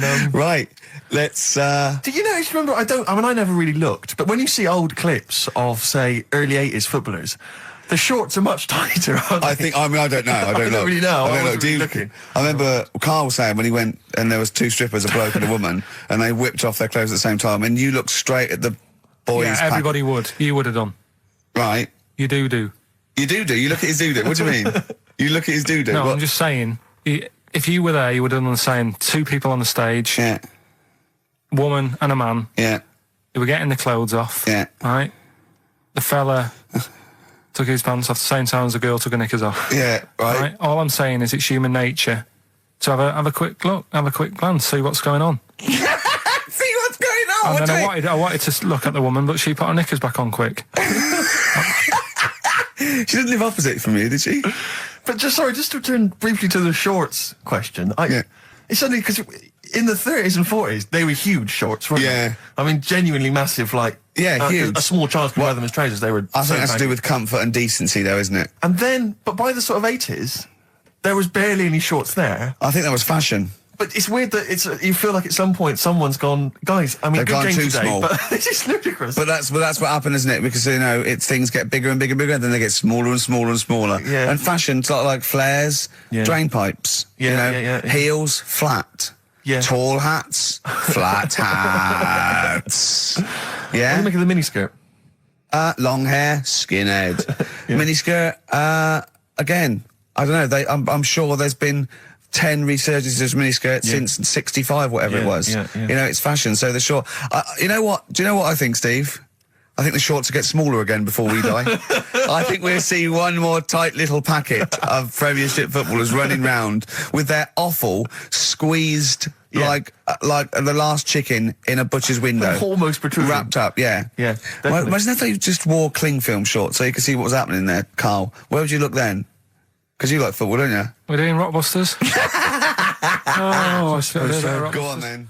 Knob body has been that lucky before. Brilliant, all right. Okay. You've got get a lobe of this court case. Right, okay. Not bad, I'm going for interesting. knob body. It's been that lucky before. Right, it's a story about this kid who was born, right? Was he? Yeah, he was popped out, and the dad and the mum saw the baby, and it was like, oh, that's a good-looking little kid. Sure. And they were proud and that. And then... I know they're surprised that it's a good-looking little kid. It's theirs. Yeah. Like, it could have been a frog, and they'd have gone, oh, he's got your eyes. And then the doctor goes, yeah, it is, but look at that. What? He said, it's a boy and hasn't got a knob. I love the doctor saying that. I love this GP Right. or this midwife saying that. Oh, I love little boy. Yeah, but no knob, baby. Mr. and Mrs. I mean, think. Right. No, but I'm speeding it up a bit. All right, come on. So the baby's Right, so the born, baby's like that, and the doctor says that, and and the woman's like, oh, it's our first as well, and stuff, right? She's really gutted. she's What's the second going to be like? So, Go ahead. so the Just a knob. doctor says, you know, We'll call it Carl. All right, go on. Right, go on. so the doctor says, well, I'll leave it with you for a bit, get used to the idea, right? As opposed to throwing it away. So he wanders off. Yeah. He comes back with a smile on his face, right? Found the knob. So the mum and dad are like, what are you smiling about? He said, you're not going to believe this. Baby's just been born. It's got two. Right? You can have one of them. And they did a little operation. Where did you get this information from? That's in a book. What book? Is it the a same as joke the book that you carry round with you? No. With the woman with 3 legs, the juggler with 9 arms, and the bloke who found shagging a chicken under a rock. Is it in that book? Weird though, isn't it? Well, it's not true. It is true. What, in the same hospital, there was a baby born without a knob. Luckily, Carl. It happened. You swear to God you're not making The this I'm up. not doctor making it came up, back honest to God. smiling because you don't believe it. There's a baby there with an excess of a knob. It happened, honestly. I'm not, all these things are not made up, the educating stuff. That's why I do it, innit? Teaching you stuff, always teaching you stuff.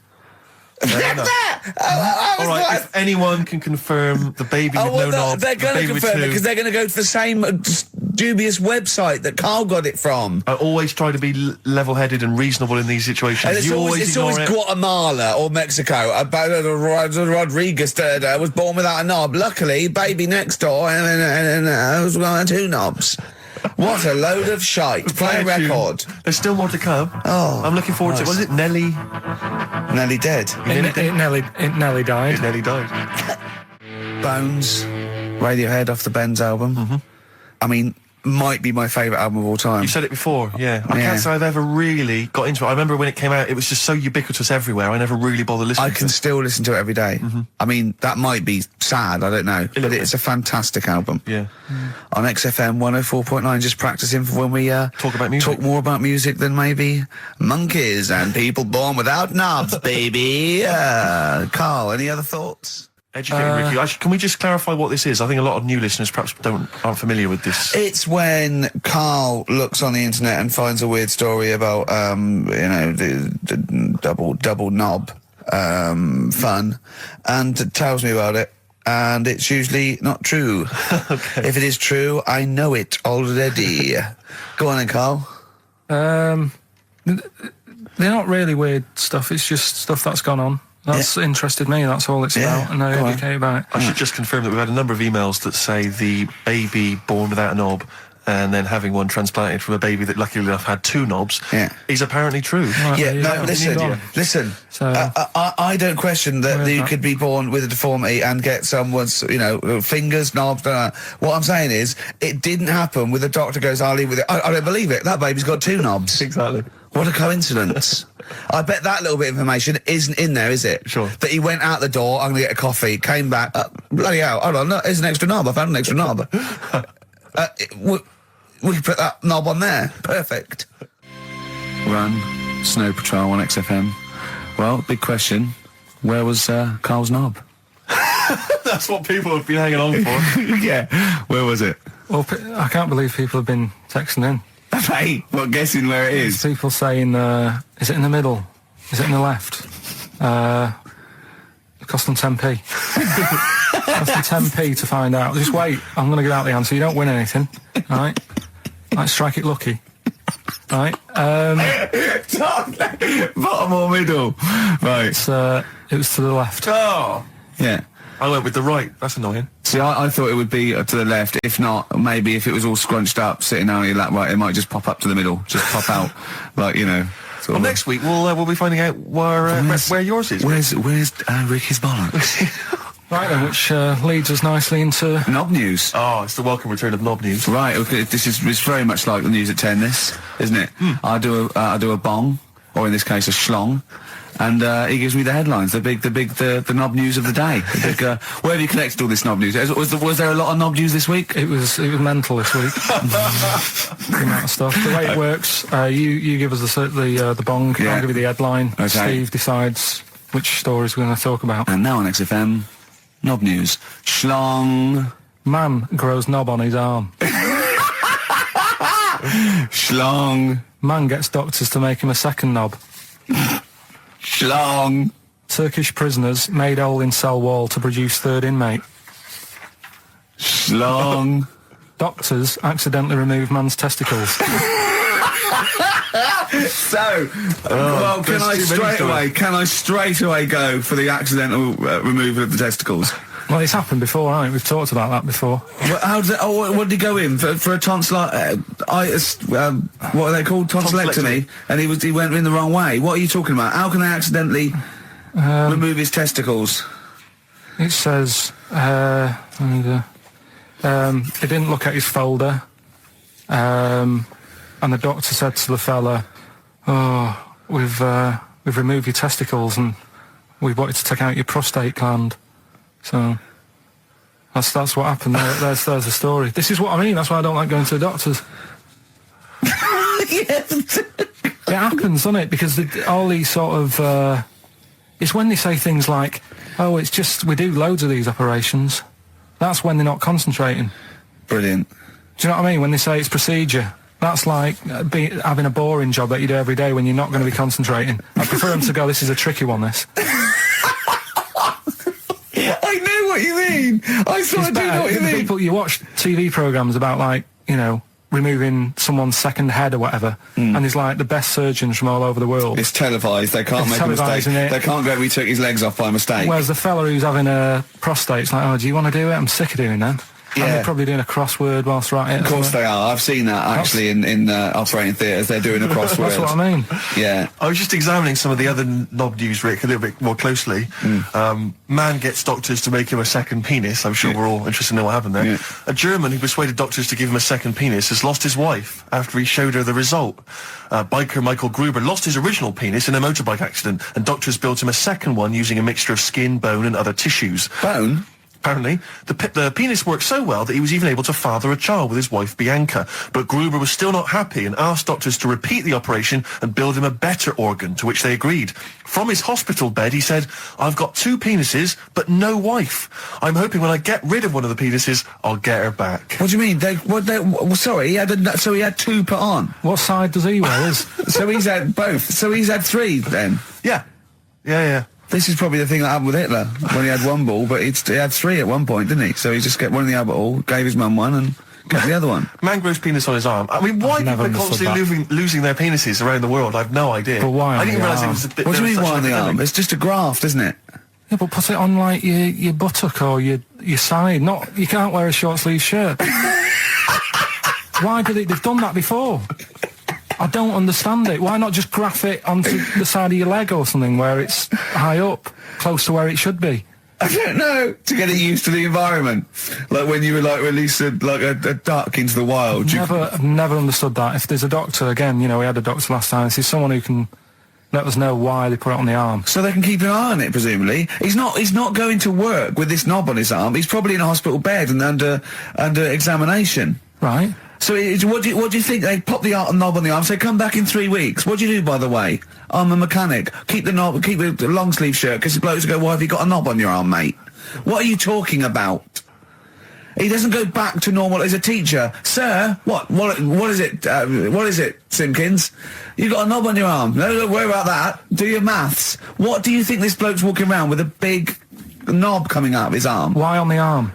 So they can keep an eye on it. So it's not... But if he's in bed, just get him to not put any undies on or whatever, and just have a little sly look at how it's going.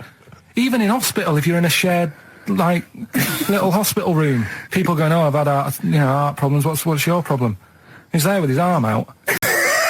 He's got his knob out! Yeah, but I don't think it counts as indecent exposure when they're grafting a knob on your arm, sticking that out the bed. Imagine if he's driving, he's just got it out the window. People driving by. Yeah. At the end is that bloke giving me the finger? At the end of the man grows penis on his arm story, it says, a Moscow surgeon said the man will be able to have sex in a few months. He said, women will never suspect. What kind of a doctor talks like that? Yeah. I'll tell you, it's his cock now, seriously. The birds will never know. He'll be able to go berserk. Yeah. They'll never realise we grew it on his arm. That is unbelievable. Will he have a little scar on his arm, do you think?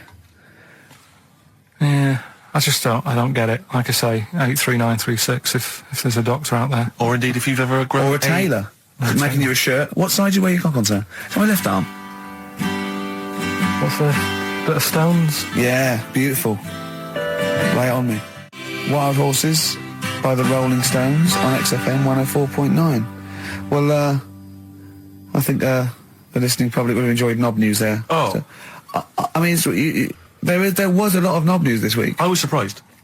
I would have thought it would be hard sometimes to get knob news together, but... I would have thought it would have been part of a bigger news programme, but, I mean, I don't think we'd dedicate a whole sort of, like John Craven's news round. Yeah. A whole 5 minutes to knob-related news. Yeah. There was other news, was there, in the week at all?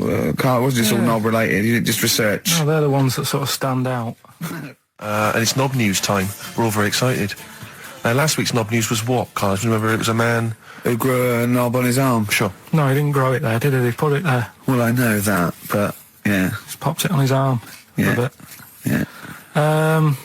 This week... Just a recap of the week's news. Right now it's the headlines. Well, we talked about it before. Do you know the little mouse that had an ear on its back? Yeah. Sure. Right. Well, you thought he had a bad time, right? Listen to this one. Mouse walking about with us sort of wearing a monkey's testicle. They're just having a laugh. This is what I mean about a lot of scientists. What are they doing? When's that going to come in handy? I don't know what you mean. Well, they were seeing if, say if a fella loses one, right? Yeah. Hitler or whatever. And they go, well, don't worry about it. We can sort you out. I don't know what the monkey's going to do. I don't know if they keep passing them on or whatever. But the actual monkey testicle was put on the mouse. And it worked. It worked for the mouse. But isn't it... I mean, isn't a monkey's testicle quite large in relation to a mouse? Would it not look like the mouse was on a space hopper or something? Oh, yeah, it didn't look good. Well, they didn't put it where its testicles would be. No, they did. They put it... Well, how could it walk, then? The ear was on his back, so he could just get about. Well, I don't know. But well, you don't know, do you? You just guessed. Did they grow the monkey's testicles where the mouse testicles would... Well, it looked stupid anywhere else, though, wouldn't it? Oh, whereas a mouse with monkey testicles, that's fine. Oh, you'd be showing off. You'd be all right. I'd prefer that than the ear. When that mouse gets put back in with the other mice, do the other mice go, George, you look different. Have you had anything done?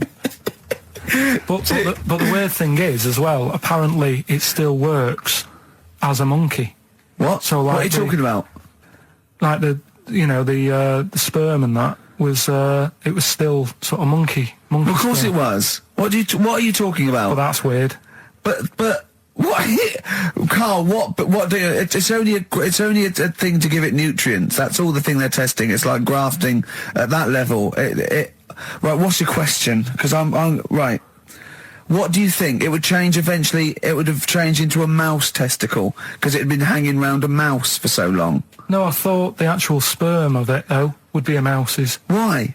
Because it's hanging off a mouse. No, but your sperm is actually created in the testicles. So that's why it has to be outside your body. Otherwise, we put them in a nice little cage. But I'm guessing then that they've done this operation so that they can do it to humans. Yeah. Why would I want a monkey testicle if my kids are going to be monkeys? What use is it? No, think. That's no. That's going to happen anyway, Carl. No, yeah, but think. Think of what you're saying.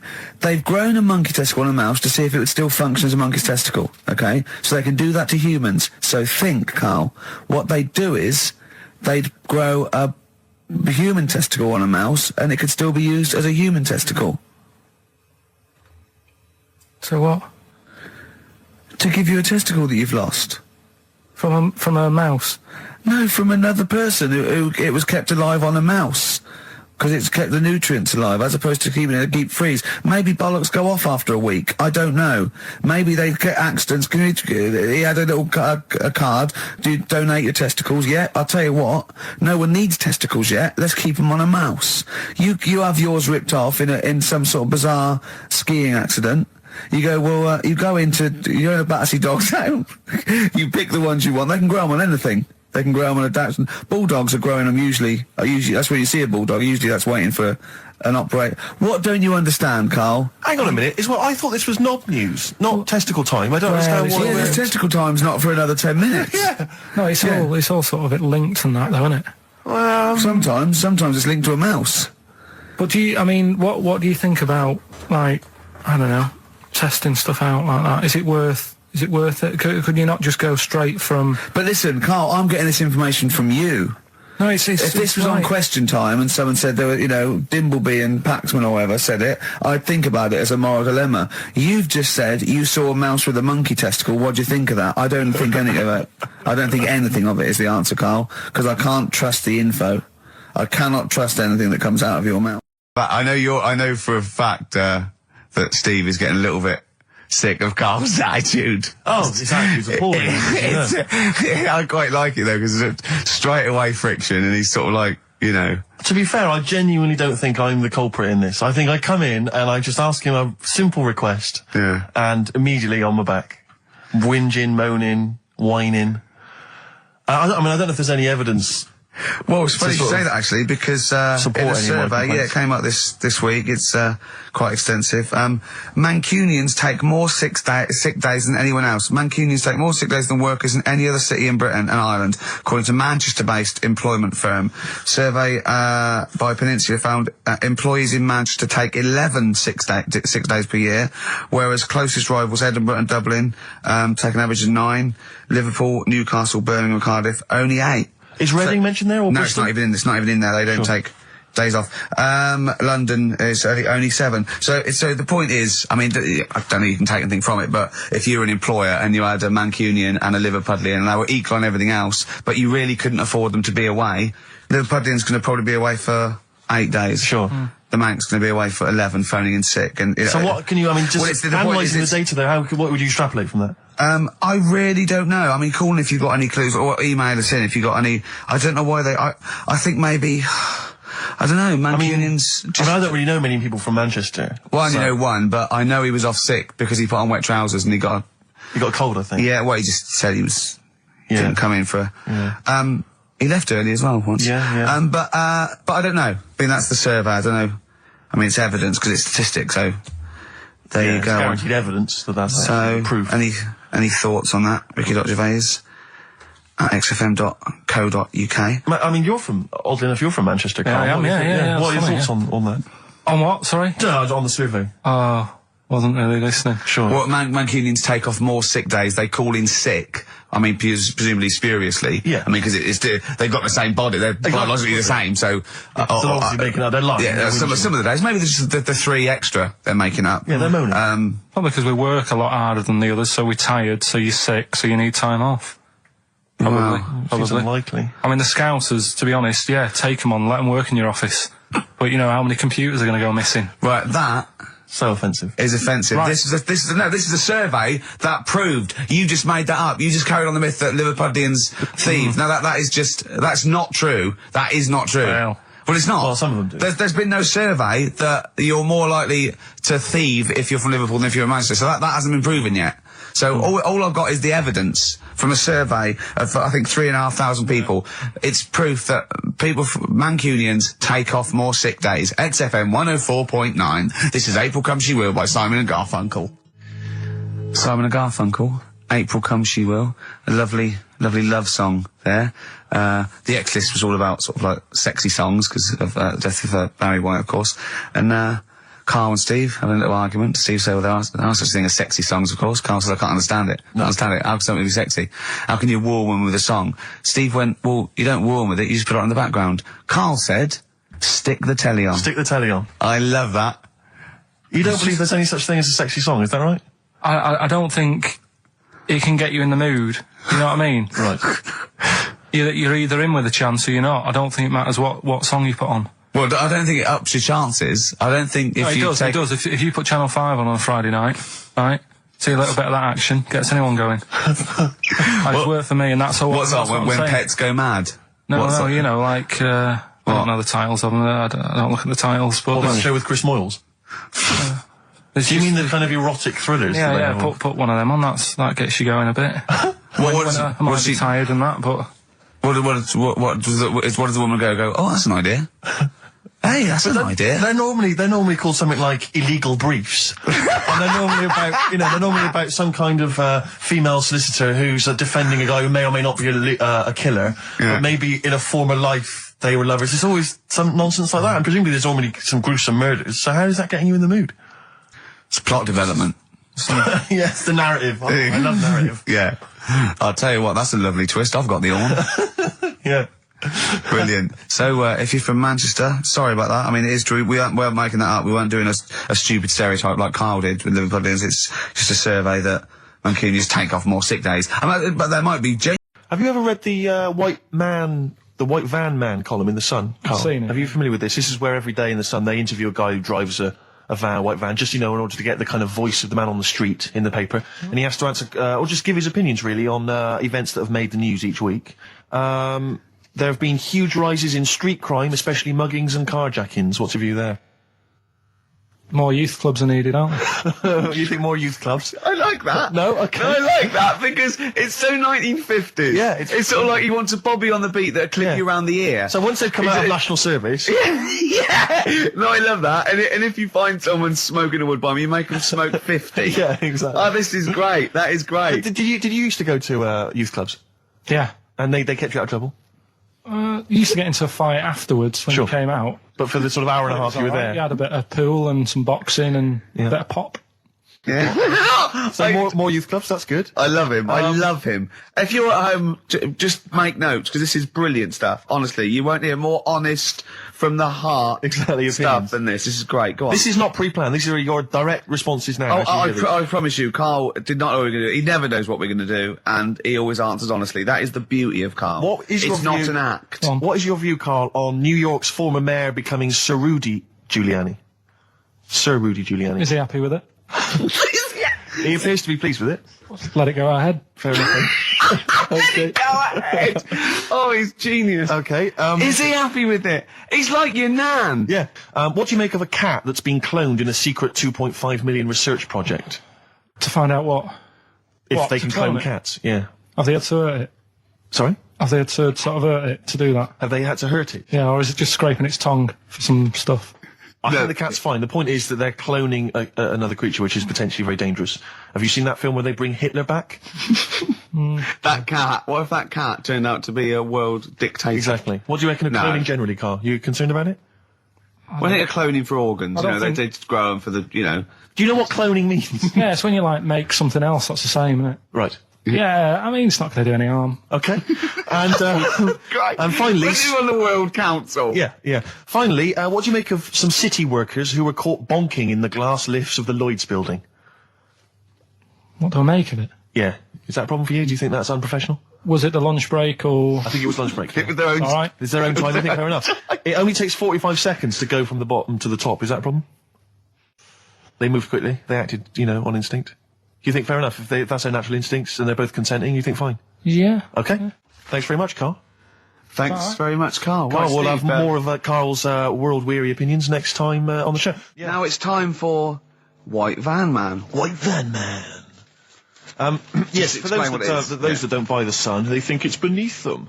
White Van Man is a column they have, I think, every day, actually, and they just get sort of some, Joe Public to kind of comment on the week's news. Just seems to me, that it might be interesting to get Carl's views on some of the big events. Not because we think that Carl hasn't got a valid sort of viewpoint. No. Because Carl sees the world differently to some people, that's all, and that's what's interesting. Like an artist does, or a... Exactly, yeah. He's very bohemian in his outlook. Yeah. Do you feel that you're up to scratch on this week's news? I don't like this bit.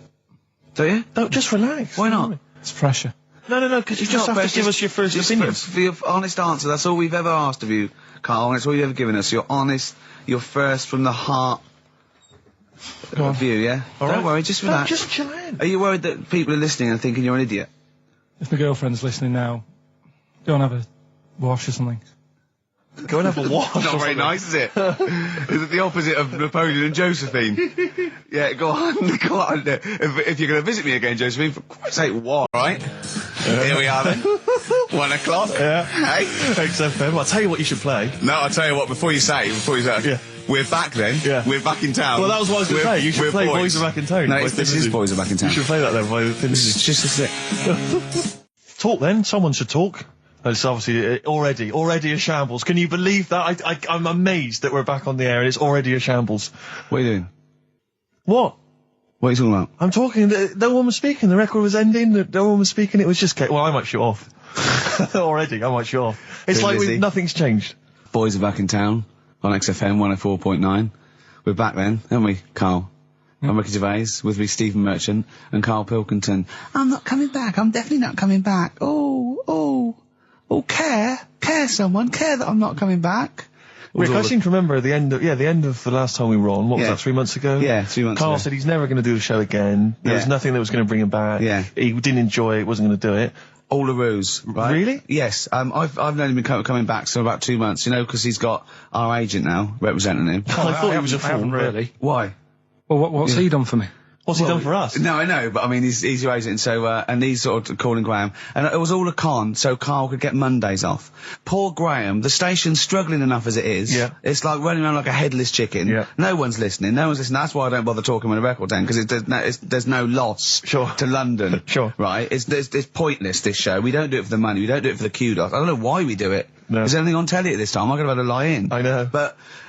it's all a ruse to get Mondays. He's got Mondays off now, because he has to do the show, 2 hours, right? And he's still getting paid. And it's all a con, because he knows that he's holding him over a barrel, and it's like, we've got to keep Carl happy. Right? I had Mondays and Tuesdays off before Duncan got involved. No, but you know what I mean, though? And it's like, poor Graham, who's the MD, in charge of the thing, probably pulling his hair out, worrying about the station, right? It's a sinking ship. And then Karl comes along, well, I'll do it, but I want Mondays off. He's probably sitting home now. His family, he's probably ridiculed by his wife. His kids almost certainly would have lost all respect for him. He's been fooled by Karl Pilkington. He calls his mates and goes, I'm busy, Graham. I don't, I just can't think. It's embarrassing. But do you know what I mean? And you think it's funny, and you think you've got one over him. He's going, Monday's off for 2 hours. Yeah, you do. You think it was, and now you're embarrassed. We've said it on air. But you're only conning yourself in the long run. Because, do you know what I mean? I hate that sort of, the world owes me a living, what can I get out of the world? What are you going to give back to the world, Carl? What are you doing now then? Are you going to prepare Mondays? What have you prepared for this show now? You've had 3 months to prepare. Yeah. What have you got? What have you got for us? Okay, what's happened in the last 3 months? What? In this place or just my life? Well, what have you got for us? With 3 months, we're turning about, you get Mondays off, you're getting paid for it, you've got a cushy deal, you're having a laugh, you're taking the piss out of the management, right? So, what have you got for us? Give it to us. I've kind of, updated Rockbusters a bit. Right, brilliant. Yeah. Right, so, and you said don't mess with it. If something's good, don't mess with it. What do you mean it wasn't good? It was never good. It was never good. Of course we had to fix it. It was fun to do. It was a laugh. I mean, I imagine it was much more fun for me than the 450 listeners. You know what I mean? I enjoyed it. I enjoyed squeezing your head and dressing you up. No, but that's just it. When I had a meeting with Graham, right, I said, look, I'm not being funny. I don't want to do it anymore. Yeah. I've had enough of it. Yeah. And he was like, oh, what's up with you? You sounds like you have a right good laugh. I said, yeah, but that's all good acting and stuff. I said, it's hell in there. I said, like he's talking about Vietnam. Yeah. I said, having my head squoze, right? What? Squoze is still not a word. We've been away 3 months. It's still not a word. Right. Yeah. I said, he's putting a dustbin lid on my head. Yeah. You told this to the ND. He's hitting me with a tray. Yeah. He's chucking toilet paper at me. Yeah. And he said, yeah, but that's all over 2 years. I said, no, that was the same day. So, okay then, what has changed in 3 months? They're listening. They've been listening for 6 minutes now. Come on, give us something. bit of Nickelback. What's happened in 3 play a record and let him 3 think. months? What in my life or in here? Nothing's happened here. Nothing's changed here. Right. But I don't know. Do you know last time we were on? Yeah. Right. And I'm Ricky Gervais with me, Steve Merchant and Karl Pilkington, little bald-heady Karl Pilkington. You quite like being bald, don't you? No fuss. Like I say, I'll probably won't age for a bit now. Won't age for a bit? What do you mean you won't age for a bit? Because I already look quite old. I don't think so. Not with a hat on. You look really young. Yeah. Oh, I'm just saying. So I won't change that much. It's like that. I don't think there's anything wrong with it. I actually don't think. As long as you shave it straight back, I can't have you on that. Nothing wrong with it. But that kid who had that aging disease just shaved her head, and she wouldn't age that fast anymore. Do you know what I mean? So this is the 5-year-old girl who had an awful disease where... Well, we don't know much about it, to be fair. No, we just know that you fell in love with the title of the programme, the girl that was older than her mum, right? And you were annoyed that people wouldn't serve her fags and alcohol. If she's living like an 8-year-old, let her have a fag. Doesn't that sum up this show, though? Carl's comment, we don't know much about it. Yeah. We're still willing to make comments about it, to discuss it in length and possibly make crass jokes, even though we're ill-informed, as ever. Yeah. Right, well, there's something for you, right? Go on. This is what I wanted to tell you about, right? Me. Yeah, face transplants. There's there's some kid somewhere, right, who had a bit of an odd-looking face. Right? A bit of a what? Bizarre-looking face. Yeah. And there's a doctor somewhere who said I can sort that out for you, right? Sure. And basically what they do is they've got to get a face off a dead person. Right. Sorry. Just in this documentary you saw, did this documentary feature, say, John Travolta and Nicolas Cage? Was it that documentary you saw? All right. Listen, you see. Go on. So okay, no, so you can't get a face of a dead person. Yeah, go on. Sorry to dismiss the idea of face transplants out of hand. But go on. So yeah, it's got to be a face of a dead body that isn't older than like 4 hours old. Right. 4 hours dead. Whatever. They can take it off, fit it on the new face. It makes sense. But it's not just your face that you lose it, but it's the muscle tissue and bones, isn't it, when it's like disfigured? It could be through fire or whatever, or disease or whatever. So they can't just literally plonk a face on. They have to do something else, don't they? You're asking Carl like he's gonna know. I forgot then. He looked at was that in Russian? Yeah. I wish we could get him on telly just to show the look on his face when I said that. Yeah. It was brilliant, wasn't it? It was, when you go to a cat, hey, we want some food then. And he just looks at you and he goes, it's almost like he can understand what we're saying.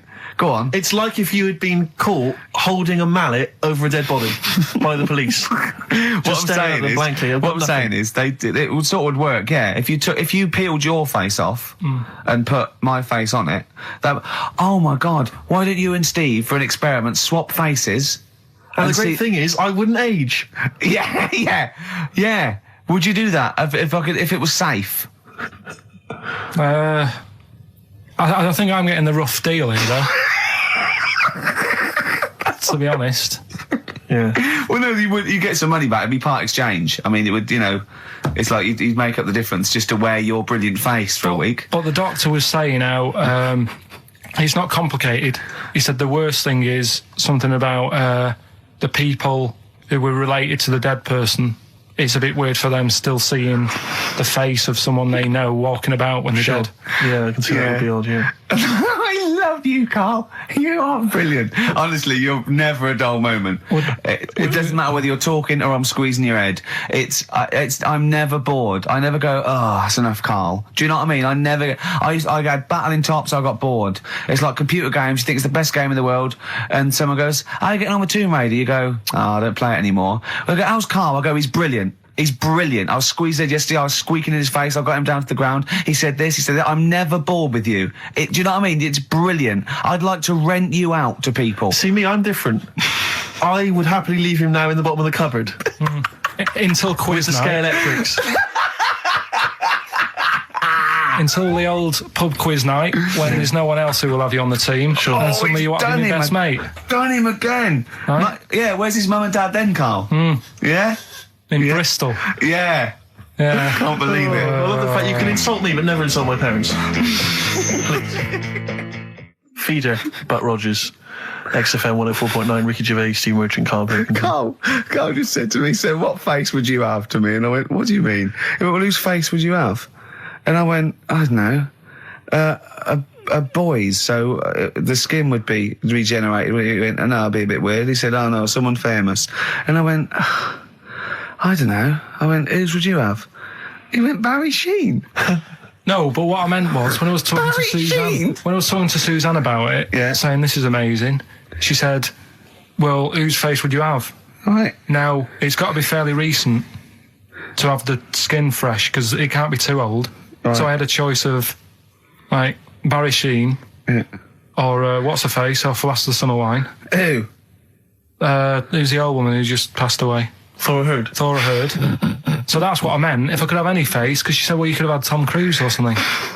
I said, well, he's not dead. She said, no, but you could have had that. You give yourself restrictions in your fantasy. So like, look down to your picture. I love the idea that someone getting you a call. Mr. Wilkerton, hello, it's Dr. Hanrahan.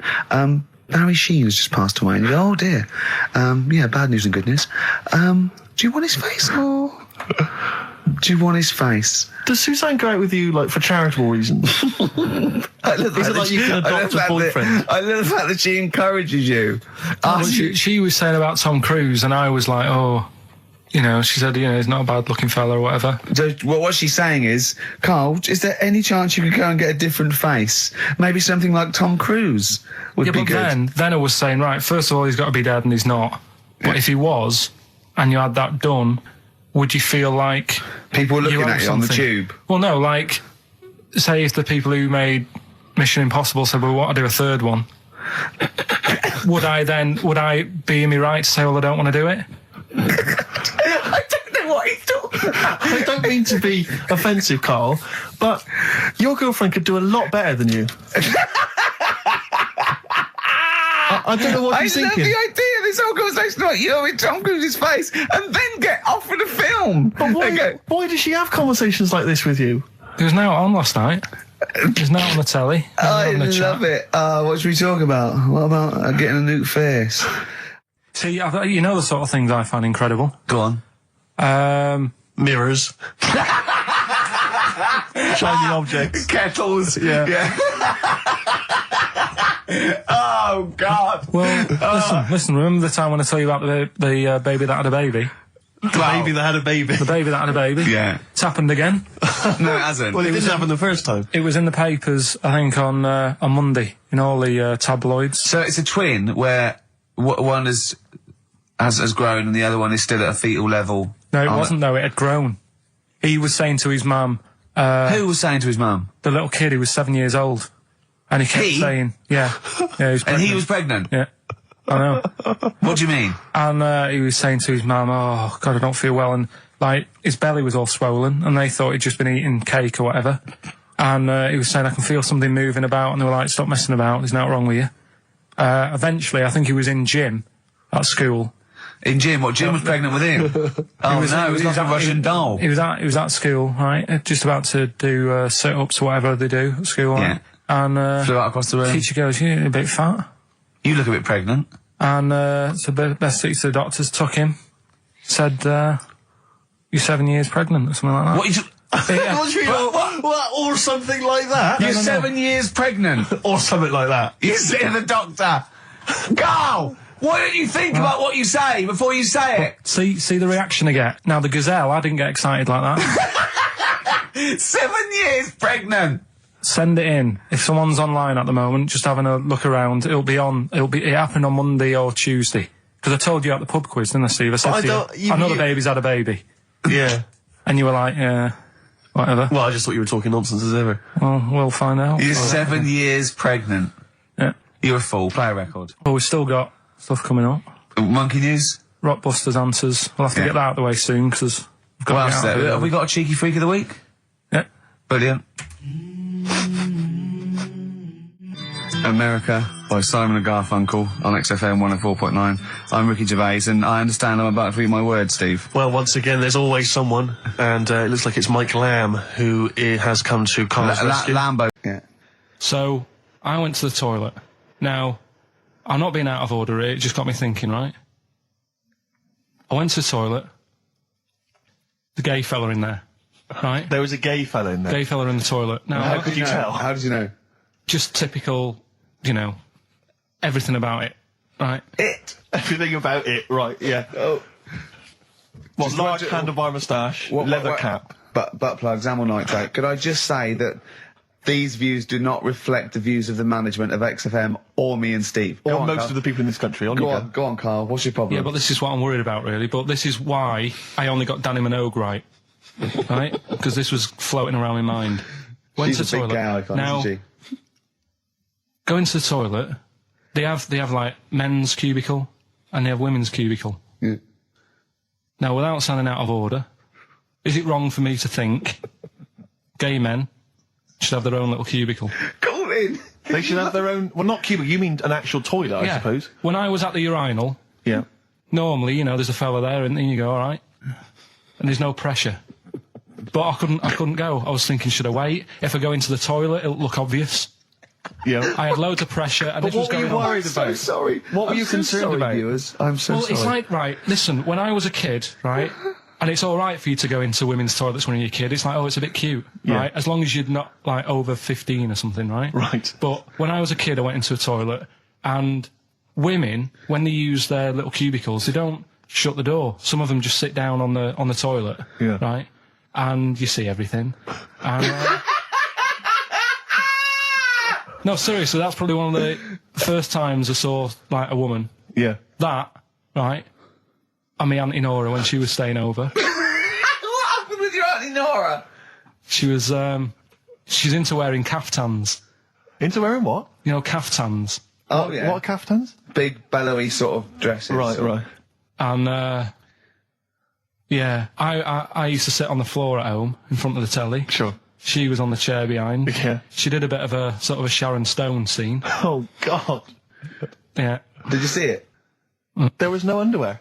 No. What age were you? What was it like? What age were you? It was like a ripped tennis ball. What?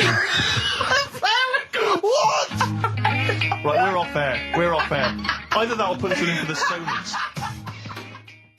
All right. Here we are then. 1 o'clock. Yeah. Hey. XFM. I'll tell you what you should play. No, I'll tell you what, before you say. Yeah.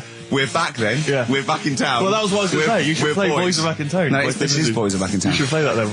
This is just a sip. Talk then. Someone should talk. It's obviously already a shambles. Can you believe that? I'm amazed that we're back on the air and it's already a shambles. What are you doing? What?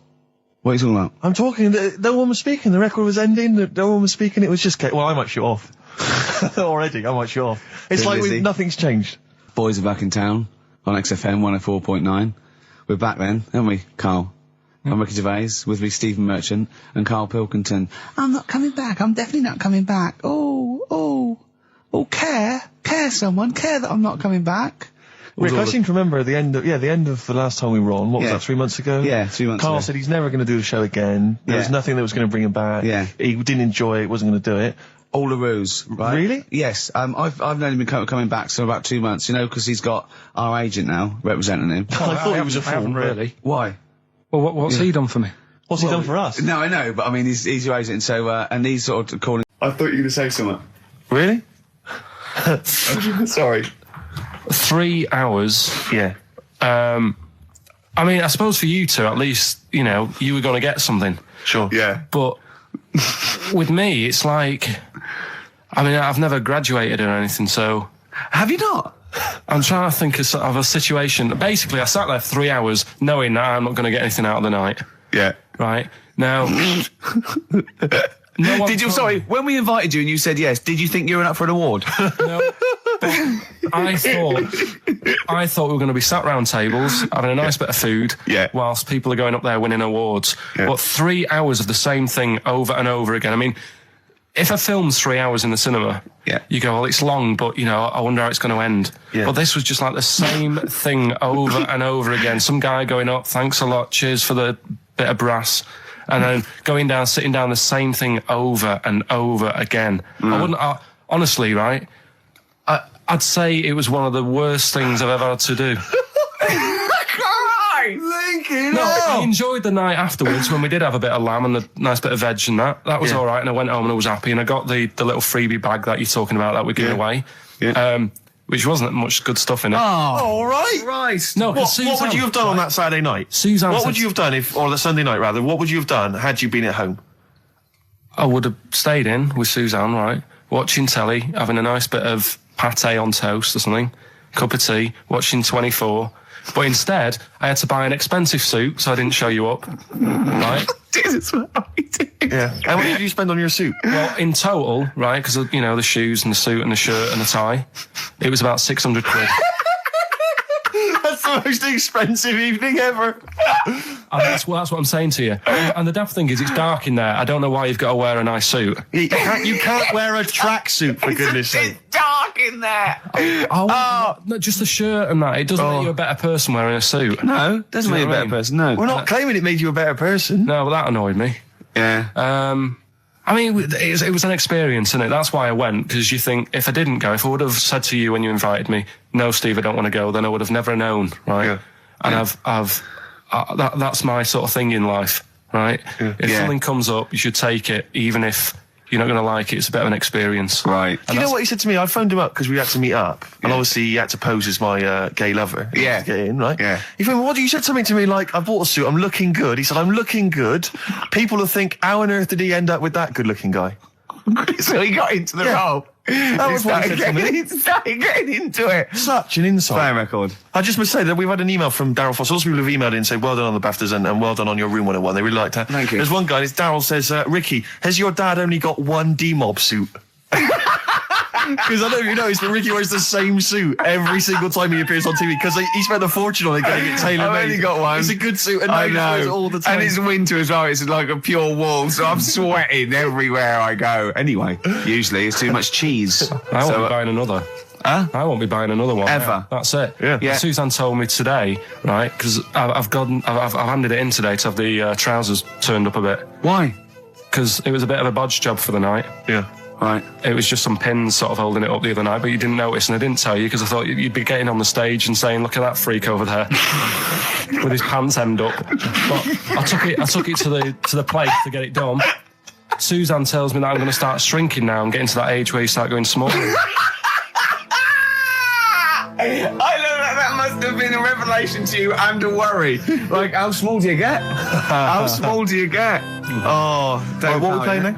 I thought we'd have a bit of Marley music. Marley music? Oh, okay, go on. If These Old Walls Could Speak by Jimmy Webb. Might play another track off that later if we've got time. What, today? Yeah, well, maybe, or maybe next week. We've got lots to pack in. We've got things like New Order, Cure. I'm just hoping that all those kind of new metal fans, Rick, can just calm down for a second, Yeah. and just enjoy that for what it was. Yeah. Well, I hope their snobbery is not going to prevent them from enjoying it. I hope they can just leave it alone for 2 hours for our show. Exactly. We try and, try and pack lots of Well, whilst stuff you're in. talking about new metal, can I just say Ian Camfield is here tonight. He's moving from Fridays. Right. What the hell does he think he's doing? He's just offering up information now. No, it's just that you were talking about the new metalers, and now seems like a good time to Carl, say. listen, you're here for our amusement. Yeah. You don't sort of come in any time you want. When we decide it's time to sort of have some fun at your expense, then we'll let you know, but otherwise... We're not here to help other DJs or even this station. We don't give about this. See, this is what my girlfriend said. What's that? Well, you should listen to her. She knows what she's talking about, clearly. Now put your microphone down. She said they just wheel you out when they need you. Switch your microphone off, Carl, and let us finish what we were saying. Right, just... What were we saying, Rick? Ian Canfield has got a rock show. Oh, right, yeah. Starting today. It's 4 hours of pure rock. Yeah, he's probably here smoking, drinking Jack Daniels and just like having pictures of Vance put up around him to get in the mood. Then he'll go out and rock. Carl, don't be silly. Turn your microphone on. We're joking. Is that right? When's he on? 8 till 12 tonight. 4 hours of rock. Lovely. Listen, some big classics coming up, plus huge please news about Carl. Please, let's play some more ads. Do you really want some ads? I'm tired of the music and chat. Please play some more ads, Carl. Please. Carl. You are going to be a turntablist. Yeah. Steve never learnt an instrument, which he regrets. You know, and you know, he's a modern lad, and he's using turntables as his instrument. I just got 2 turntables and a microphone, and so far, I mean, seriously, I'm cutting it up big style. No, don't laugh, because it is mental, the kind of stuff I'm coming out with. And I'm scratching, I got the beats, you know, matching. Can you imagine that? Shut up, it's that. No, look at the Chemical Brothers, for goodness sake. If you're talking about freaks, look at those weirdos. Man alive. At least you cut your hair at Gavin. You know that whatever it's called. They used to kind of at least faintly appear in their videos. The next one is just some shots of like what you see from outside a train. To them, that is more glamorous and exciting, apparently, than seeing the lads themselves in the video. Who do you think's cooler to look at, Steve or the Chemical Brothers? Steve. Definitely, yes. You're absolutely right, Carl, and that's the first sensible thing you've said for a long time. If I was to work with Steve on some music, if I had the choice, I think Steve would look better on an album cover. Really? Yeah. What would you do? Would you change him at all? What would you do with his image? I'd put him in the distance, so I can't believe this is... No, just so you don't look as tall, that's doing you a favour. You know, I was on the... This is true. I was on the tube, right, coming in to meet Gervais the other day, and I was wearing a suit, and my mobile phone slipped out of my pocket, and it landed on the seat, and I didn't realise this. And as I was about to get off, some bloke who was sat there like an old guy, he picked up the phone, he went, "Oi, lanky, you dropped your mobile phone." And I was like, well, I thank you for pointing out I dropped my phone, but did you have to do the lanky? Well, you knew who he meant. I bet you turned round straight away. It worked. Knew he meant, Steve. But he's done you again. But I was the only person stood up. It was a fairly empty train. Was there any other lanky people there? No. Well then. No, but my point was there was no one else at all who was about to exit the train. Okay, so he didn't need lanky. He could have got "excuse me, sir," or "oi you," anything, but "oi lanky." I know. It's that thing, though, isn't it? That's what I'm talking about. You say the thing that you don't want to say. It's like me with Ken Dodd and Will. I think he wanted to say this. Oh, well. I think he took pleasure in it. I think he went, "That bloke's lanky. I shouldn't say that." Yeah, I should. Oi, lanky. What's he going to do? Phone. Yeah. Do you want your phone back or not? Electric Soft Parade. Same way every day on XFM 104.9. I'm Ricky Gervais. With him, Steve Merchant. Sure. Rick, I only had one thing I had to do all week. Okay, what was that? I was so excited about getting up Friday morning, phoning, getting Bruce Springsteen tickets. Yeah. The Boss is playing in October, and basically got up too late. Well, not sold out already. You just sold out. It had sold out, but I started calling at 12:30. It sold out. I trawled the net. I trawled all the phone lines. Some of those buys are bulk buys for selling on, aren't they? They're not all individuals. This is the problem. I mean, I don't know how many people they can fit in Wembley Arena, but sold out by 12:30, and that's popular. Wembley Arena? Yeah. It's about 12,000, isn't it? I was so gutted. It was all I had to do. I was so looking forward to it. I phoned up one of those quite dodgy ticket agencies. Do you know how much he was offering to, they're 45 quid to buy. He said the starting price is 225 quid. I mean, that to me is like a ticket tout, like a legal ticket tout. Are they allowed to do that? I don't know. It's crazy. I was so angry. They'd have to say their booking fee was £150. Yeah, exactly. But now I'm like desperate. I don't know what to do. I'm just wondering if I can abuse our position on the radio and just try and scrounge them from anyone who's listening. No, I mean anyone who's listening who's got the power to get them, or... This is begging, isn't it? It's exactly what it is, Rick, yeah. Yeah, I was going to try and dress it up. Yeah. But it's just begging. That ticket tout's after you as well, for dissing him. Ricky.Gervais... Don't bring me into it. Shut up. Ricky.Gervais@xfm.co.uk. If there's anything you can do to get me a ticket, I'm willing to pay for it. Up to the price of 45 quid. Yeah, wow. No, second hand. Yeah, 30. You don't want to throw your money around, I'll give Steve. 25 quid, come on. Don't you know who I am? Yeah. But that, I mean, do you know what I mean? Because I'm just, like, I asked Karl if he could sort it out. He's done nothing. He's achieved nothing. I know. So I'm just desperate. I'm in a desperate situation and I don't quite know what to do. I'll tell you this though, Karl, don't bother doing favours for him because he's not grateful. You give him something and he goes, right, does this mean I have to give you something back? And I go, well, no. He goes, good. Well, I got you Cure tickets and you did nothing but it was whinge about rubbish, it. that gig. There you go. It was rubbish. I went along to that gig. It was a balmy summer's night. The Cure, as far as I'm concerned, owe me a balmy summer's night because I wasted it. Hour and a half they played for. They played 4 hits. I don't want to hear their dirge from like some dodgy album and from like 1984. I'm not interested. Play the hits. Boys Don't Cry, Love Cats, blah, blah, blah, blah, blah. Instead, I got nothing. I was so angry. I was just, oh man, I was You were so probably angry at Karl, weren't you? I was angry at Karl for wasting my time getting me the tickets for Do you know free. what I mean, If I Karl? paid for it, Are you I'd have getting been to see absolutely what livid. sort of a bloke Steve Merchant is? Doves, Caught by the River on XFM 104.9. I'm Ricky Gervais, Steve Merchant, Hello. Karl Pilkington and everything. No, I'm going to be honest with you. Go on. A little bit hungover, Yeah. don't feel very well. Yeah. I don't know if I'm hungover or still a bit drunk, but I don't feel... You sound like you're still a bit drunk. Yeah, so what But I'm then worried you do about... every week, so... But what I'm worried about is that the standard will slip. Yeah, Sure. if I'm not right on the ball. And the other thing is I haven't had a lot of time to prepare the show today. Okay. So I don't feel, you know... 100%. Yeah, I haven't done the... Karl... Right. Look, Have you finished that sentence? I don't make me laugh because it hurts as well. And there's the other side effect to me being a little bit hungover or drunk or whatever, right, is that I can be annoying. Right, yes. Because just to amuse myself, I sort of like turn my body off a little bit and just poke and like that and annoy people and that. I want to sort of like... Well, you do the physical equivalent of freewheeling. Yeah, don't yeah. you? You just I sort of want to climb on Karl and go to sleep on him. Yes. Do you know what I mean? Yes. They both annoy him and it'd be comfortable. Yes. Which is, can be annoying. Just a little thing just to make this show a bit easier. If you'd put your hand up when you want one of us to speak, because I'm not quite sure when the sentences are finished. The hands are up. Okay, good. So, The hands are up. Okay. Okay. Good, alright. Okay. Are you gonna just keep them up the rest of the show, or? No, Karl, do what you... Huh? Good, alright. Do you want to, is there an excuse as to why you're a bit hungover? Too much wine. Okay. All Last right. night, yeah. Yeah. Good. Thanks for Okay. that. Because this is the only work you've got to do all week, isn't it? Like, unless I'm very much mistaken. You don't have to do anything. You just sit at home eating cheese. Yeah. And then occasionally you do a bit of sort of shadow boxing. And that's exercise. And then you sit and watch TV. Yeah. Is that roughly what you did this week? Yeah. Uh-huh. So this is the only 2 hours you had to do anything for all week. This is you had to prepare for this. Yeah, but who can plan a hangover? Right. You'd think, Karl, you said you had some stuff. Yeah.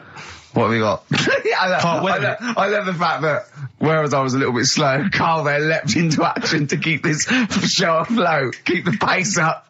Go on. Right, well, Karl, are you hungover as well, or? I'm just a bit annoyed because I'm with you. Do you know what I mean? He hasn't got much to do all week. You're having a laugh. What? What angers me is I kind of hope that maybe I could have quite a long career in radio, and I sort of feel like I don't know, the word sinking ship. Yeah. Those words spring to mind. But... Because it feels like, Karl, you're just a chancer anyway. You weren't even supposed to be on air, and we've made you into something of a household name, and that's cool. Household name. And Ricky's already a celebrity. He's got it stitched up. He's got corporates. He's got, voiceover work. But I've got nothing. I'm running on empty. I'm not, nothing. I've got nothing. I'm sort of dependent a bit on this. Yeah. Financially. And, go on then. What and you two are sort of bringing it down, really. Right. Do you reckon I can get my own show, Karl? Karl. Tell them what I did out there with a bit. No, Karl, tell them how funny I was out there with a bit a minute ago. So anyway, come on, I'm right? bored of this. I'll tell you what. will we tease them with what we've got coming up next? Yeah, Karl, tease us after the next Because I record. think we've already got them for 2 hours. Yeah, we've hooked them, Karl. Don't worry, this is textbook radio. What's this? Band on board. Yeah. Rick, can I just... Sorry, I don't mean to abuse our position again, but... Bruce Springsteen's performing in London tomorrow night, and you remember I made an appeal to try and get a free ticket. Yeah. Well, I don't even mind paying. I tried to pay, but... That's good of you. No, I'm a generous kind of guy. And I thought you were me. No, go on, what are you going to say? But you were all going I'm to pay saying for is, ticket. you know... face value? I mean, you don't want to be ripped off, do you? No, don't be crazy. You know, ideally half price. Yeah. And I've been chasing kind of my tail, really. I'm not going at the moment. I'm not going, and I'm desperate to see him, man. I mean, he's going to do a great concert. It's his only one in London. I can't believe that being on the radio, being on XFM, you know, the listenership's going up apparently. I can't believe I can't get a ticket. I've asked Carl. He's done nothing. Hang on a minute. No, Carl had a very good point. Nothing. Carl, say what you said when he was whinging in the but first of all, whilst you're moaning, you also asked in the week for a Badly Drawn Boy album. Yeah. You got in today. Yeah. There's one there for you. Well, yeah. But it's yin and yang. And it's like, but I do, you know. Carl, what's Steve ever done for you? That's what you got to ask yourself. What has Steve ever done for you? Well, he took me to the BAFTAs. Yeah, but only because no one else would probably want to go with you. I can't believe that. What is I this? do not believe that. Oh, Steve, I'm going to stitch you up now, Carl. And it's in a nice way, and don't worry, it won't be too bad. He won't take it too bad. Carl sent me a little text message today. Right. No, Oh, what is this? Right, okay. Okay. You know, I'm in a very frail mood at the moment. No, you're like this this one. This is funny, because me and him have been, like, sending trivia back and forth to each other. Which is another point, right? I sent him... Oh, well, I'll get to that in a minute. I thought he'd really be amazed with, Well, while you're fiddling, if you can make my dream come true, to go and see Bruce Springsteen tomorrow, then give us a call on the usual number. Well, like I said, Steve...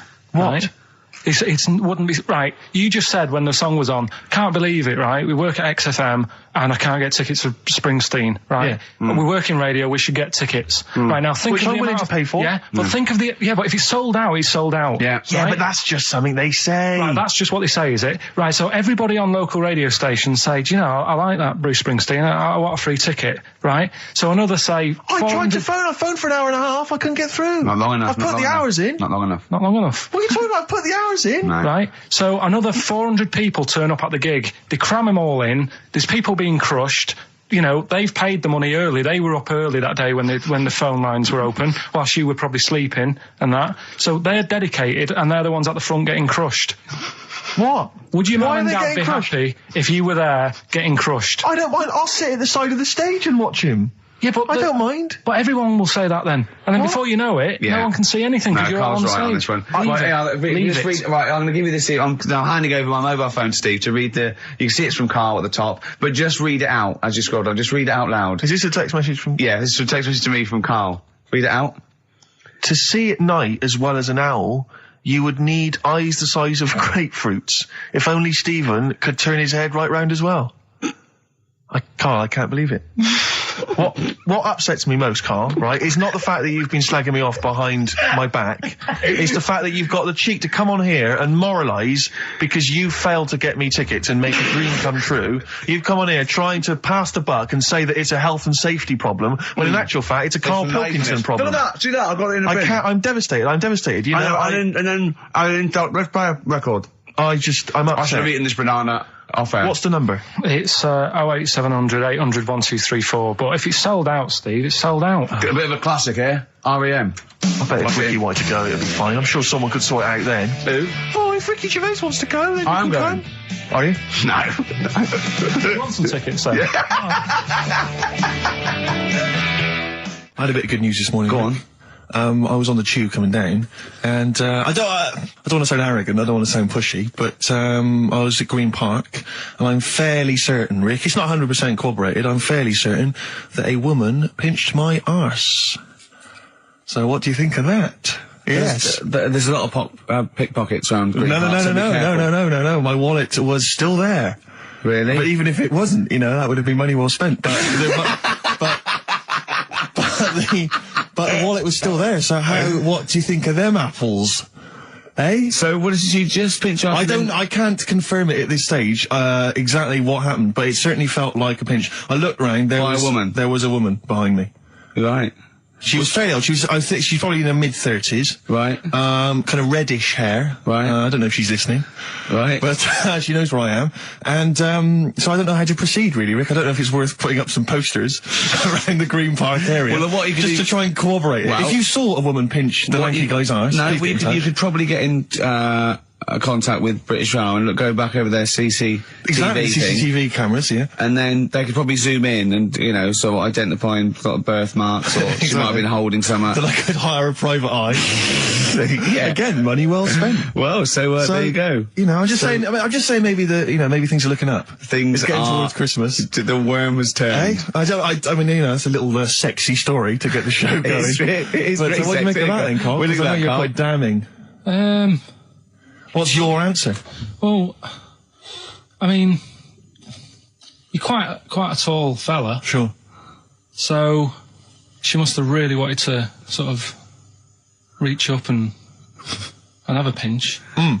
Do you know what I mean? think she was a dwarf? She did it with her teeth. He didn't say she was a dwarf. No, but Steve's taller than, you know, his arse. Yeah, but his arse isn't 6'9", is it? His arse is about 3 foot off the floor. 4 foot? What? 4 foot off the floor? No, I don't think so. About 3. She'd have to be a midget to have to reach up to pinch Steve's arse. He is very tall, but I don't know what your point is there, Carl. You're just trying to, you're just, I think maybe just a little bit jealous. Just a little bit of jealousy. How many cats do you say you've got through? I'd say whilst I was living at home, I mean, it's still on the increase even though I'm not there. So, but whilst I was there, probably 5. God. Oh, wow. Oh. Yeah. And were you upset each time, or you just got used to it? It's one of them things, isn't it? Like I've said before, when you first see something, it's a bit of a shock. Do you know what I mean? It's like the Elephant Man or whatever. Yeah. First time you see him, it's that sort of, oh, look at that. Yeah. Do you remember the first time you saw Steve? No, I'm not being funny. Do you remember the first? Yeah, but I've said this before. It's always, then you get used to how people look, and you don't. No. I'm gonna burst. You have to play a record. No, what? Because I just see Steve's face. No, but I've got used to it. Shut up. But what I'm saying is, there's bits of it that I really miss. Yeah. Like last Sunday, right? When I'd met up with Ricky, we had spaghetti bolognese, which was all right. And then I said to him, I need some soil. Damn, I wish you'd invited me. It sounds amazing. So I need some soil. What do you think? You need some what? Soil? Soil, yeah. I need to repot a plant, right? Yeah. So you need to repot a plant? Yeah. Fair enough. So I'm like, where you can't see these shops in London. Do you know what I mean? There's nothing around. I took him straight to one in my street. Yeah, but near your street, and that's probably the only one in London. Well, you say that, Carl. No, it does annoy me. Round my way, it's like, you know... You can't move for soil shops. You can't. There's earth. You can just pick up handfuls walking down the street. Yeah, incredible. Which People just lean over into someone's front garden. You can take the plants as well. No, but what I'm saying is, Go on. Manchester, there's loads of decent hardware shops. Yeah. Here, you know, if you want a panini and a latte or whatever, you can't move from. But for soil, I had to go virtually how many miles away from me to carry that soil home and stuff. Yeah. It's not good. I mean, London's all right. But if cities were sort of marked... It's neglecting the peat market, really, isn't there's barely any mulch available in central London. I'm sick and tired of not getting a good, decent compost of a Sunday. Indeed. So, you know, I'm thinking of moving to the north, where there is loads of soil and gravel. Indeed. And animal shite. whatever. Yeah. So you were going to say, if you were marking cities out of 10, what would you give London? Well, if you were marking them on, like, you know, on what they have. Right. As opposed to what? Well, as opposed to... How you spell it. So, like, I think the greatest city in the world is Rome. Right? Okay. It's pretty amazing. Yeah. Have you been? What? Yeah. Why do you think that, though? Just because, like, you turn a corner and there's something there that's really old. Right. Like, you're going down Normal Street. go and stay in a Derby and Joan club. Yeah. No, but it's like you're going down the road and then you turn a corner and like the Colosseum's in the middle of a busy road. It's like, what's that doing there? Yeah. And just when you think there's no more, you turn another corner. It's almost as if that was there first. Yeah. Well, Yeah. But do you know what I mean? London. Yeah. What have we got? You know, Trafalgar Square's world known. And you go there, what's there? Yeah. Do you know what I mean? So there's a lot of space there. Get one big B&Q, In Trafalgar Square. To cater for the whole of people who live sort of central Londonish. Yeah. And then I'd be happy, but what I'm saying with is... Nelson just popping up through the middle? Because you can still see it, couldn't you? Yeah. It's a great idea. So B&Q could be like the whole sort of flat thing and make it sort of grey so it looked like rock, and then Nelson popping up... Make it classy is what you're saying. Yeah. Stone clad it. So it looks like you've made an effort. And then you can pop in, and then you can go out and go, oh look, Nelson's column. Oh look at that, isn't Nelson? Oh look at that, the victory, defeat, that's fantastic, one of the greatest living. I need some nails. Perfect. Killing two birds with one stone, you say? But why isn't there more than them shops? Because when I went into yours, every time I've been in there twice now. The first time was to get a shower head, right? And I went in there, couldn't resist buying something else. I ended up getting some super glue as well. Blimey. Hey, big spender. And then, last Sunday we went in there, got 2 bags of soil, not one, I bought 2. And I bought some scissors to cut plants with. Secateurs. Well, Scissors. you never know when you want, you might need more soil, I suppose. Well, I've got You've stocked out now. Where do you keep it under your bed? Sorry, this isn't going out, is it, this conversation? It's not going out on air. I got a feeling it might be. You're joking. We better play a record. Okay. Play a classic. Karl Pilkington in the chair now.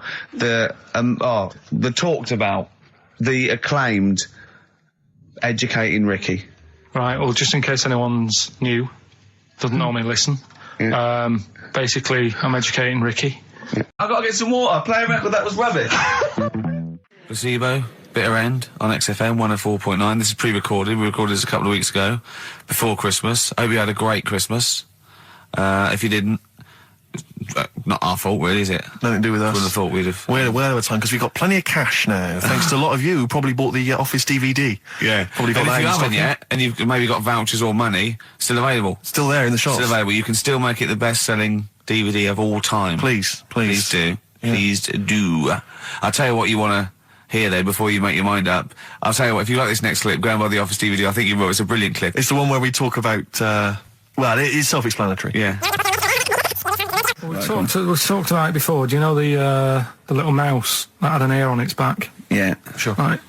Well, you thought he had a bad time, right? Listen to this one. Mouse walking about with us, sort of wearing a monkey's testicle. They're just having a laugh. This is what I mean about a lot of scientists. What are they doing? When's that going to come in handy? I don't know what you mean. Well, they were seeing if, say if a fella loses one, right? Yeah. Hitler or whatever. And they go, well, don't worry about it. We can sort you out. I don't know what the monkey's going to do. I don't know if they keep passing them on or whatever. But the actual monkey testicle was put on the mouse. And it worked. It worked for the mouse. But isn't it... I mean, isn't a monkey's testicle quite large in relation to a mouse? Would it not look like the mouse was on a space hopper or something? Oh, yeah, it didn't look good. Well, they didn't put it where its testicles would be. No, they did. They put it... Well, how could it walk, then? The ear was on his back, so he could just get about. Well, I don't know. But you don't know, do you? You just guessed. Did they grow the monkey's testicles where the mouse testicles would... Well, it looked stupid anywhere else, though, wouldn't it? Oh, whereas a mouse with monkey testicles, that's fine. Oh, you'd be showing off. You'd be all right. I prefer that than the ear. When that mouse gets put back in with the other mice, do the other mice go, George, you look different. Have you had anything done?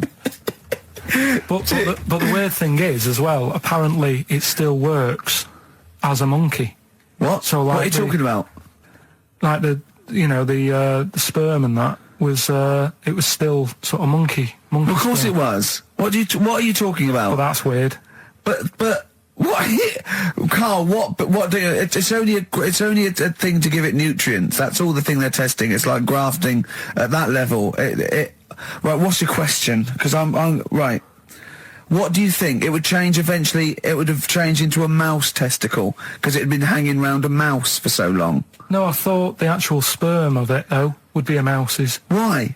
Because it's hanging off a mouse. No, but your sperm is actually created in the testicles. So that's why it has to be outside your body. Otherwise, we put them in a nice little cage. But I'm guessing then that they've done this operation so that they can do it to humans.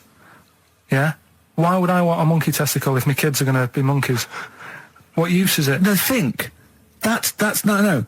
That's going to happen anyway, Karl. No, yeah, but think Think of what you're saying. They've grown a monkey testicle on a mouse to see if it would still function as a monkey's testicle, okay? So they can do that to humans. So think, Carl, what they'd do is they'd grow a human testicle on a mouse and it could still be used as a human testicle. So what?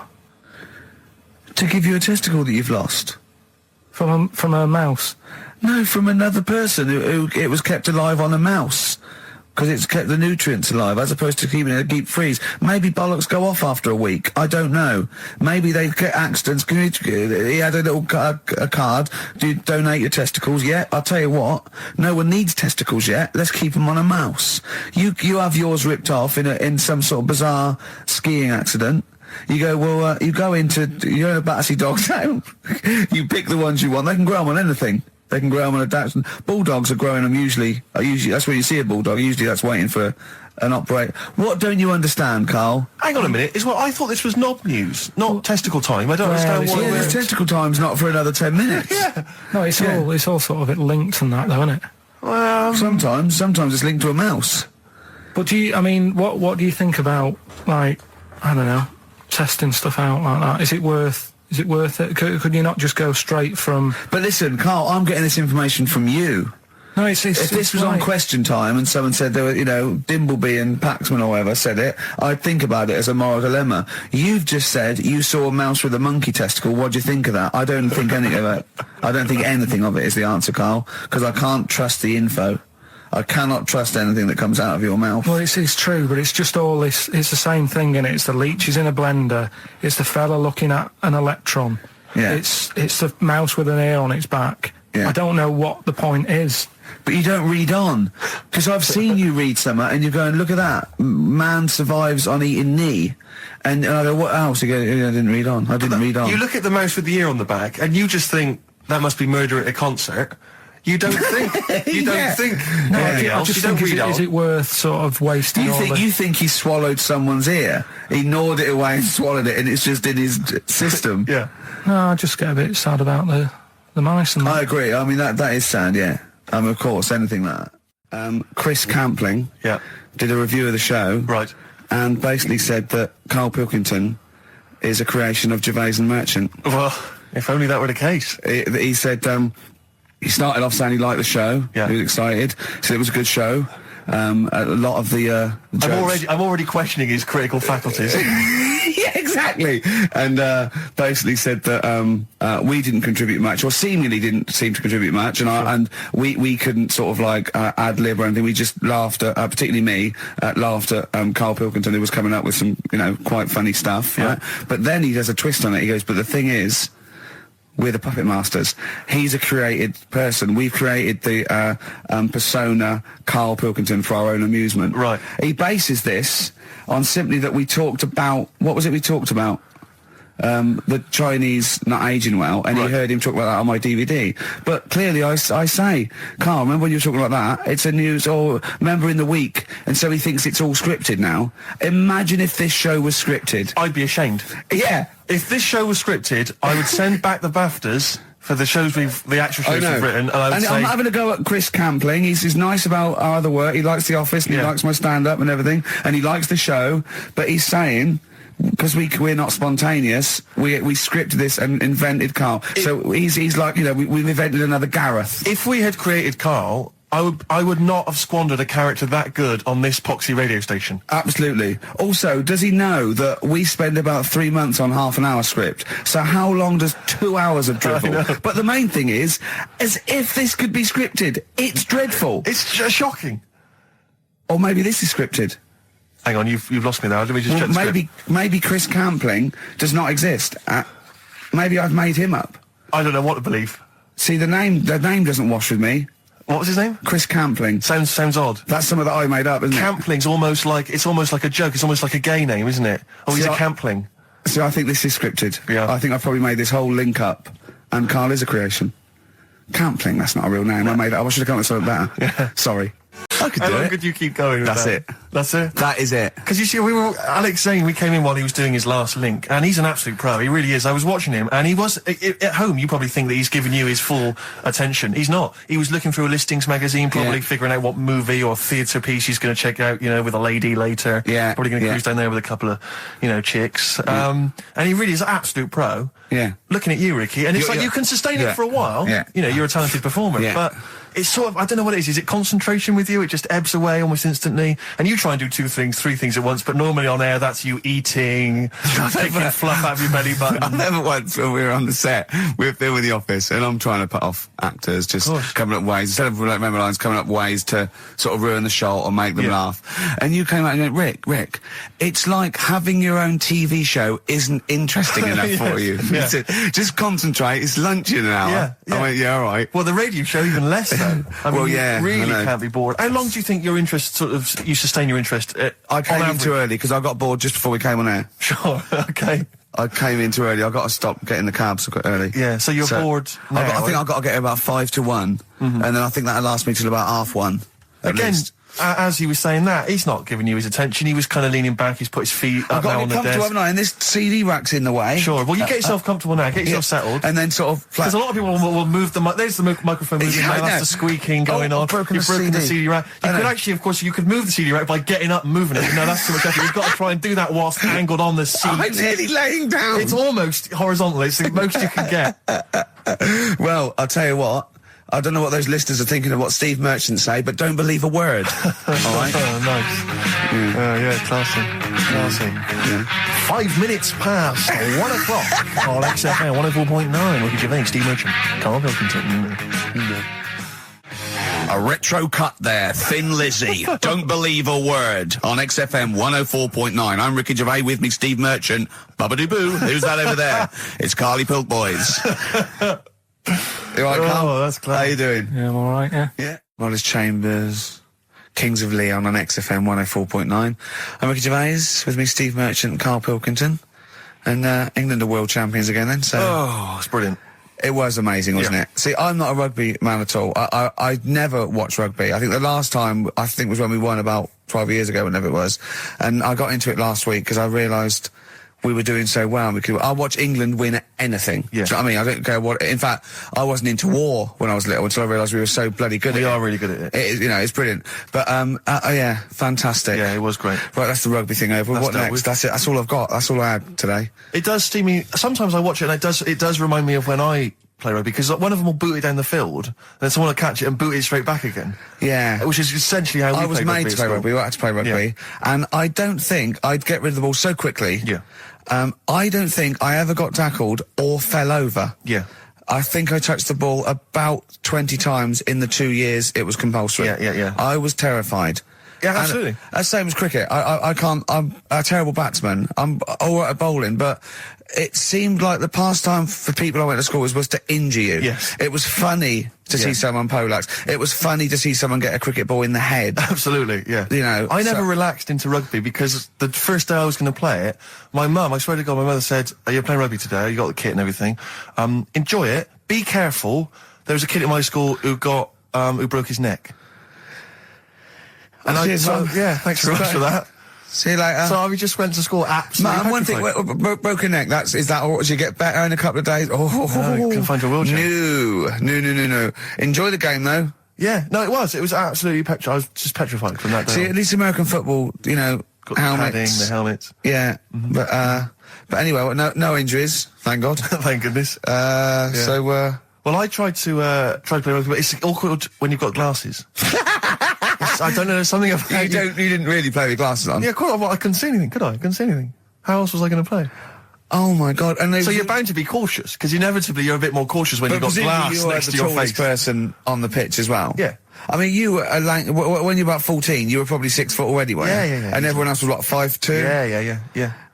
So you were... towering above them. And with glasses on. Just with the glasses on. And you've got pretty cool glasses now. You've had a bit of a makeover. It's like Trinity and Suzanne said, first thing to go, the glasses. Sure, sort them out, yeah. Yeah. And presumably you used to have those National Health sort of bottles. Pretty much.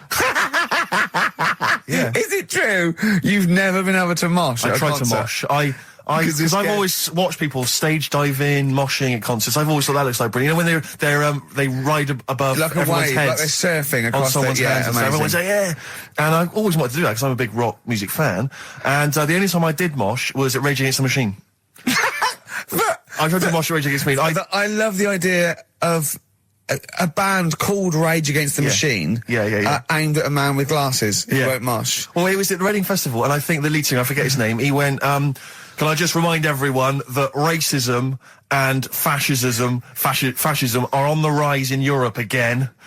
Let's not let it happen. What did you do? And we all cheered, obviously. I mean, if there's one thing that guarantees a cheer at Reading Festival, it's down with fascism. And what did they do about it after the concert? Pretty much went back and... went home and had a cup of tea? Probably, I don't know what they got up to. They didn't go to Europe then and try and stop... I don't think they got involved politically in Europe. I think they just continued to rage. Against the Machine? Yeah, but largely in America, I think. Sure. I tried to mosh, and I got moshing, and glasses flew off. And I remember, because we were playing away, you know, you do what you tell me. And I was just going, careful! I've dropped my glasses. Can we be careful? Loads of kids in hooded tops. Yeah, exactly. Just going mental. Yeah, and they're all jumping up. So I was going, can we just calm down for a second? Let's not be silly. Yeah. It was absurd. And I had to kind of, scrabble around on the floor, and thankfully they were okay and they didn't get broken. So what couldn't you do then? What do you mean, what couldn't I do? Well, at school, can you not see without glasses? No. I mean, it's like that you couldn't do anything. It's a blur. Really? It's a blur, definitely. God. Yeah, it's like being kind of punch drunk or whatever. So yeah, you can't play sports when when you've got glasses. But why not contact lenses? Because they're not strong enough. No, they seemed a bit fiddly. Oh, brilliant. Bit of Lou Reed. Is that what you want? Yeah, Satellite of Love. Classic. A retro cut. Don't steal our son. Please, lads. Thrills. On XFM 104.9. I'm Ricky Gervais.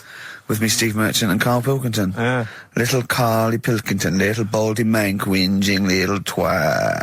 How are you? Yeah, all right, yeah. What are you doing? Happy? Feeling a bit happier today? You look as full of spunk, as they say in America. Yeah, I'm all right. Just a bit of a miserable day, though, isn't it? Yeah. A bit miserable. Yeah. Walking in today, right? Do you know I walked through, like, the sort of the gay district of London and that? Right. You don't walk, you mince, don't you? I'm just walking through on the way to work, and I'm always interested in their little shops and stuff that they have, right? Loads of their little shops. There's no be ashamed of. If you want to go in and buy something, go in and buy something. I'm just having a look at, looking in the windows and stuff. Little postcard just near the entrance. Yeah. That's meant to tease people in, to make people go, that sounds good, I'll nip in. Right? Little postcard. Free butt plugs with every sale. That's great. How did we get from 5p off milk to free butt plugs with every sale? Wow. What's society come to? Well, it's because we're liberated, Rick. Yeah. It's an open society. What did you buy to get them? You didn't buy... I didn't but what's the purpose? What, of the poster or of butt plugs? Butt plugs. Because I really honestly You don't... shove them up your arse, don't you? Whoa, slow down, bum. Shove them up your bum. Yeah. But when? Is that just like when you're doing whatever, doing stuff around the house? Or? I think it's not to keep things out. Is it like you would use a plug in the sink to keep, the water in the sink? Oh, if you're not gay. Get that, oh, yeah, no, I know what you mean, yeah. I don't know. No entry. What is it? I mean, I don't understand what I that's don't know. I assume it either feels good or are they... well, I've got to be careful here. Or are they sort of like breaking it in? Right, yeah. Do you know what I mean? Like it's like a shoehorn. Or It's like when you stick paper in your shoes if they're a bit tight. Or those people who sort of like put little bits of wood in their lips, and then as soon they've got big plates in their lips. Yeah. Same as the butt plug. It means you can, you're ready for anything. I don't know, do I? Comes face. Well, if you know what butt plugs are used for, then I'll get in touch. Ricky.Gervais at xfm.co.uk. What do you think? If there's any... I can't believe we're already on this subject. I know. It's 1:05 and we're I was going to say then, if there's any people who use butt plugs, and I was thinking that Karl would have said, well, they're not up yet. Yeah. Because they go out late. No, but what is it? We're award-winning people. We've written a TV Not on show. It's radio, highly though. respected. Not on radio. We're rubbish on radio. I know, but We've got nothing to lose. But I always say to you, Steve, that I like educating people and that. Now, the way I see it is I didn't know what they were. Let's phone to go. Someone know about butt plugs. All right, we'll get No, get them on. Get them on. Ask them. No, because they might say something dodgy. Oh! Yeah, whereas, what have we just been doing? Just take a chance. Take a chance and tell them not to swear. Well, you tell them. Okay. Right, Steve, I haven't got my headphones on. Hello, who's that? Hold on. Who, sorry? Nicholas. Nicholas, hello, mate. You're not going to swear, are you? No, I'm not going to Keep it clean. Yeah. Keep them keen. What were you calling about? I'm phoning about your plugs. About, not my plugs, but your plugs in general. What, do you know much about them? No, Are you a plug user yourself? No, I'm just thinking if maybe you've got some gay friends and you're spending the night at their place, you might want to use one. Right. What, you mean experiment with them, or...? No, so you can make sure they're not going to do anything while you're asleep. Could I suggest, just lock the door? I mean, that is easier to me. Can I make a bigger suggestion? That's probably the most homophobic thing we've had said on the show today. Thanks very much for your call. Right, okay, good. Well, that's why we shouldn't put people on the line.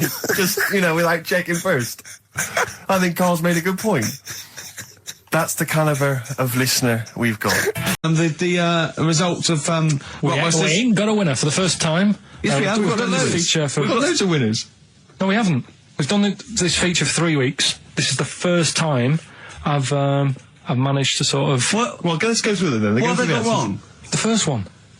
The first one. What was the first one? Well, hang on. Let's do them in reverse order for a second. So what's the last one? The last one. The clue was that bloke does sport on the telly and he's got a little kid. What's that? That's Destiny's Child.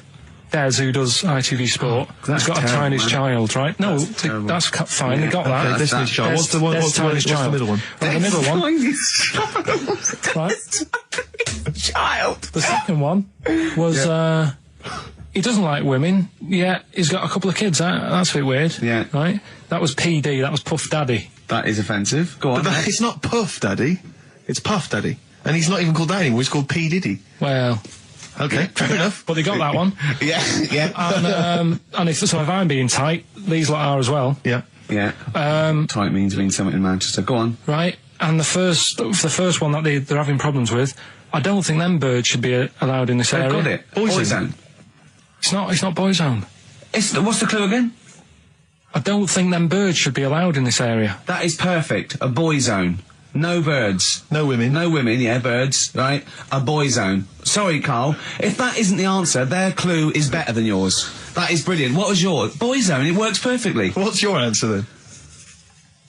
Bangles. I have no idea what that means. Like seagulls. So you don't want them in this area, so you're banning them. Bangles.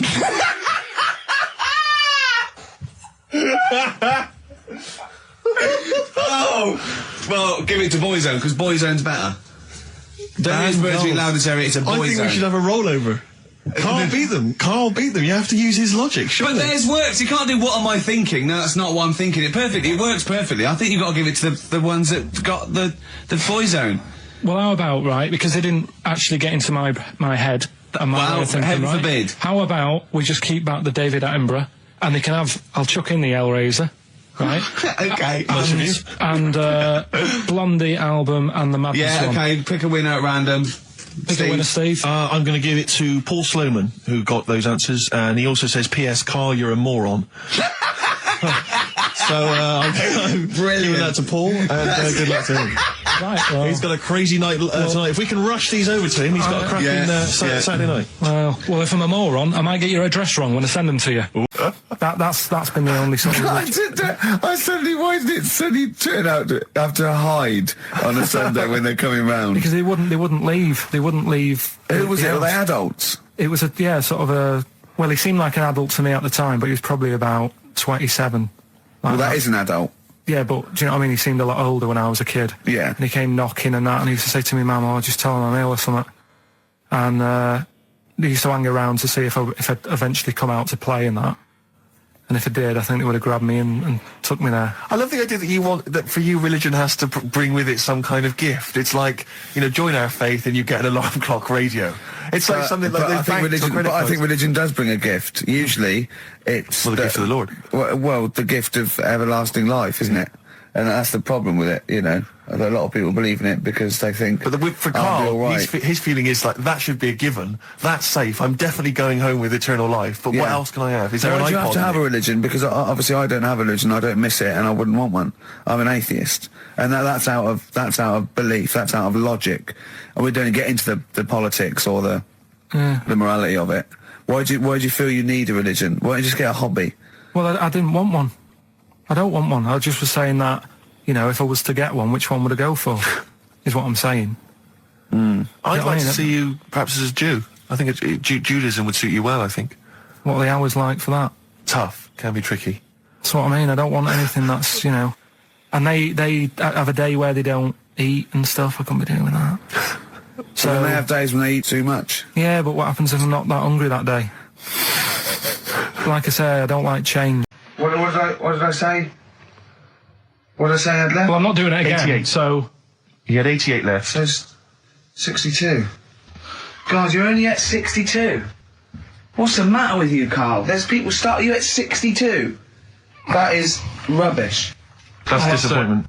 My sleeves up. So you failed on 2 world record attempts then. 62, and the record's that is rubbish. What were you doing? Oh, yeah, but like I said, I've got a small throat. I can't drink a drink quick. Ever since the Mr. Freeze Pops when I was 6, that I nearly choked on, I nearly died on, I can't go back. It'd be like asking, I don't know, someone who got run over to play Frogger or something. What's Frogger? What, you mean real life Frogger? Game. Well, just a computer game brings back memories, doesn't it? And I can't do that. What's Frogger? Does Frogger get run over? Yeah. It's a little frog. It has to run across a big... Do you know who he reminded me of? Apart from Hamburglar and Zippy and all that. When he was munching those grapes, because the shape of his head, it looked like a game of Pac-Man. Yeah. It did, as he was getting to him, it looked like... We should have had that music. It looked just like it. Oh, God. Do you remember there was a board game version of Pac-Man? Was there? I mean, the only thing that Pac-Man had was the fact that it was on a computer and it was a little face eating things. But imagine that as a board game. But there's board games of like things that you don't need board games for. Yeah. It's like there's board games of charades. Do you know what? You don't need that. It's like parlour games. Board games of let's watch the telly. Yeah. Let's play sit around. And it's all like 1999. You don't need it. New from Mattel, a stick. Simply run along, clanking it against a fence or a metal grate. It's fence stick. And a picture of it. Nan, that's my stick. I'll tell you what. That's my fence stick. Do you know I saw in a shot recently the board game of Cold Feet, the TV show. That is a winner. You are John Thompson. Yeah. Go back. Yeah. It's a good game. Drink 8 pints. Go on. Songs of phrase. Songs of phrase. Nicely done. Right, we'll get this going. How do you feel, Karl? Yeah. Again, disappointment. Right. Disappointment probably to your family and friends. Well, I don't think they'll be that gutted, to be honest. Right, songs of phrase. Well, Karl, why don't we we'll come back with songs of phrase, because it's a big tease. People love that. Yeah. It's one of the hot new radio quizzes. We've got one more thing for you to eat. No, I'm not doing any more of that. Play a song? Right, songs of phrase next. Right. That was rubbish, that half hour. Rubbish. That's great. Roots. The Seed, XFM 104.9. I bet that is a record. Eating grapes whilst DJing. Possibly. I'm assuming if there's any listeners out there that have a record-breaking attempt they'd like to see Karl undertake in future weeks, they should email in. I think Jono's got that one. Right, what have we got then? That's that. Right. That's the silliness side now. Let's get on with the proper show. Right, songs of phrase. Yeah, let's do that. On to the classy stuff. Yeah. Do you want to do the prizes first? Right, now then, where are they? Here they are. I haven't seen these, but I'm excited as ever. Alright, we have a t-shirt there, arbitrary t-shirt that you have probably stolen off of someone. What does it say? Is it the Red Hot Chili Peppers? So that's not too bad. It's a big t-shirt there. On DVD. Should you be giving this away? This looks like it's the film Don't Say a Word. Yeah. And it's it doesn't have all the proper packaging. It's literally the disc, the DVD disc, just loose. So enjoy that. The current album from Oasis, Heathen Chemistry, DVD, on DVD, The Life of Mammals, the complete series, the David Attenborough recent DVD, that. Walking with Cavemen, which I think is a DVD, it's currently on TV, isn't it? And, well, there you go. And also the X-List, which is a good new compilation, double CD compilation from XFM with loads of stuff on there, including Nerd, Snoop Doggy Dogg, Athlete, all sorts. Go on then, Carl. So not bad, actually. Nice one. Well done. So, yeah, it's a phrase that's been said at some point, or said a lot on the show. We've had, like, Hairy Chinese Kid. We went back to my mum had wind for 5 minutes and that. Today we're looking at my neighbour had a horse in a house, right? Yep. If you remember, we were talking about that probably about a year and a half ago now. Yeah, of course, right. Of course we remember. They've been talking about it ever since, Carl, I imagine. Yeah. Well, it's famous. It's a world famous phrase. My neighbour had a horse in her house. Right. So this is this week's Songs of Phrase, and what I've done is I've got songs with those words in that make up that sentence. Yeah. You get to email in ricky.gervais@xfm.co.uk. There's 6 different songs, right? You email in with what? I don't know, there is 6. Me neighbour had horse in house. Is it really that sentence? My neighbour had a horse in her house. It does work, honestly, it works. Okay. Yeah, okay, don't bother explaining it, just play it. Right, yeah. So here's the, here it is. We're just going to do it. Head horse in a house. Right? What in God's name was that? Yeah, name the 6 songs. Head horse in a house. Huh? Are we naming the artists or the songs? Either. Artists. Anyone who gets anything can get a prize. What's more, Carl? Artists, here we go. Head horse in a house. That's tricky, Carl. That's very hard. Once more. Head horse in a house. Email in ricky.gervais@xfm.co.uk. I'll give it Another letdown. Another letdown. It's brilliant, this. No. How can you just say that after I've just been stuffing grapes in my face and that? Well, you failed. You didn't get one burger in, right? Even when you tried to chop it up, there's 3, right? So that's it. Steve, out of the goodness of his heart, went to McDonald's. Okay, I got some grapes. At 62. That's got nothing to do with this, though. This is my game show here. Bob Holness didn't say, yeah, Blockbusters is good, but I never see him eating grapes. So this is a different thing. Forget that. Right? Here's the clips again. Here's the clips. Head horse in a house. Oh, you know I said I was going to turn over a new leaf and not criticise your ideas? I think it's the end of this one, mate. Oh, he's done it again. It's atrocious. ricky.gervais@xfm.co.uk if you've got any idea. XFM. Dandy Warhols. We used to be friends. That is Carl's favourite record of the year. Yeah. Well, new music. He gets one play a year, and he chose that. That's what he chose. It's all right, but I mean, that favourite track, isn't it? He played that. That was Carl's choice. Just something new on XFM 104.9. Don't worry, we've got some really good stuff coming up later with me and Steve. If you're from the 70s, you might like it. You see that he's getting too cocky, isn't he? Arrogant. He's sort of like I mean, we've tried giving him something in his life. He's got, you know what I mean? He comes in and tells us this sob story of just like a trail of failures, and we've said, Carl, come under our wing, right? He just started picking up on him. A few other people's like, and then he does that. He fails at the burgers, he fails at the grapes. He will not trust us with, you know, what we want to do. I don't know what more we can do. It's like I've saved a mouse from a cat's jaws and it turned around and bit me. Yeah. That is a brilliant analogy. It's a bit like we were trying to give you something that you could care about, that you could be passionate about, that would somehow give a meaning to your life. You would be in the Guinness Book of Records alongside, I mean, Bubble. Bubble failed. Do you want to be Bubble? Do you want to be Bubble? Or do you want to be the bloke with the milk bottle on his head? Exactly. Who's in there? The guy who ate the watches. Yes! Now, I've got an idea, Carl, because you're getting all stressed out. I don't know what it is. You're getting funny. I don't know what it is. I don't know what... Because you're annoying me. Wow, you say that. It started midweek. I don't think I annoy anyone else, so it's just you on that. So, I thought maybe we could all 3 of us go away to a little health farm for a weekend, just get a triple room, right, that isn't happening. Why? You've just reminded me, because you've been annoying me. Steve started getting on your case, you know, sort of ganging up on me. I'll tell you now, Steve, I just forgot. Remember a couple of weeks ago, you said to me that my pub quiz team is rubbish. Yeah. Right, well, it doesn't matter anymore, because you're not part of it this time. That's bad. That's bad, because it's interesting you say that, Carl, Carl, you say that because I tell you this, I found someone, mate, who could be filling that tricky fifth member. I wanted to test him out this week, mate. On your team. Test out on your team.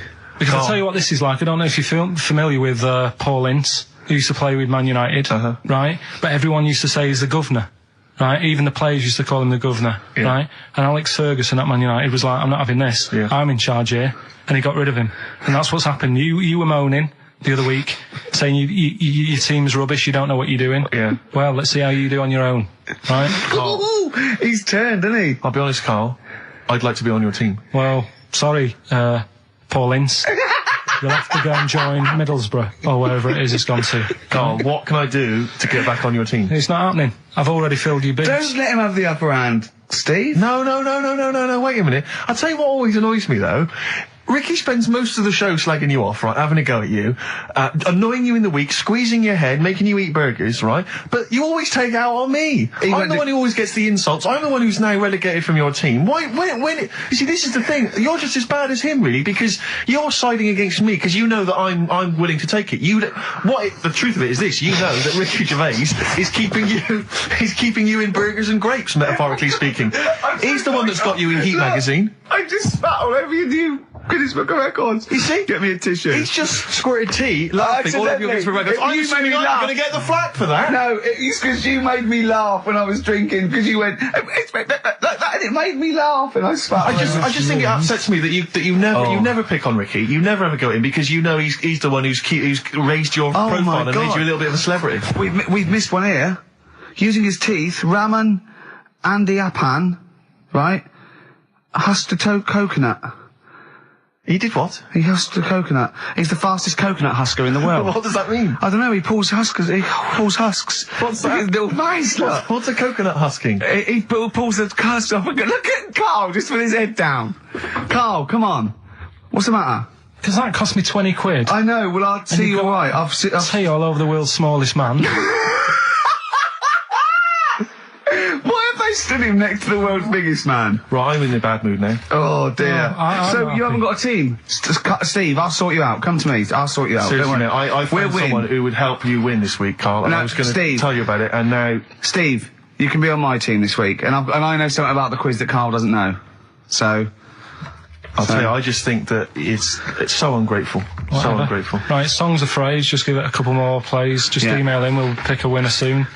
Ricky.Gervais@xfm.co.uk. Well, this is rubbish this week. No one knows it because it's rubbish. Steve was right. There's 6 songs there, so if you know what they are, just... That's the end of that, I think. That's the end of Songs of Phrase. Email in. I think. We've got none there. No. That's the last week for that. Okay, well, why didn't he give us some monkey news? Is it monkey news time? Come on, monkey news. We'll play a song and we'll... No, do monkey news. Let's play a song. Oh, it's a great track. Cheer up, Carl. Is it new?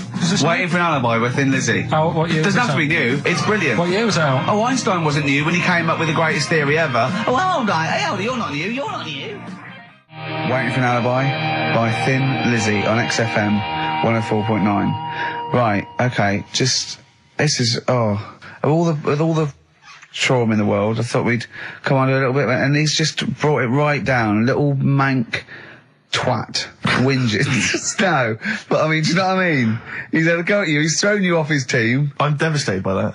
That was the one thing I was looking forward to this week. To be fair, you were looking forward to telling him you were taking over the team, so it's sort of poetic justice. It has blown up in your face, to be fair. True, I was trying to squeeze him out of his own company. Yeah, you were going to try and get him out of his team. Yeah, well, it was a hostile takeover, and they clubbed together. To be honest with you, there's normally 3 regulars on his team. I got 2 of them on my side, one of which is his girlfriend. So I only had to work on him to try and get him to resign, and we'd have been away. Still... You know, we should give the prizes away. Yeah, well, this has been dreadful. This thing. We started off well with him trying to force burgers in his mouth, and then he come up with this tat. I mean, this is the end of this because it's. I mean, it was shoddy to start with. No little duo couple. Well, this is not only. Well, I'm just saying. This is what I was saying in the pub yesterday when you try to be sick on my leg. I was saying, come up with new ideas if you don't like them, but you diss them on air. Well, it's just disappointing, isn't it? And right. What's that? I was disappointed when I was choking before. We were disappointed as well. Yeah, you didn't try. You didn't try with the grapes. You were just like chewing on that. You meant to just throw them in and swallow them. Songs of phrase. It was 6 songs. It sounded like this. Boring. Right, what are they? Just give the 6 answers. songs there. We had Lionel Richie, My Destiny, for my.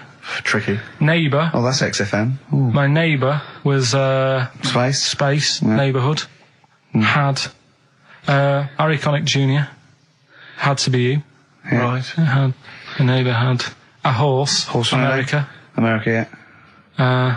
We had a horse. In was Lisa Stansfield with Pathetic. In All the Right Places. Oh, pathetic. Did anyone get that?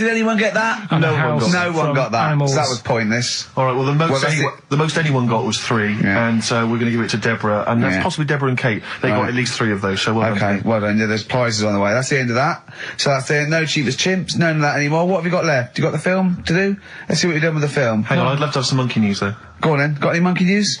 Yeah, I got some monkey news. Go on then. No, Rick, come on, cheer up. Well, it's just sort of like he moans that he's got too much time on his hands, and he comes up with that Okay. shite. Monkey news, the jingle, please.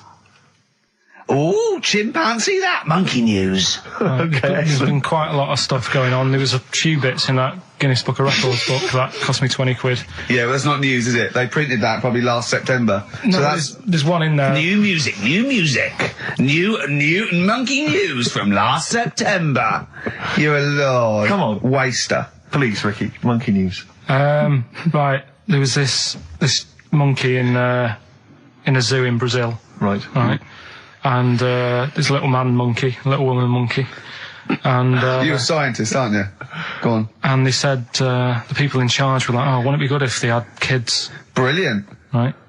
So anyway, the chimps used to stand sort of, you know, they'd have their little caves each, and they used to sort of lean on the fence having a bit of a chat and stuff with each other. Right? Well, you know, the equivalent sort of thing. Yeah. So anyway, they were getting on a storm, and like the zookeepers were like, Did you hear that cheapest chimps this week? I thought it was fascinating. Yeah, just gossiping, I understand. So what's any monkey news? I don't know, let's tune in. What was some monkey news this week? Come on. It was from last September. So they were there was, you know, stood there having a chat, and the zookeepers were like, I wonder if they're ever gonna, you know, have kids and that. Yeah. Anyway, it went on for ages, you know, this just chatting, no sort of action. Blimey. So what the zookeepers did was, they said, I know, they'll have kids. Are we letting that go? They were just chatting, are we just letting that go? We're letting it You know go. what I mean? Just doing whatever monkeys do. Okay. Right? So the zookeepers were like, yeah, I wonder when they're gonna, you know, have some kids. Yeah. Anyway, what they decided to do, to sort of do to egg them on, bought one of them a suit, one a wedding dress. Right. Keep going. No, I'm not having it. Shut up, Gervais. Fade him down if he's going to interrupt. I want to hear the rest of this. They got married. So they got married? Yeah, they got married. Right. What? That's the end of it. This is why I don't. Right. That's the end of monkey news. That's the end of monkey news. Don't do that again. You've got no features left. Why don't you like that? Well, it's not a story. It's about 2 chimps chatting, which doesn't happen.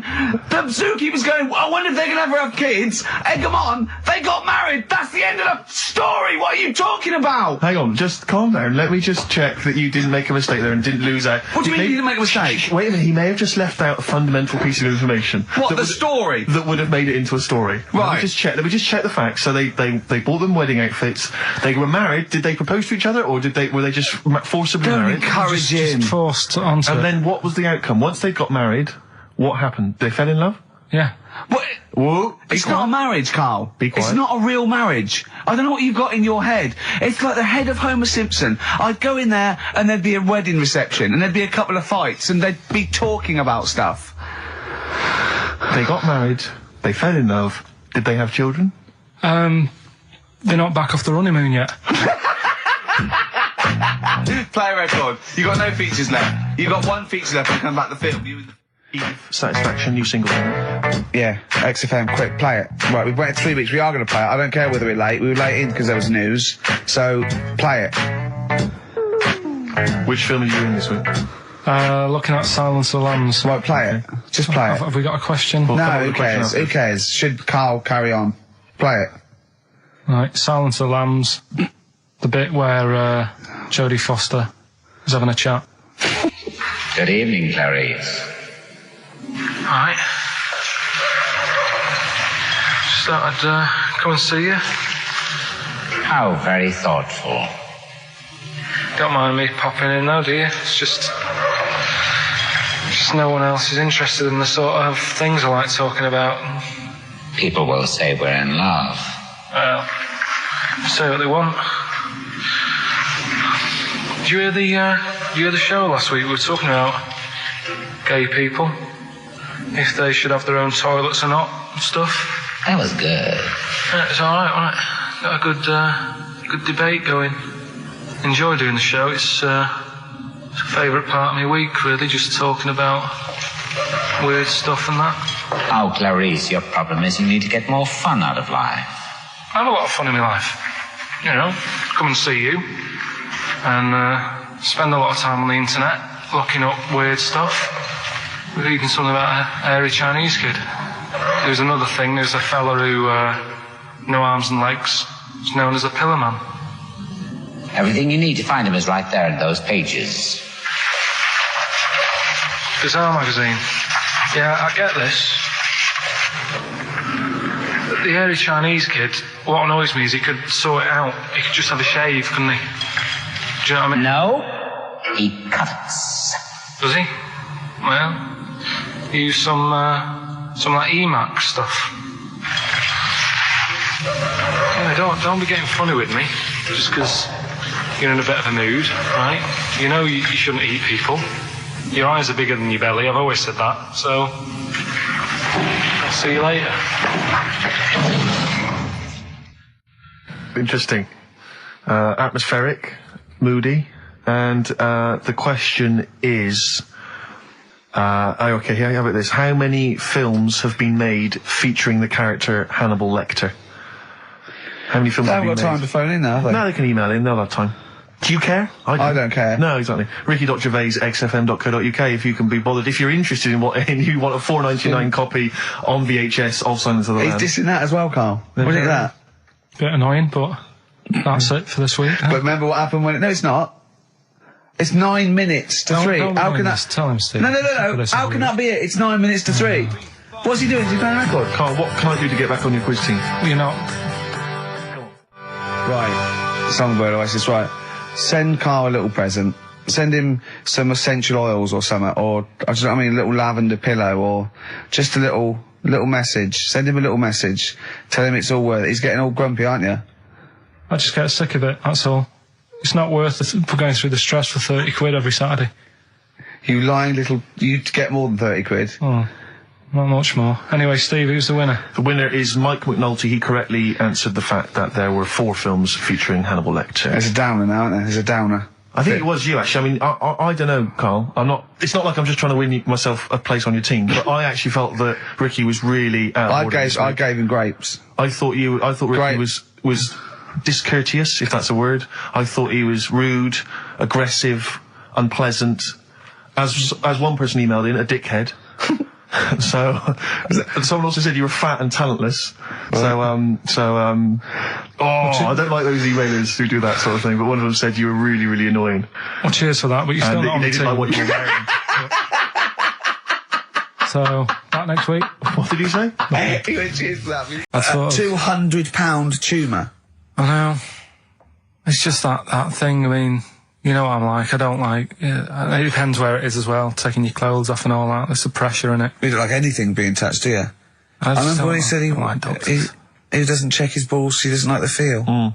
That's live with me. He doesn't like the feel.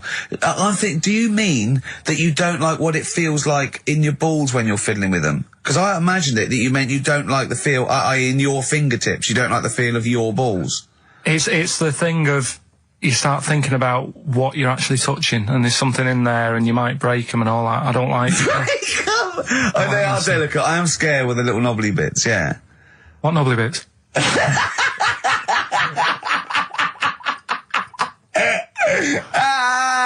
I'll tell you what, it's that thought...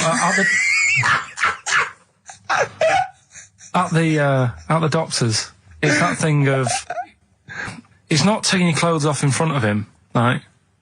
It's the way you've got to take your clothes off, but he asks you to go behind that curtain to do it first. Yeah. So there's more pressure because then you come walking out with nothing on. So it's like, why do you ask me to go behind there? Yeah. Rather than if I just sat there having a chat and he's going, so Yeah. how have you been? It's like, all right, and just taking the pants off. Yeah, And then exactly, yeah. It's the What was pressure he doing? Don't take your clothes off. And you came out and he lit a candle and there was some soft music on. The lights were down. Nice. Yeah. Or he said, if you'll make you feel more relaxed, I'll take my clothes off. Yeah, exactly, yeah. But I'll do it in the form of a striptease. Now, Carl, I'm going to ask you the question, knowing the answer. What do you think of maybe a gay doctor just checking his testicles out? He's a professional, he just happens to be gay. That would never happen, would it? What are you talking about? Why not? Oh, speaking of... Go on, doctors. No, gay What? people are not. Do you know when we discussed gay-only toilets? Yeah. It's only, it looks like it's coming into action. No, it doesn't. Right. No way. It was mentioned again Where? on... Your head. No, I think... Do it you was on- think that people in positions of power are listening to this show getting ideas from you? Tony Blair. Makes you wonder, doesn't it? No, it really does. And the funny thing is, why are they getting upset?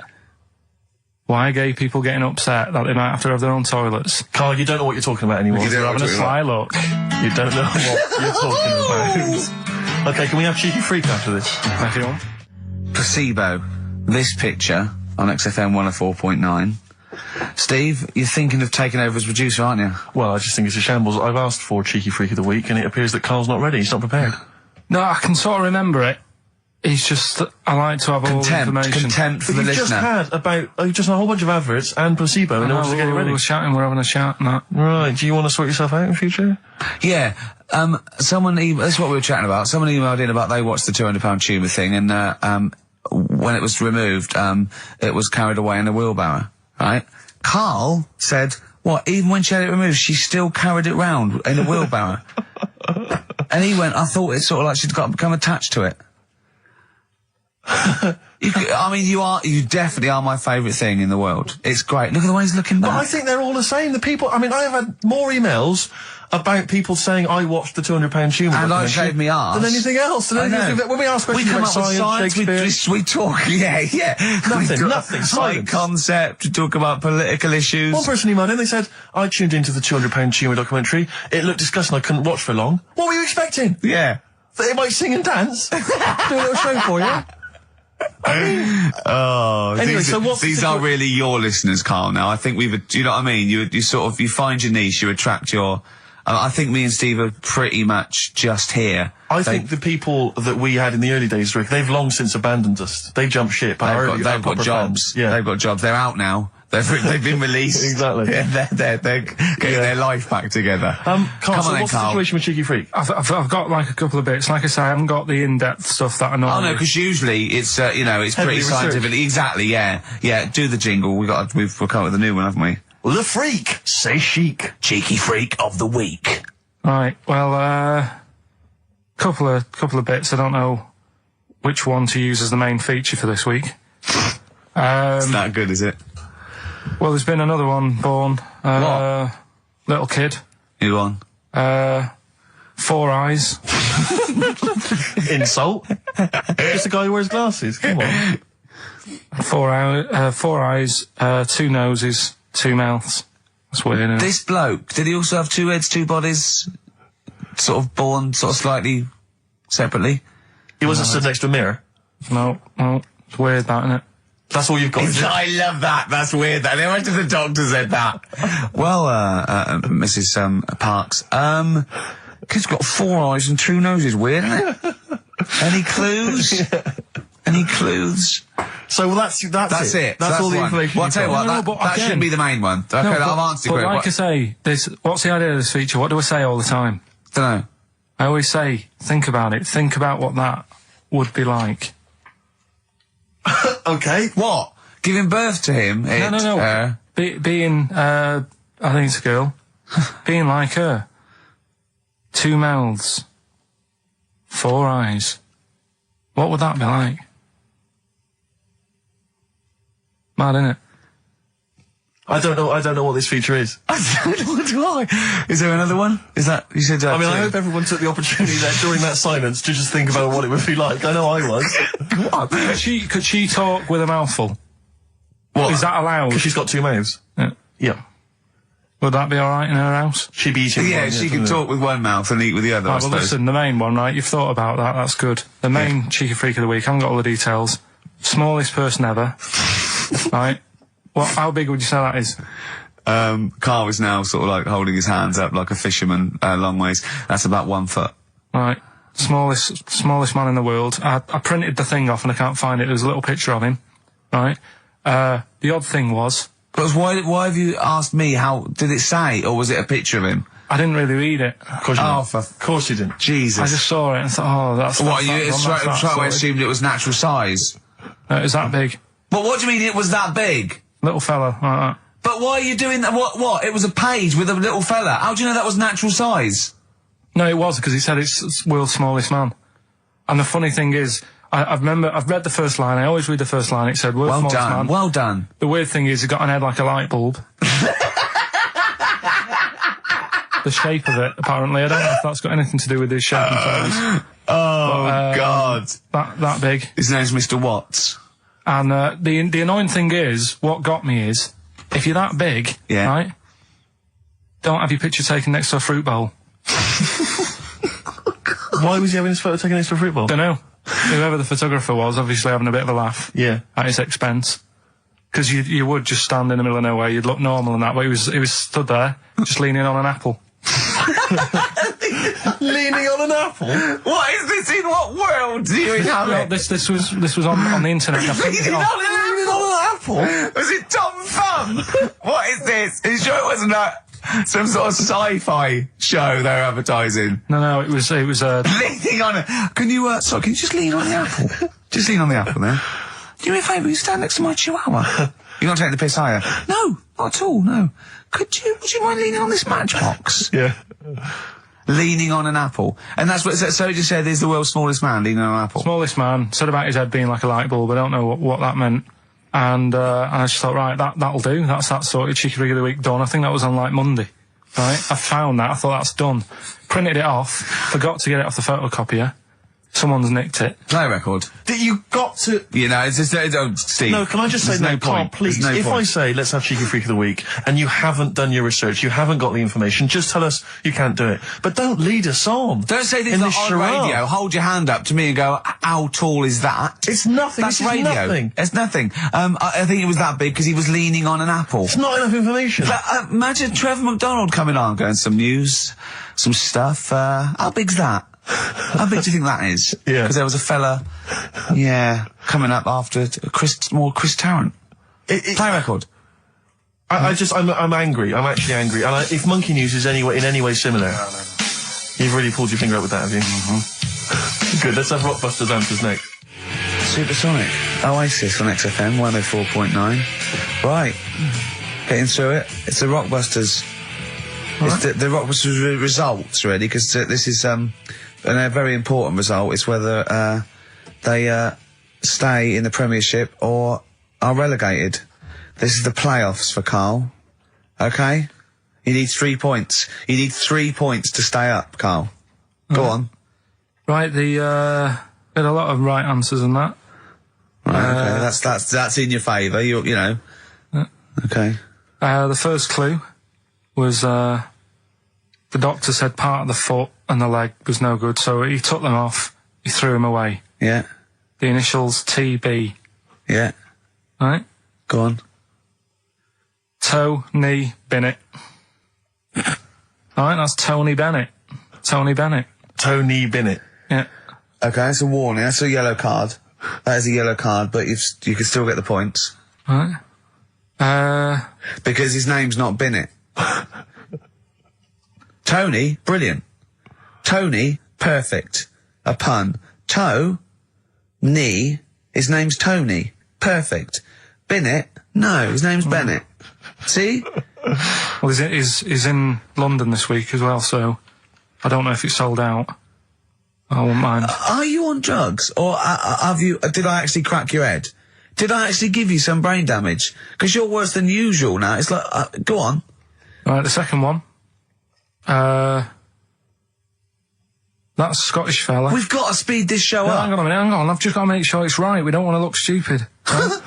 That Scottish monster has got a bit of a tan.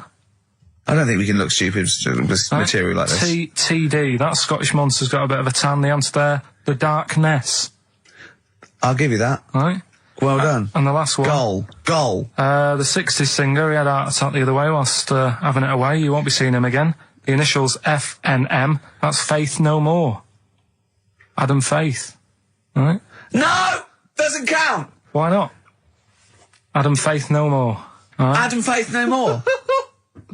So, sorry, what is the clue? Is the clue Adam Faith, or is it Faith No More? Just Faith, I suppose. Just Faith No More. He's a 60s singer. So we got that. That's that. Safe for next week. Who's the winner? What do you make of it? You've got the deciding vote, Rick. Well, come on. I mean, you know my feelings. I mean, it works, Faith No More, but he's mixed up what cryptic is and that, because the fella, I mean, Adam Faith did actually die having it away, didn't he? Yeah. So it's all about him. It's all right. All the facts are right. Anyway. Okay, I think he's got a reprieve. I think I'll give it to him. I think I've got to give it to him, Steve. I think I have. He actually pulled that out of the bag, that one. There's no Jamaican fellas seeing icebergs or, Whitney Houston. The closest he came to is Bennett, and I'll let him off that. I've got to be a fair ref here. Well, fair enough, and well done to, I'm always a fan of names that for some reason just strike me or tickle me. Yeah. And this week the lucky winner is, Dave Suckling. There's nothing amusing about that. Oh dear. So well done to Dave Suckling. Okay. Suckling wins it. Suckling takes the prize. He takes the prizes, and well done to him. I guess there's more of that next week, and we're fast approaching the end of the show, Rick. I know you are excited about that, as am I. Well, I know, but the best to come, because we've still got Bruce Springsteen coming up now, followed by Monkey News. Right, here's one that I read in the week, right? Go on. About this woman. Yeah. She was a bit of a punk, and to get her hair done like she wanted it. Super glue. Right, no. She got lard. Apparently it's a popular thing, you might know. Put lard on your head. Yeah. And you put it in the oven. Oh. Now, apparently the heat that you get from the oven is different from the sort of heat you get from an hairdryer. Right? And she had to do that to get the style that she wanted. But anyway, she comes into some money or whatever, treats herself to a microwave. Right? It's not true. Carl. Opens the door, jams the things, like the little catch. So the microwave works. She jams it with a screwdriver or a knife or something. Yeah. Puts the microwave on, sticks her head in, boils her brain. Don't be ridiculous. Right? Well, why is that ridiculous? Boils her brain. She boiled her brain. She boiled her brain. And this is what's good about the internet. I went straight from that, and there was a subject about brains. And do you know that Russell Crowe, when he dies, he's given his brain to charity or something, some sort of some people who can do stuff with it. She gave hers to Pot Noodle. Vesta. Yeah. Oh, That's boiling a stuff. skull. Yeah. It's not true. It's not true, Carl. Just urban myths. Someone made it up. Yeah. For a laugh. They're just too convenient urban myths. Everyone's you can tell an urban myth's not true, because it's always, this happened to a mate of mine, and when you say what happened then, they go, don't know, that was it. Was it? Was that it? Was it? Someone boiled a brain and that was it. There was no more story. Well, Were there any dates, locations, times? I think it was in Belgium. There's that one, there's that one that a bloke, right, was going to get a phone call at 4 o'clock to find out if his business was, okay, right? And if he didn't get the phone call, he knew he was broke, destitute. So dead on 4 o'clock, the phone didn't ring, so he went up to the roof of his office and he jumped off to commit suicide. And as he was passing his window, the phone was ringing. Oh no. Carl, it didn't happen. Didn't happen. Think it through. Think it through. Who told that story? Who told that story? As he hit the pavement at 120 miles an hour. He's the only person who could have known that series of incidents. Also, why didn't he wait? Dead. As his life's at stake, why didn't he wait till 5 past? I'm going to give it 5 minutes just in case. In case the lines are busy. Yeah. And what sort of bloke goes, I'll call you at 4, okay, if your business, well, call me anyway. No. If I don't call exactly 4, then, no, you commit suicide. Commit suicide. I would, because if I don't call at 4, that's the end of it. Well, call me anyway. No, that's not the way I work. Why can't he just call me and tell me the other way? Well, I'm telling you how I do it. If you're bust, I don't call. Can't you just call to verify in case something goes wrong? What if it's engaged? It won't be engaged. Just commit suicide at 4, please. It didn't happen, Carl. The other one, right? A bloke, right? He's on a train station, and I'll tell you how I heard it. He's waiting for a cruise station, whatever, and he shits himself. As you do. And so he goes, oh, my train's in 5 minutes, so he runs across to Millets and goes, quick, Levi's, 36. The bloke just puts it in a bag, he runs onto the train, he goes into the toilet, takes his, trousers and pants off. He's soiled. Yes. Throws them out of the window. I won't be needing those again. Cleans himself off, open the bags, it's a jacket. Oh. No, it didn't happen, Carl! At what point did he go into it and go, quick, Levi's 36? And the bloke went, sorry, Levi's 36, what, a pair? No, shall I wrap them? Them? It. Shall I wrap? Just wrap whatever it is. Do you want to look? No, I'm not looking when you're putting it in the bag, please. Right? 36 white stories. Don't say anything. I've told you 36 Levi's. And put it in a bag and charged me for it. Yeah. I don't want to discuss it further. Yeah. There was one. There we go. There was one about a woman whose husband died, and she had him cremated. Yeah. And made like a little egg timer out of him. Mm. And she said, I did that so it can still help around the kitchen. Well, that might be true. That might be a joke. That's quite sweet. That might be true. It's a true story, again. It was all... No, not again, because the ones I just told weren't. Nor is the boiling the brains in a bag curry microwave. Head story true. So I thought, well, let's go and watch it. And what exactly is a pinhead? Oh, if you've seen it, you'd know. Okay. Right, so not the best thing in it either. So imagine that. Okay, so you're watching it. So sat there, I think, right, something comes on, and the little fella's on there, the little fella we were talking about, the Pillow Man. Right. Is it the best thing in it? Now, what's the Pillow Man again? He's a fella who years ago, he's got no arms and legs. Right. He's just a torso. Just rolls, yeah. And there's a scene where you see him sort of rolling a cigarette up, just using his mouth, and it's like he lights it and stuff. And that's weird. And then what else is on it? So it can stunt your growth. And then there's a little fella on it who is fed up because he looks 5, but he's actually 34. Right. But there's a woman who is 42 and looked 8. So they both had the opposite thing. They were both really fed up. And I kind of thought that shows that, you always want what someone else has got. Sure. Do you know what I mean? Yeah. So in a way, there's a story there in that. No, you described the same there. No. No, it was like... No, they both, you just said, they both looked young, but they are actually both older.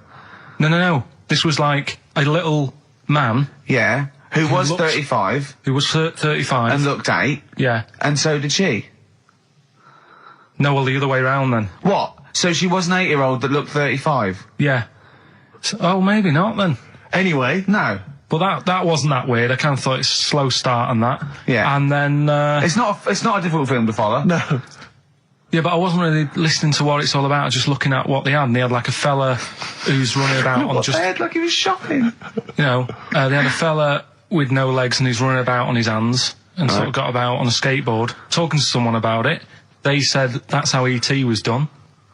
There's actually a little fella in E.T. Right. Who's just half of, sort of half a body. Is that true? I've no idea. I've never heard that before. Why haven't we heard that before? I've never heard that before. I don't think he would fit in E.T. Because where's the head? He's got no neck, E.T. It's a skinny little thing. There's a human neck couldn't fit in that skinny little neck. Well, you sure it wasn't Kenny Baker up to his old tricks? What are you talking about, Carl? There's a fella with no legs in E.T. In E.T. they had two fellas, right? I think they had a little, a midget fella. Right. Who did it. And then I think he was off sick and they were like, what else are we going to do? So they saw a guy on a skateboard going by. And said, do you fancy some work? Right. And he's done it. I think someone told me. I mean, it might be wrong. Exactly. Might be wrong. It might be, mightn't it? I mean, you've never been wrong before, so I don't know why you'd be wrong there. So what's the worst thing in it? Now, it's intriguing to me because here's a film called Freaks, featuring real-life freaks, and you're sort of a bit nonplussed by it. just because it wasn't, because it's built up. If you call a video freaks, you've got to make sure that there's some good stuff on there. Yeah. What were you disappointed about? Was it that? Because there was a few things on it, right? There was a woman who said she was half man, half woman. And it's like, well, you're not, are you? It was just like she had some makeup on. I thought, well, that's rubbish. And then there was a woman who could eat using her feet. That isn't that freaky. Do you know what I mean? She's not hungry, she looks normal. And that's when I was thinking, I mean, I'm not being right, Steve. You know I'm not being funny. Oh, here we go. No, but I'm just saying, if that woman wasn't eating and you were sat next to her in that film, yeah, I'd probably be sort of drawn to you more than her. I'm not... I know you hate me saying it, but there's no point sort of pretending.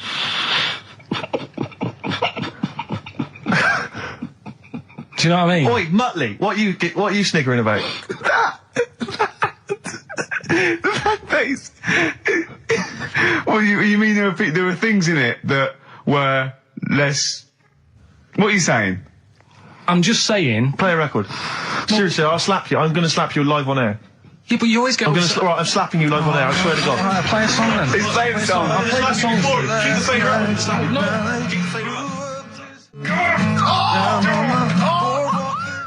Bruce Springsteen, Atlantic City from the album Nebraska. So melancholy, that one. I love that one. Wow. So Freaks then. All in all, not as amazing as you first hoped. It was built up too much. Do you know what I mean? Really? It's like Is that my fault for getting you excited? I just can't believe it. I hand you this thing on a plate. So I know, you know. And I'm not being out of order, Steve. I'm just being honest. We've always said that about this show. We only talk about stuff, you know. Yeah. You know, being honest and that. Yeah, no, sure. And I've always said the first time I saw you. Sure, no, you've always been honest, You know and I've always been honest with you. I've always said that, you know, you've got the intelligence and insight of a gnat. Yeah, but if I keep quiet, people don't know that. Sure. All right, incredibly they do, Carl, because you look stupid as well. Well, you know. Yeah. No, but Carl was being nice then. You don't. I'm just saying you're a good bloke, and now I've got to know you. Sure. Yeah. The first time was weird when I saw you. Yeah. No, leave it. Don't just try to interrupt. Just let it go. No, I'm just saying the first time it was weird and that, and then weeks go by. Sure. And the weird thing is, I kind of thought maybe he's not that odd looking. Yeah. And then you went to LA for 3 weeks. Sure. And when you came back, it was like the first time again. Right. Yeah, Okay. No, I'm just. Okay. Wait. No. Stop it now. Yeah. Everyone, stop it now. No, but I just think I'm a little bit more consistent because I've always thought you were an idiot. I don't want this. Don't argue. He was just okay. No, I just, you know, you know what I mean. My opinion has never changed. I've always thought you're an idiot. No. It's just all nice. Let's look. Peace. Shut up, fatso. Peace, not war. He's just such a stirrer, isn't he? No, he loves it. I don't think I didn't see you whispering behind the microphone about what to say to Carl. Look what I've just drawn, Carl, subconsciously. Yeah. Let's see. I drew a picture of him. It's not going to be on the website. It's not been on the website. No, it's going to be. I drew a little cartoon of him. No, not yours. I drew one of Carl. Right, okay. What were we talking about? That was a... So, yeah, no, the Freaks thing was over and done with. It was alright if you want to get it out on video. Sure. You know, it's probably worth a look. Yeah. There's a couple of things on there that get you thinking more, you know, it's like how their life is and stuff, do you know what I mean? How it's affected, and like the little pillow man, or the fella who's got half of his body missing. Yeah. You know, it's stuff like that you think, oh. But what's the one that was disappointing? You said it was a half man, half woman. Yeah, I don't quite understand that one. Do you mean hermaphrodite or half? I can't remember it. Do you mean it was one sort of like it had bits of both?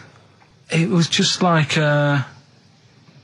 half a face done in makeup and long hair, then on the other side it had it shaved. I love the idea that you go to this circus and there's people in there that have been sort of persecuted all their life, and they think, well, maybe I can make some money, and then you boo them because they're not freakish enough.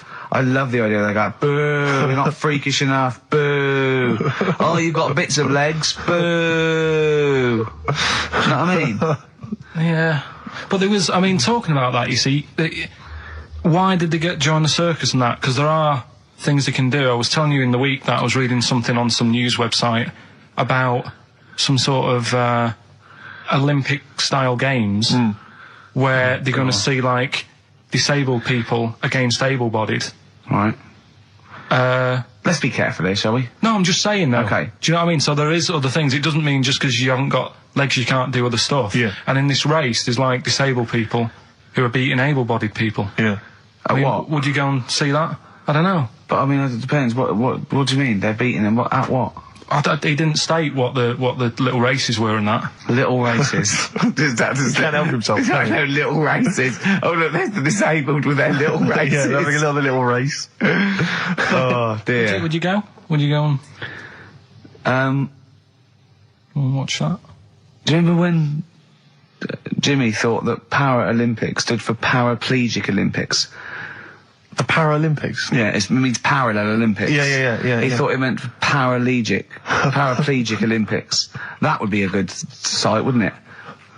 Mainly blow football. Oh, the talked about, the acclaimed Educating Ricky. Right, well, just in case anyone's new, doesn't normally listen. Yeah. Basically, I'm educating Ricky. Yeah. Do a bit of research in a week, find stuff, news, history, anything that's interesting. 3 stories. I give them a nice little headline. You take your pick. Yeah. Between now and 3, you're going to learn 3 things. Yeah? Yeah. So, the headlines are, I'll be no buying one of them. Give us that again. I'll be no buying one of them. Nice, okay. Yeah. We've also got hippopotamus news. Okay. Okay. And can you believe it? Can you believe it? Well, I'm going to go for hippopotamus news. Hippopotamus news? Yeah. News. Right, well, this one, it's... I'm not going to take the credit here. I heard Christian talking about this on breakfast, right? Because it's a good story that happened. Basically, I don't know if I told you about it last week when we were having our spaghetti, but I think you did. Right, I know what it is. I know what this is. Okay, I've not heard this. Right, there's a little midget. Right, there's a circus. I'm loving it already. Circus going on somewhere. I think it was in America. Yeah. And is that present day or old times? I'm talking like in the last 3 weeks. Okay. Right, little midget. Circus, really packed out show. People are loving it. Steve, you'll ask the same question I did. I know. So there's a little midget jumping up and down on a trampoline. That's what circus is. Right. I pay good money to see it. So everyone's clapping, and he's getting carried away. Because he can't believe they're loving it. I didn't know they'd like a little person on a trampoline, but they love me. But you know what it's like when, if there's a crowd of people sort of encouraging you to sort of go higher and stuff. Yeah. And I'm sure he knew it was getting out of hand. But he was jumping and he was coming down the road going higher, and he's going really high in the air, right? So he's doing this, crowd are clapping. There's a hippo, right, just sat next to the trampoline, getting ready to come on and do his act. Oh, right, I thought he was in the audience. That's it, getting ready to do his act, Steve. Yeah. So he's a ventriloquist. What do you mean he's sitting by the trampoline waiting to do his act? Because why does he sit in the dressing room and they go, 5 minutes, Mr. Mus, 5 minutes, Mr. Mus. So anyway, right, so the hippo's there. He's getting annoyed, is he? Because the midget's he's going, how can I follow this? This is really annoying. They're going to be, no. So he's thinking, he's already done the trampoline, my pogo stick act is never going to work. Yeah, go on. So there's a hippo waiting. Here's a great story, and I just know he embellishes it or it gets slightly wrong. Go on. So there's a midget jumping up and down. The hippo's getting annoyed. The crowd are going mad. The midget's loving it. Can't believe his luck. Although you think he probably knows he's dicing with danger. Yeah. So next thing you know, they're all saying higher. He gives it one big, like, heavy sort of landing on the trampoline. Goes really high, but goes off at a funny angle. Oh, hypotenuse. Okay. Yeah. And sort of flies up. Hypotenuse! Sure. Flies off at a funny angle.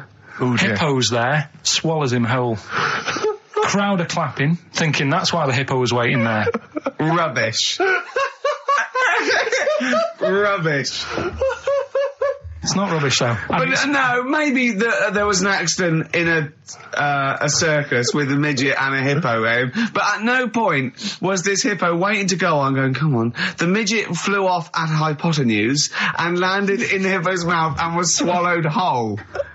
This is what you embellish it. That is great. And what's I that? have to say though, Rick, when I heard midget, trampoline, hippopotamus, I was thinking accident waiting to happen. Yeah. So. Yeah, maybe. I mean, it is that you should never put those three together. Never. It's a recipe for disaster. Everyone knows that. Midget, trampoline, hippopotamus. Are you mental? You're asking for trouble. Well, you know when he told me it, he said, and the midget. He didn't mention the hippopotamus, and he said the midget went on, and soon he fell off, and the hippo ate him.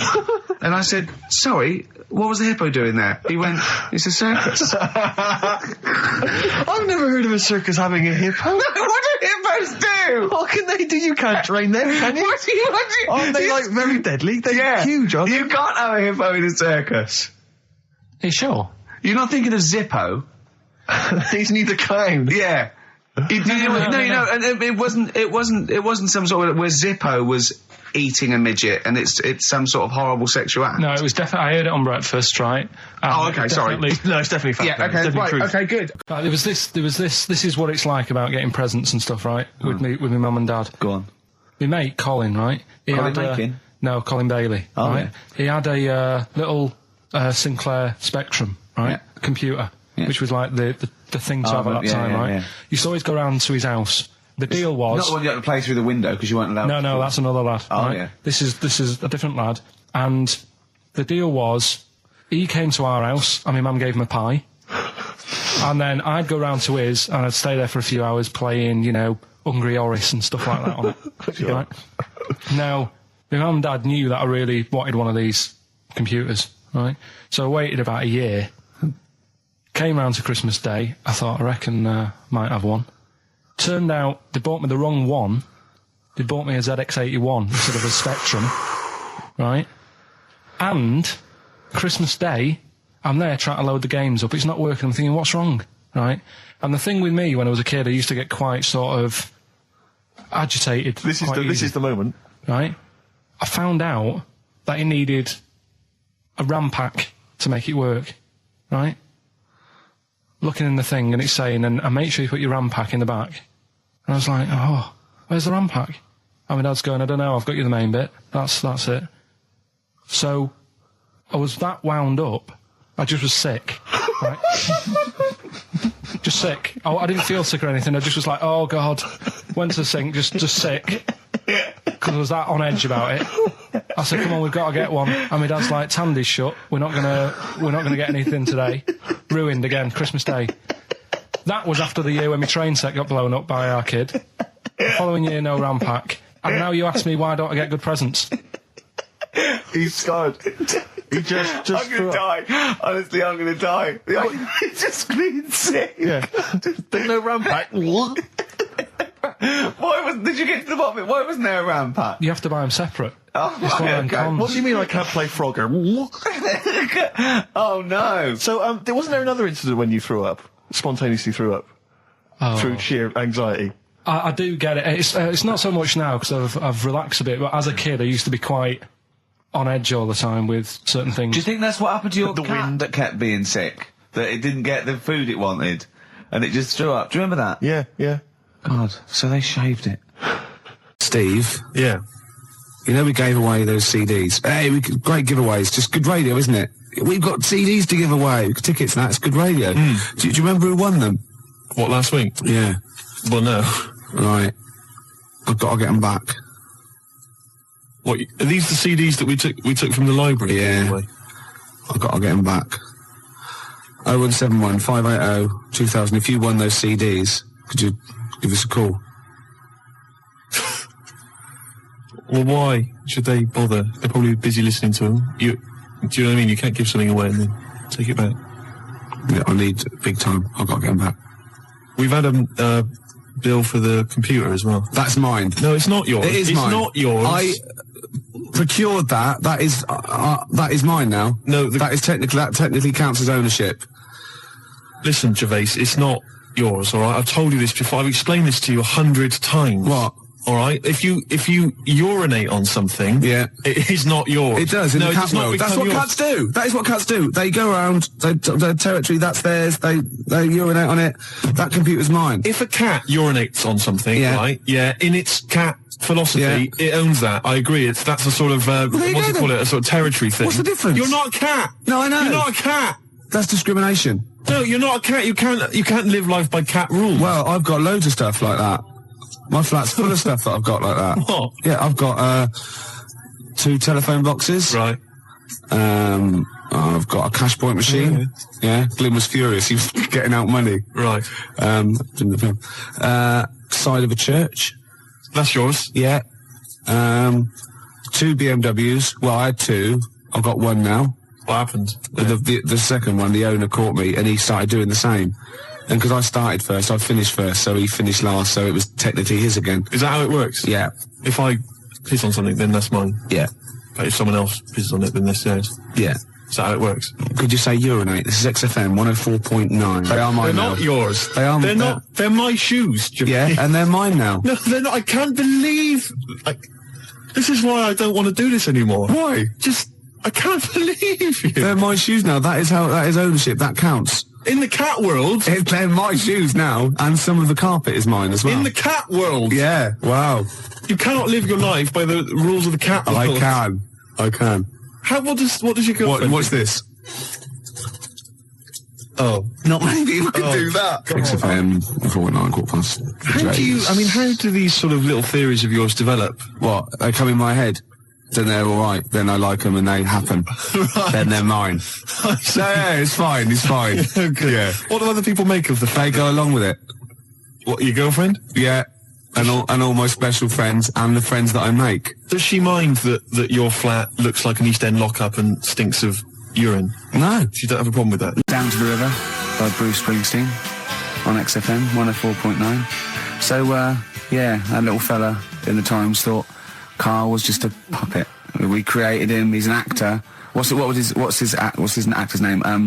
Brent Hogwell. we got him from Spotlight. Brent Hogwell. This stupid, dopey Mancunian accent, he just puts that on every week. Yeah, exactly, yeah. Yeah, he speaks rather like Hugh Grant. Yeah. And we just got this whole world around him. We set a whole... What do you think about that? He had his head shaved, especially. Exactly, yeah. So, would he think that, maybe if he's looked online and seen me head, and he's noticed how round it is and that, does he think it's sort of been, morphed into that shape just for the show, just for 2 hours on a Saturday? Yeah. You spend 5 hours in prosthetic makeup like John Hurt in The Elephant Man.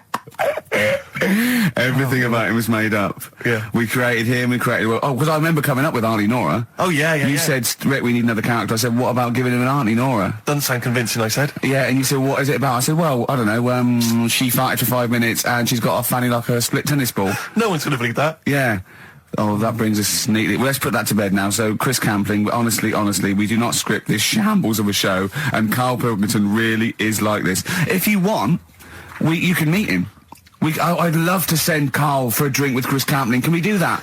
And then he'll eat his words. Chris, if you're listening, honestly, this isn't a stitch-up. As I say, I'm not having a go at you. It's a very well-written article. It's very, very fair. You're just complimenting on his grammar. Yeah. It's a very well-written article. No, I'm saying we're not having a go. It's not like he snagged us off. I would just love him to meet Karl Pilkington. People in the street come to me and say, is Karl like that? And I so want them to meet him. Yeah. Or maybe he can send in, if he's online, he can send in 5 subjects for Karl to talk about that we couldn't possibly know about, just so he knows that we just really do throw things at Karl and that drivel comes out. Imagine if it was scripted. So wristbands work. I saw one in a shop window the other day which said stop child abuse, and I bought one obviously because a lot of people say, does it make a difference, but it was only £1 and I'd only spent it on kiddie porn. So, I think I've made a little difference there in a small way. On a serious note, though, I like the idea that child abuse. If you're a paedophile and you're walking along the street in your Mac, right? You got a puppy in one hand, a bag of sweets in the other, and you see this wristband, and you go, "Oh, stop it." Oh, okay then. Yeah, I thought before. That's what you think. Okay, fair enough. Yeah. Well, I won't be doing that again. Yeah, he was hanging around in Topshop for unsavoury reasons. You saw them in there for only £1. When we were talking to Karl in the week, the thing we're talking to Karl is that you come up with something that's sort of like quite innocent, and he goes, well, once, right? And you realise that it's comedy dynamite. He doesn't know it, but we want to go save it. And he let out, you were filling in a form, weren't you? It was all about your girlfriend thinking you're a div. And it's happened before, isn't it? Because she came home and you'd filled out a form to get a job once, hadn't you? Yeah. What was that for? Granada Telly. And on it... Well, let Karl explain. Yeah. You see, this is what annoys me with job applications, because rather than just saying, do you want the job and what can you bring to this business? Yeah. Do you want the job is a good one. Because the thing is... That's sort of the one for the boys. No, listen, right? Because if they say no, I don't think they want the job. Yeah, but listen. Go on. I mean, I presume with what you do, you have to take people on and stuff. What, in a fight, you mean? You know what I mean? Yeah. And I think it's more important that you're willing to graft and put the hours in. Sure. Than say that, you know, you did well at school. Yes. Sure. Because if I wanted to, I could have done well at school. Of course. I just didn't want to. Yeah. So where's this going? So you had the application form. So when it came to the qualifications bit and that, I couldn't fill them in because I didn't have any qualifications. And it was also asking about your languages. And I put down English quite good. English quite good. And his girlfriend came over and seen the form that he'd sent off. This was a copy of it. Yeah. And so she went, oh, you know what I mean? So that's what started, you know, the disappointment. So they're going to get that and think that you're not English. I don't think I've got it. It was ages ago. Right. How long ago was it? Oh, well, it was when I was still in Manchester, so 5 years ago. I don't think you've got to know. No, I think you'd... That could be a long list. I mean, there's probably a lot of admin problems in that organisation, but they probably...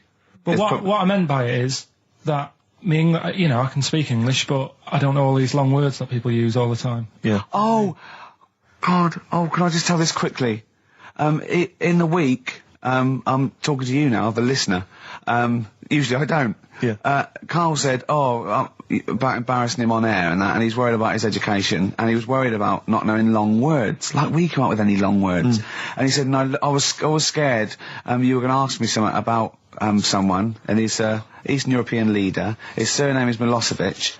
And Karl said, so I learnt it this week, and learnt it so you can't catch me out in case you start. I said, what? And he said, he thought about it, and he went, Flobodan Milosevic. Got the surname right, though, didn't he? So what's his name? Right? What's his name? That's how Bill and Ben would address this leader. How would they have said it? Flobodan Milosevic. What's his name? Slobodan Milosevic. Yeah. Well done. Chris Campling did a review of the show. Right. And basically said that Karl Pilkington is a creation of Gervais and Merchant. Well, if only that were the case. He said he started off saying he liked the show. Yeah. He was excited. Said it was a good show. A lot of the jokes... I'm already questioning his critical faculties. Yeah, exactly. And basically said that we didn't contribute much, or seemingly didn't seem to contribute much, and we couldn't sort of like ad lib or anything. We just laughed at, particularly me, laughed at Karl Pilkington, who was coming up with some, you know, quite funny stuff. Yeah. Right? But then he does a twist on it. He goes, but the thing is, we're the puppet masters. He's a created person. We've created the persona Karl Pilkington for our own amusement. Right. He bases this on simply that we talked about... What was it we talked about? The Chinese not aging well, and Right. he heard him talk about that on my DVD. But clearly I say, Karl, remember when you were talking like that? It's a news, or remember in the week, and so he thinks it's all scripted now. Imagine if this show was scripted. I'd be ashamed. Yeah. If this show was scripted, I would send back the BAFTAs for the actual shows we've written, and I would say... I'm not having a go at Chris Campling. He's nice about our other work. He likes The Office, and he likes my stand-up and everything, and he likes the show, but he's saying... Because we're not spontaneous, we scripted this and invented Karl. So he's like, you know, we've invented another Gareth. If we had created Karl, I would not have squandered a character that good on this poxy radio station. Absolutely. Also, does he know that we spend about 3 months on half-an-hour script? So how long does 2 hours of drivel? But the main thing is, as if this could be scripted, it's dreadful. It's just shocking. Or maybe this is scripted. Hang on, you've lost me there. Let me just check the script. Maybe Chris Campling does not exist. Maybe I've made him up. I don't know what to believe. See, the name doesn't wash with me. What was his name? Chris Campling. Sounds odd. That's something that I made up, isn't it? Campling's almost like a joke. It's almost like a gay name, isn't it? Oh, he's a Campling. So I think this is scripted. Yeah. I think I've probably made this whole link up, and Karl is a creation. Campling, that's not a real name. I made it up. I should have come up with something better. Yeah. Sorry. Down to the River by Bruce Springsteen on XFM 104.9. So, yeah, that little fella in the Times thought Karl was just a puppet. We created him. He's an actor. What's his actor's name? Brent Hogwell. we got him from Spotlight. Brent Hogwell. This stupid, dopey Mancunian accent, he just puts that on every week. Yeah, exactly, yeah. Yeah, he speaks rather like Hugh Grant. Yeah. And we just got this whole world around him. We set a whole... What do you think about that? He had his head shaved, especially. Exactly, yeah. So, yeah, would he think that, you know, maybe if he's looked online and seen me head, and he's noticed how round it is and that, does he think it's sort of been, sort of, you know, morphed into that shape just for the show, just for 2 hours on a Saturday? Yeah. You spend 5 hours in prosthetic makeup like John Hurt in The Elephant Man. Everything about him was made up. Yeah. We created him, because I remember coming up with Auntie Nora. Oh, yeah. You said, Rick, we need another character. I said, what about giving him an Auntie Nora? Doesn't sound convincing, I said. Yeah, and you said, what is it about? I said, well, I don't know, she farted for 5 minutes and she's got a fanny like a split tennis ball. No one's going to believe that. Yeah.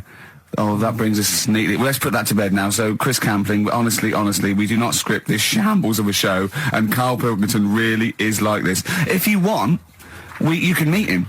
I'd love to send Karl for a drink with Chris Campling. Can we do that? And then he'll eat his words. Chris, if you're listening, honestly, this isn't a stitch-up. As I say, I'm not having a go at you. It's a very well-written article. It's very, very fair. You're just complimenting on his grammar. Yeah. It's a very well-written article, Chris. No, I'm saying we're not having a go. It's not like he snagged us off. I would just love him to meet Karl Pilkington. People in the street come to me and say, is Karl like that? And I so want them to meet him. Yeah. Or maybe he can send in, if he's online, he can send in 5 subjects for Karl to talk about that we couldn't possibly know about, just so he knows that we just really do throw things at Karl. It's amazing. What an amazing show this is. Shape.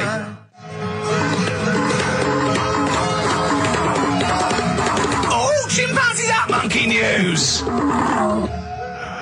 Excellent. So, monkey news time on XFM. Karl Pilkington, the man in the hot seat. Karl, what have you got for us? Okay, monkey news this week. We've covered a lot of stuff.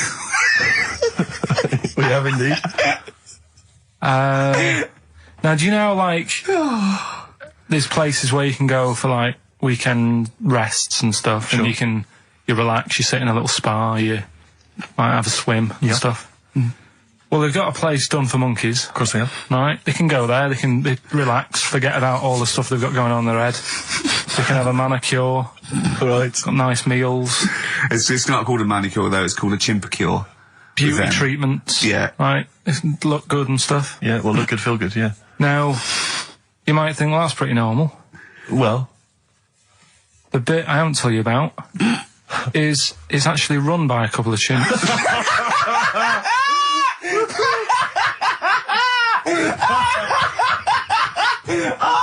Oh, God! Oh, God! Oh, God, you're a maniac! Right. Oh, for Christ! Oh. Let's just...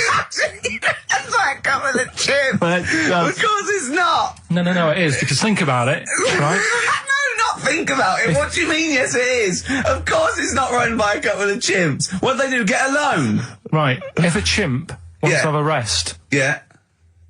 Where would you go to? A place that's run by humans that don't know what chimps' needs are? No! My point is this, how did they get it together? How did the two chimps, Mr. and Mrs. Chimp, went for a loan and said, I'll tell you what we need, a spa. I think it started off quite simple, right? Just you know, basic stuff. But they've expanded over time because it's become so popular. It's gone mental down there. Sure.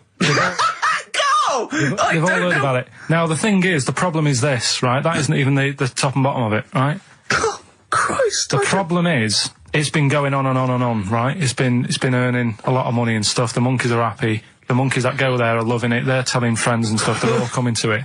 Now, the problem is, it's this little monkey, little man monkey and a little woman monkey, right? Yeah.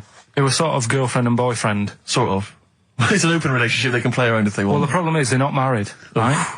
Now, trouble brewing. The lad monkey, fella monkey, he's getting quite old. Mm. And the problem is, because it's his name that's down on all the stuff. Carl, all the forms. Let him finish. I'm getting scared now. Let him finish. It's his name on the business, and the problem is his missus is kind of like, what's going to happen? Sure. Where are you getting this from? Internet. Carl, I don't know where to start. No. This is the... Can we just hear the end? This is ridiculous. So the problem is... The female monkey is worried that the male monkey she's worried. What's going to happen with the business? What's going to happen? Of course. Right? Now... What do you mean, the business? The health There isn't a business. It's a joke. Rick, you're not listening. His name's on the form. The male monkey's name is in his name. Now, the problem is, the woman monkey has got some kids, but because they're not blood relatives, it's not going to be handed down to them. And the court... They're kids from a previous monkey marriage? Yeah. Right. So they're not going to get it. Let me just check this out. Yeah, otherwise you don't want to check the facts, otherwise you could look like a twat spouting shit on the radio. Please check the facts for scientific security. And they're just a bit worried because they're saying that the people in Ohio, which is where they've got the little health thing going on. So that makes it more believable that it's Ohio. Mm-hmm. I thought you meant it was Berkshire, in which case it would be rubbish. It looks like the local people are trying to get in there. They've seen the success of it. Sure. And they're trying to go in and take it over and stuff. Yeah. So... Give me the piece of paper. Throw it away. Play a record. That's the worst one I've ever heard. And there's something wrong with you. You're educationally subnormal. Final tune from us, Tim Buckley. Lovely song called Wings. Back next week? Yeah. Yeah. See you, Carl. They've just counted how many fish are in the sea. No, they haven't. They've just done a census. A census? What, of fish? Yeah, some fellas have gone in the sea and they've got to work out. There's about... Mrs. Spratt, is this your son? No, he's a lodger. Okay, well, let's mark him down. That's 2. Oh, I've lost count. 6,000,004. Oh, darn. So how many are there? About... There's a lot. Oh... Well, there are more species of fish than bird, mammal, and reptile put together. Can I ask a question? That's on my DVD of animals. That's still available in the shops. Probably find that online. You'll get that slightly cheaper. $15.99. What? Go on, ask me a question. Features ask me a question. Includes Karl Pilkington's also on the DVD. Yeah. That's a perfect Christmas gift. Yeah. Long and Winding Road. I love that, but I don't like the way McCartney sings here. There's just one, he goes, you leave me waiting here. Well, he's always got that slightly affected... But it sounds style, like Richard Burton or something, here. Yeah. But it's only one that does it, but I don't know why. I just think he likes it or wants to go back and change it. Maybe it's like... But having said that, you know, I'm not taking away from the Beatles, one of the best bands ever. Well, yeah, good luck to Brilliant songwriters. Yeah. We've had a lot of emails, Carl. I don't want to sort of put a dampener on your Christmas, but a lot of people have been slagging off Lanzarote. One of them just said, well, one of them, I don't know if I can find it. It is Canaria, isn't it? It is one of the Canaries, isn't it? It's a volcanic island covered in volcanic dust. It's very windy, so you have to dig a hole to sit in on the beach, and there's hardly anything to do. That's from Mike Godham, and he says, unless you like quad biking, well, you know, you've seen what happened to... no, don't go quad biking. Not with your little head. There's no protection at all, is there? I don't know what you're thinking. I don't know. At least Rick Mann and Ozzy had lots of hair. Yours would be like Humpty Dumpty. It would crack like a little egg. And then we'd seen, there's no kings or kings horses. So, well, they couldn't do the job anyway. No, shouldn't really send them. They're not really qualified. Horses not equipped to put back a medical man like Neil Fox in. Yes. To mend eggs. Not some kind of military horse. I bet he's had egg on his face a few times, hasn't he? What, Foxy? Yeah. Well, most of the series are Pop Idol. Right, Carl. Lanzarote, good or bad? Well, you got to give it a go, haven't you? Yeah, well done. Give everywhere a go. Exactly. That's what I was saying. You know, don't just take the word for it. I mean, if it had said Nananova, Lanzarote shit, he'd have believed it. Sure. You know, if he'd have overheard it in a pub, Lanzarote a crap, he'd have believed it. He'd have seen it on a website that was mainly concerned with monkeys and witches, he'd have believed it. Yeah. As it is. Everybody raves about New York, and when I went there, I thought it was rubbish. Well, you're an idiot then, because that is possibly the greatest city in the world, along with London. Subjective, though. That's why they have holiday programmes and that, innit? So you see it and you decide for yourself and that. Yeah, but you saw Venice on a holiday programme, as you put it. You went there and you went, it was rubbish, full of black bin liners. Well, it is. Right. Didn't they show them? It stunk. Didn't Judith Chalmers say that? It stinks here and there's loads of rubbish everywhere. No, she didn't. Did she mention that? Oh, that's what I mean. So it depends what you want from holiday, doesn't it? Well, yeah. So... You're an idiot if you don't like New York, so next. Anyway, come on, break up, guys. Kiss and make up. Right back, just for Christmas. Brilliant. I've only got 2, really. What? Because I was trying to work one out before, right, in my little room. Yeah. I was looking at different band names, thinking, what can I do? Yeah. Couldn't concentrate, because Ricky was in there, trying to spray deodorant all over the place. Right? Well, you should have done them yesterday. You should have shut me out. Right. So there's just 2. Brilliant. Well, Okay. I've kind of got an idea for the third one. fine, I'll yeah. have a go. Yeah. Right, so anyway, the first one... Should we play a record and come back to this? 'Cause We'll it's do been it a- quickly, yeah. we'll do it quickly. No, play a record. This is then. rubbish. Yeah. Rubbish. Libertines. Useless. Give me the gifts. Let me have a look what prizes you got. Libertines, Don't Look Back Into the Sun on XFM. Well, the general public are getting involved with Karl's holiday, and, I mean, this has been a damning report on Lanzarote. There's not been a positive word written about Lanzarote so far. Wow. It's volcanic, there's no natural water supply. Apparently there's no natural water supply. It's You all have to sit in a imported. hole. What do you think of this, Karl? What do you think of the people that want you to know that you're going to a rubbish place when you can't change it? What do you think of that? Rubbish though, will it? What do you mean? Be all right. What do you mean it'll be right? Because I'm going to go there thinking, oh, there's no water and that, and there will be water. No, they didn't say there's no water. What did they say then? There's no natural water supply. Whatever. I'm not bothered. Doesn't bother me. All right. I'm going to have a good time and that. What are you going to do? What do you plan to do? Got a book. What book you got? Rich Hall book. I'm just going to read that. So, Brilliant. and the weather's better than here, isn't it? Yeah. So... Someone, Karl, you know our mate Johnny, he's a Doctor Who fan. Yeah. Do you remember, he bought the Doctor Who magazine, and he went to the toilet, and Steve got post-it notes and put geek on every page, and Johnny opened it on the tube, right, and it had geek and everything, and Johnny bought in the new Doctor Who magazine, I think this week's or this month's, right, and they've done the perfect Doctor Who fan, right, what the geek is, right, and it looks exactly like Steve. All right, don't have a go, Rick. It does, and he went, and I'm going to try and put it on the website. It's amazing. It's got your hair, glasses. It stands like you. It's sort of dressed like you, and it's only. And it's hilarious. And he was. I mean, I'm insulting you now. It sounds like an insult, but if you'd see it, you'd laugh. Play a. Well, Rockbusters, right? Yeah. Right. Here we go. Just a little bit annoyed. Just 3 clues. We've lost all the energy in this show, haven't we? Well, I can't get over that insult. I'm just a little... No, Three. he did though. It It just came out, doesn't no, sort I can of- be honest with things, you. It 3 came out of left clues. field. I wasn't expecting an insult. No, but I think There was a sense of camaraderie on this. No, I'll side. bring Just it email in and you'll see what I mean. ricky.gervais@xfm.co.uk. I'm just annoyed. I can't What are we listen to doing? Rockbusters, I'm please. just reading out the clues. Should we put this? Let's put this one in for the Sony Award. Let's put this show in for the Sony Award. Play a song, Carl, because I need to discuss things with him. I've talked before about him Edit sagging it me down. off. Get this down to 3 minutes. It'd be a great show. Rockbusters in a minute. XFM. Lonesome Day by Bruce Springsteen from his new album The Rising on XFM 104.9. Ricky Gervais, Steve Merchant, Karl Pilkington. Foreman just phoned in and said to Karl, stick up for yourself. Don't listen to that Merchant. He does my head in. He's so arrogant. I don't think I'm arrogant. I think I'm mean. Yeah. I just think I'm sort of objectionable. I don't think it's arrogance. I think it's No. sort of nastiness. Yeah. I'm just not a very nice person. But believe me, I'm not arrogant. I think I'm pathetic. What were you talking about earlier about glasses as well and Steve taking his glasses off? What was that? What are you saying that in front of him now for? Was it an insult? It wasn't really an insult. Carl, what were you up to? No, what was it? I genuinely don't remember. I genuinely don't remember. Right, Steve, I'm not having a go. Right? Just saying how people, it's a bit weird that you've got glasses because you've got a good pair of eyes on you. Right? That isn't an insult.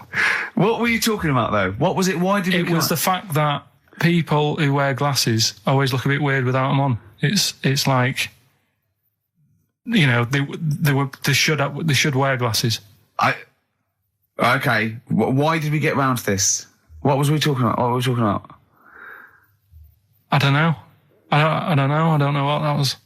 It sounds like an insult, even it wasn't No, intended as it one. wasn't. It sounds It like an wasn't. insult, Carl. It does, yeah. No, it wasn't. I But should be listen- allowed to punch you every time you insult me now. No, but I'm not I'm having a doing it. go. I'm going to give you a dead arm. Look, Steve, it's Like you. an insult. You And always even if just. it wasn't, you intended it to be one. What are you? Oh, that was real. Play a record. But It's That's what you mad. get every time you insult me from now That's on. mad. Oh, is this the Cardigans? Great. Brilliant. I didn't even say anything. That makes me feel better. It makes me feel better. I can enjoy the rest of the show. Yeah. Before we carry on with anything, I should just tell you, we're on the subject of emails. There's one emailer we're always looking forward to hearing from. Dickers! Richie Anderson. Dicky Docky Doo. Richard Anderson. Thanks for emailing. He's my biggest fan. He's now. one of the biggest fans. He absolutely loves me.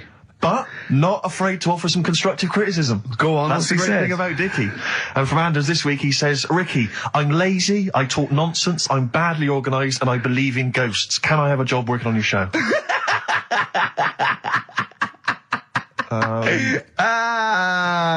Possibly, Anders. Maybe send in a CV. Or email a CV. He's put a little bit of all of us in that, hasn't he? Oh, I'll ask him if he's a goggle-eyed freak, Steve. All right, calm down. Well, no, I didn't mean... No, there's no need to get insulted. No, I didn't necessarily mean you, did I? No need to get nasty. Well... I was thinking about that, actually, Steve. Oh, God. Just talking of the old... What? What? Talking of the what? No. Do you know, like... This better be good. No, you don't have that many girlfriends and that. What do you mean? Carl, why are we on this? I was defending you in the whole monkey discussion. Come on, what's your point? What's your point? No, what's the point? I just was thinking... If there was an infinite number of Steves? You're an odd-looking fella. Come on, Carl, get to the... No, I know that. I've told you that loads of times. What do you mean, you know I know that? Well, there's no point pretending anymore. Steve, I'm flabbergasted. But also, you don't like spending money, right? He's mean and weird looking. Valentine's Day. Are you sort of... you know... You've got to love him now, haven't you? What are you happier with? The fact that no girls like you enough, right? This is really mental. Or are you happy because you don't have to spend any money on a card for someone? A little from column A, a little from column B. Wait, let's have more monkey news. What have we got? No, we've got so much to get into this show. Insults. We don't need the insults. I think we've got enough. We don't need the insults. Yeah, there's no more insults. What angers me with Carl is he's been planning that. No, I haven't. I was thinking about it on the way in because Valentine's Day is coming up and I'm not a big fan of it. Right? Condoms? You bought your girlfriend a box of condoms for Christmas. I don't think you can have a go at me. To be fair. No, but I don't just treat her on Valentine's. I'm always... Do you know what I mean? You don't even treat her on Valentine's. You don't even treat her at Christmas or on her birthday. When do you treat her? Hang on a minute. Wait a cotton picking minute there. Oh, why I order. Wait a minute. What's that? Tiffany Dog. I treat your girlfriend better than you, and I've only met her twice. I took her out last night and she enjoyed herself. Where'd you go? Until she had to write the check. Where'd you go? To a chippy. A really... No. Play a record! It was a chippy? No, a quality one. Right. Oh, God! Under a fiver for two. Oh, nice wrapping. Not newspaper, greaseproof paper. And bread. That's Feeder. Just the way I'm feeling. On XFM 104.9. Ricky Gervais, Steve Merchant, Claire Sturgis. Well, he's defying me. He's not calling in. We're going to give out his number and he's not calling in. That's even more annoying. Who does he think he is? I don't know who he thinks he is. I'll tell you who he is. Yeah. He is a little bold Mancunian. Let's never let him forget that. I don't know who he thinks he is, but there's the fact. Just, Carl, call in, because you're annoying me and Steve. He's been slagging you off as well, Steve. Well... Go on, in the week, he was slagging you off. I mean, in the week, I was joining in and laughing along, but now I'm thinking but now I'm thinking that you're more on my side than he is. Thanks very much, Rick. I'm glad to see you've come round. He said, I was in the pub with him and, Johnny. Oh, right, so there's a little audience, good. And he went, have you seen Men in Black 2? I went, no. He said, have you, Johnny? He went, no. He went, there's a thing in it that looks just like Steve. And I went, what? He went, it's a thing, he's got really gangly arms and bulbous eyes, and it just works really fast in the Aliens registration thing. And I went, all right. I said, we'll bring that up Saturday. Since he's not here, what do you think of that? Well, the reason is that I think the problem I have is this, that if I was to say things like that about Carl, I'd destroy him. He'd be a broken man after I'd finished with him. Call in, Carl, or Steve's going to say a few things about you. I'm going to get a couple of home truths out there. I can't believe it. I cannot believe it. Yeah, we were, at the time I was joining it, we were been, slagging you off on other things as well. Sure. But now I'm thinking, maybe you were wrong. Maybe I was taking the mickey out of the wrong person behind their back. If you receive any phone calls from people you don't know, we don't know anything about that. Instantly, we don't know why that is happening. That is just going to be a weird, spooky thing. So, Sasha, we didn't need you to tell us that. We know Karl is talking absolute nonsense. Wait till you get to 30. Oh dear, no, this is quite a nice email from Paul. He says, let Karl know that I have a Chinese friend called Oi. Imagine the confusing and amusing situations we get into. We're out and about in busy Soho. Does his surname come here? Or Lightning Wit from Karl. Wait till you're 30. Yeah, I know. Brilliant. But no, actually, we've had a surprising response to Songs of Phrase this week, despite the fact everyone has agreed that it's racialist. They've nevertheless had a go, so keep your answers coming in, because we may as well. You're a hit, Karl. You're a hit. What, we still got monkey news? Yeah, that's still coming up. Yeah. Later on. We're not doing Cheeky Freak of the Week anymore. We're not. No. No. Don't want to upset people and that. Sure. But there is a good freaky programme on this week. Go on. I think it's on Channel 4. Yeah. Got a woman with a big head on it. No, I think it's BBC Two. Is it? Yeah. Alright, well, unless there's two on, because that would be a great week for you, wouldn't it? Brilliant. Won't be coming out. Is that the one when you said... Go on, say what you said when you saw it. The woman with the head. Yeah.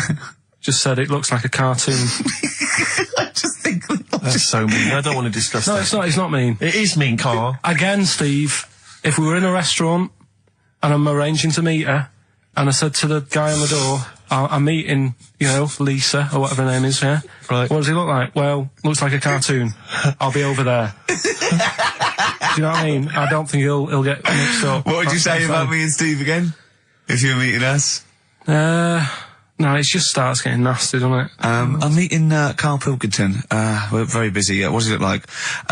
He looks like Charlie Brown grew up. He's got a complete little round bald head, and he's got a gormless look on his face. He's over there, mate. Yeah. All right, that started the ball rolling for you, Karl. I love that it's okay to say what you like about people. If you go, yeah, but if I was looking for her in a restaurant... I know, but... Yeah. And why have you arranged to go on a date with this woman? Be a good night out. For her or for you? Well, I'd like to have a chat with her. You know what I mean? Just find out what worries her, and... You know what I mean? Because some girls people worry like you. things. Like their hair being a mess and that. Yeah. With her, it's like, at least your problems. Do you know what I mean? Fine, alright, well let's move on, mate. We're not doing Cheeky Freak of the Week anymore. No. Let's do something nice. Let's talk nicely about things. What's happened nice in the world, Karl? What do you like in the world? When you get up, when you go, oh, that was a brilliant day, What do you do when you go, oh, that was brilliant? We had a nice game of snooker. You like snooker, don't you? I mean, you and Steve played snooker last week. Yeah, but things are always ruined. Do you know what I mean? I might be having a nice time having a game of snooker, and then, we're having a proper battle, and I'm trying to concentrate on taking a shot, and then you'll say things like, look at his little monkey hand. And I'm going for the black. Do you know what I mean? Yeah. Or maybe I'll say, I'm just going to the toilet. Yeah. And then one of you will follow me in and peer over the door. Oh, yeah! Tell that one. That was when you were actually in a cubicle sitting down, wasn't it? Yeah. And Steve Merchant's head appeared and went, all right. And you went, what if that wasn't it? Oh, that was great. Yeah, doing a George Michael on me. That is one of the benefits of being very tall. You can look over You can look over the stalls in toilet lavatories. It looked like a giraffe house. You're sitting down there and you look up, right? And he's peering over the top. Oh, the fun we have. Oh, it's great, isn't it? But anything intelligent. It's like the monkeys. We are like the monkeys. Aren't we, us three? I wanted to write a thing for the darkness. I want to write like the new monkeys. Like a TV show? Yeah. Do you want to do that? Yeah, all right. Yeah, okay. Well, if they're listening, or their radio show, a record company listening, or their manager, big fan of the Darkness, my favourite. Hang on, don't make a promise like that. No, my favourite band at the moment. We'll do a pilot. Them and the Monkeys. Don't make running round, speed it up. They can have their songs in it. They can write songs specially for us. What if they can act? And it's them. They can act. They just act themselves running round. We're getting people like McGee and that to come in and sort of be the actors, and all those posh actors that that appear in Ali G and that. It sounds like a lot of hard work. Yeah? Yeah. Okay, forget it. Knock it on the head. Yeah, Graham. And it was all a con, so Carl could get Mondays off. Poor Graham, the station's struggling enough as it is. Yeah. It's like running around like a headless chicken. Yeah. No one's listening. That's why I don't bother talking with a record down, because there's no loss to London. Sure. Right? It's pointless, this show. We don't do it for the money. We don't do it for the kudos. I don't know why we do it. No. Is there anything on telly at this time? I could have had a lie in. I know. But it's all a ruse to get Mondays. He's got Mondays off now because he has to do the show 2 hours, right? And he's still getting paid, and it's all a con because he knows that he's holding him over a barrel, and it's like, we've got to keep Carl happy. Right? I had Mondays and Tuesdays off before Duncan got involved. No, but you know what I mean, though. And it's like poor Graham, who's the MD that in charge of the thing, probably pulling his hair out, worrying about the station, right? You know, it's a sinking ship. And then Karl Pilkington, well, I'll do it, but I want Mondays off. He's probably sitting at home now. His family, he's probably ridiculed by his wife. His kids almost certainly would have lost all respect for him. That he's been fooled by Karl Pilkington. He calls his mates and goes, I'm busy, Graham. I don't, I just can't think. It's embarrassing. But do you know what I mean? And you think it's funny, and you think you've got one over him. He's going, Monday's off for 2 hours. Yeah, you do. You think it was, and now you're embarrassed. We've said it on air. But you're only conning yourself in the long run. Because, do you know what I mean? I hate that sort of, the world owes me a living, what can I get out of the world? What are you going to give back to the world, Carl? What are you doing now then? Are you going to prepare Mondays? What have you prepared for this show now? You've had 3 months to prepare. Yeah.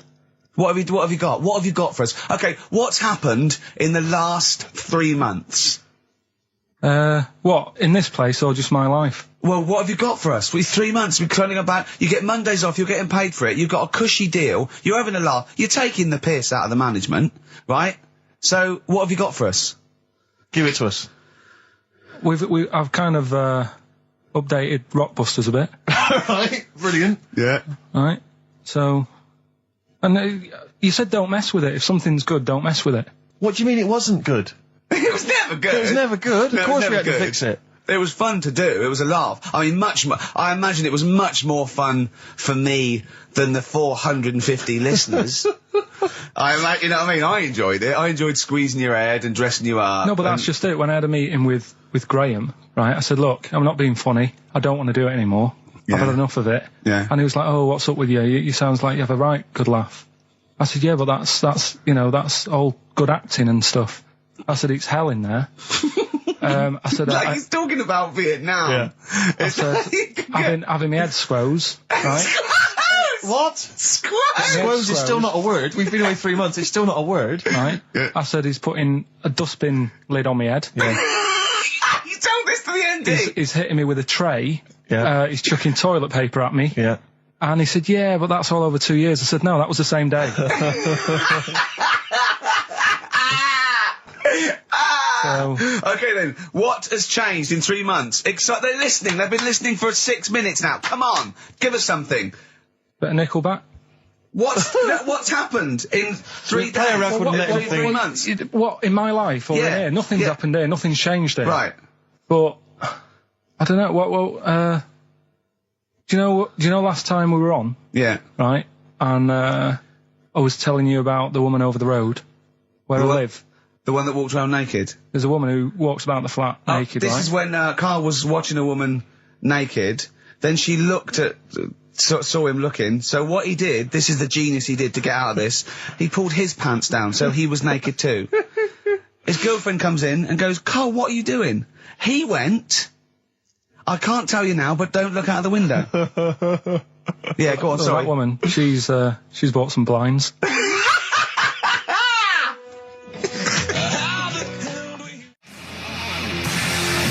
Darkness. I believe in a thing called love on XFM 104.9. I'm Ricky Gervais. You're Steve Merchant. Sure. That's little Karl Pilkington over there. Where is he?